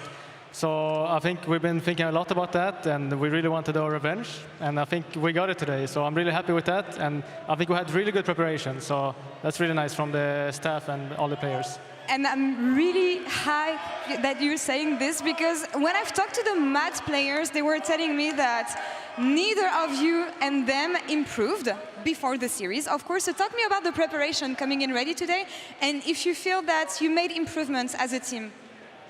Yeah, I mean, the West did not do so well versus the Asian team, sadly. We were the only team that got 1 win, and I think that's kind of sad. But I think that we are better than this. I think all the Western teams actually are better than this. So hopefully we can show off better. And yeah, I think we can just show much better performance, like all the teams that's here. I mean, now you open the topic, so I have to ask. It has been quite a difficult tournament for the West as a whole, whether it's the LCS or the LEC. Why are we so bad, Yike? Tell me, give us some hope, please. I don't know. I feel like when we play. Kidding, of course, but yeah, but I think we're actually not that bad. I think this is also my first time playing international, so I can't really compare to the other times. But from what it looks like, I think we're not bad. I think the Asian teams are really good. So that's like not. I'm not saying that they're bad. I think they're really good, and I think that we're a bit worse. But I think we're not that far away. So hopefully we can start showing better performance. Some hope, I guess, for the West here. It was only a joke, and I know that you guys are doing all you can, of course, to get better. And it showed today, and as you said, it's your first international tournament. I know that even back in the LFL, you played in front of arenas, but not in front of such a big crowd. How is it for you this time? These first steps at MSI on the international stage, and tell me about your experience so far. Yeah, I mean, yeah. Give him some love, please.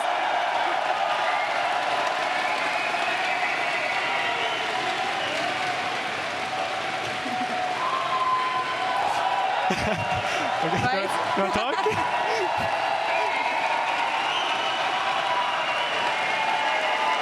Thank you so much.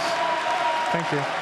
So I do really love playing on stage. I've been in front of a crowd as well. It's so amazing. Whenever I walk up on the stage, I feel like a different person, because usually I'm super nervous when I go on stage. But playing here is just amazing. I get so hyped, so excited. And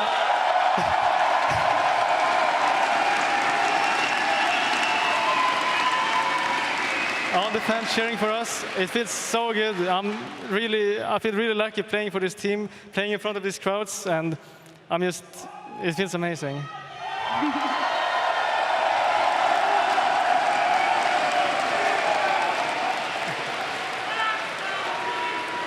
Love it. Yeah. I'm glad you're enjoying it so much. Thank you so much for the interview. Best of luck in the rest of the tournament. Thank you. And that's all for us for the... Let's go, G2. That's all for us for the Verizon post-game interview. Back to you, Quickshot, in cooldown. Thank you so much, guys.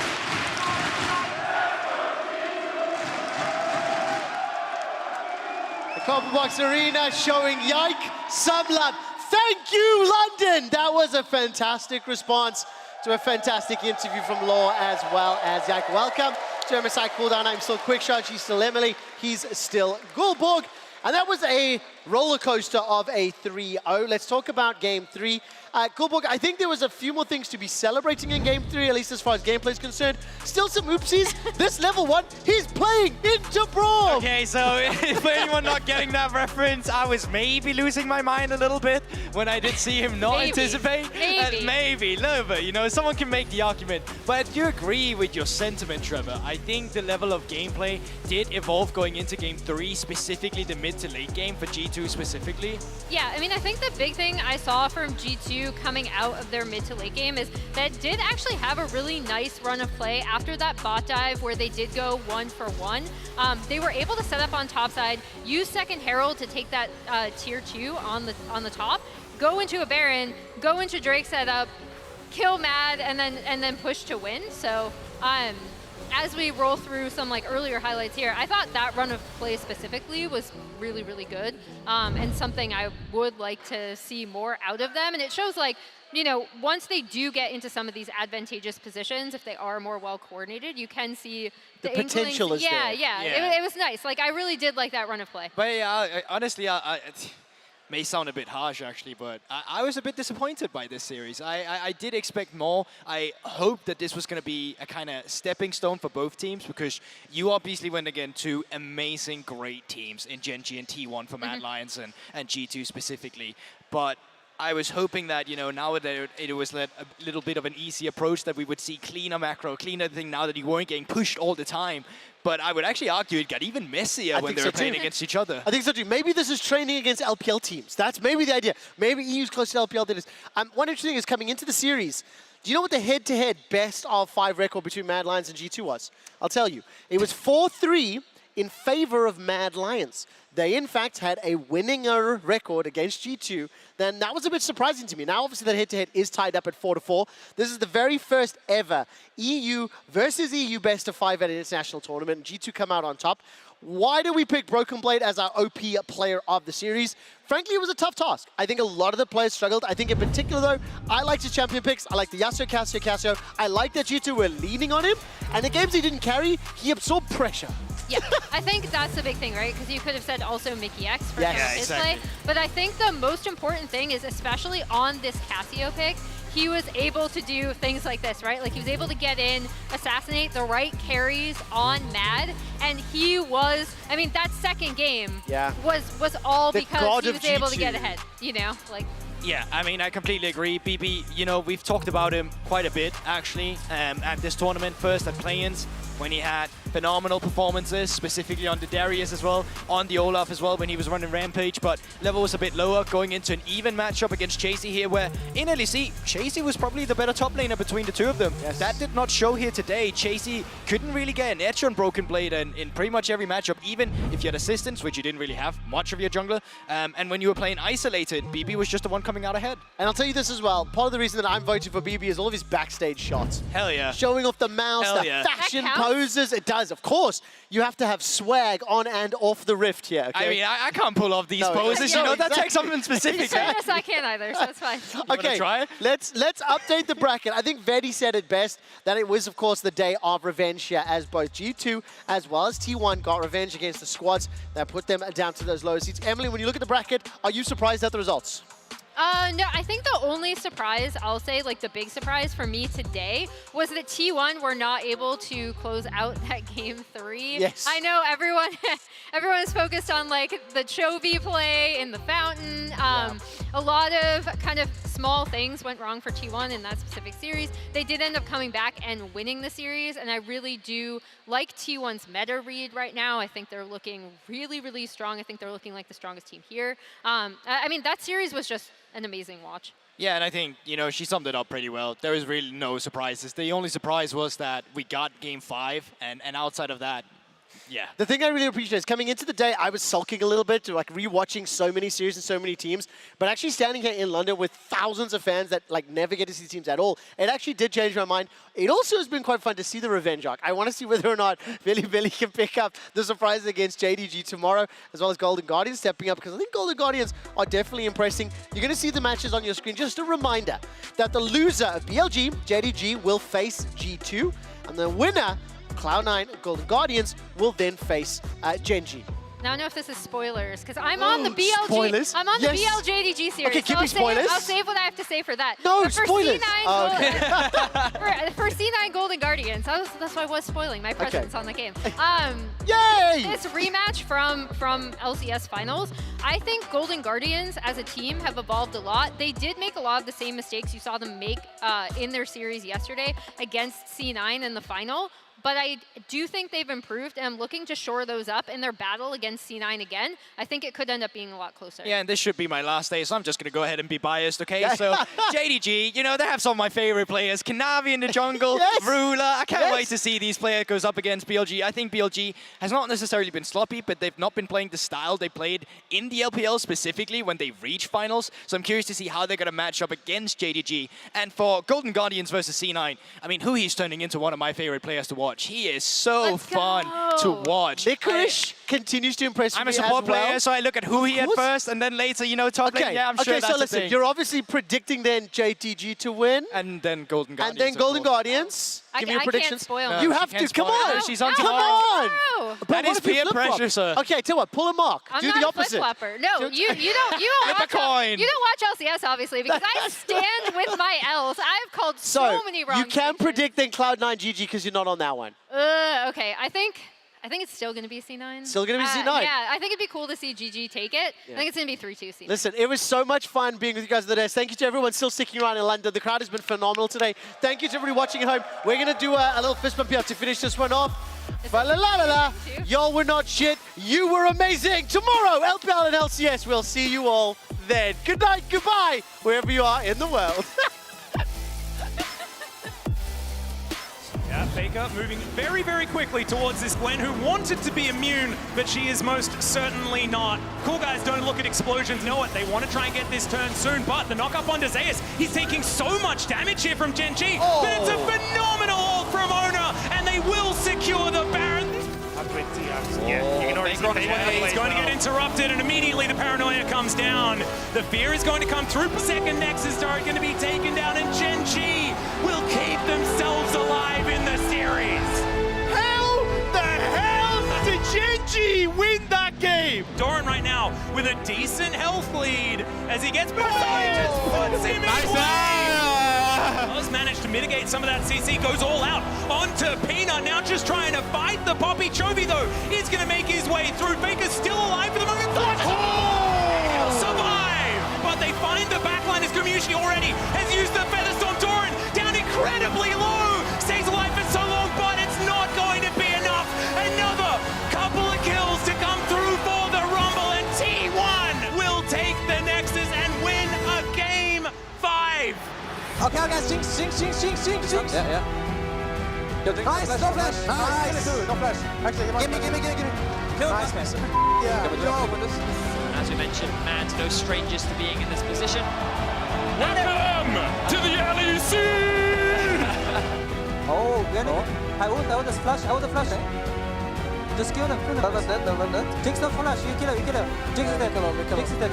I go on. Yeah, Johnny. I'll go on Phyllis. Yeah? Go, look, guys. Stop.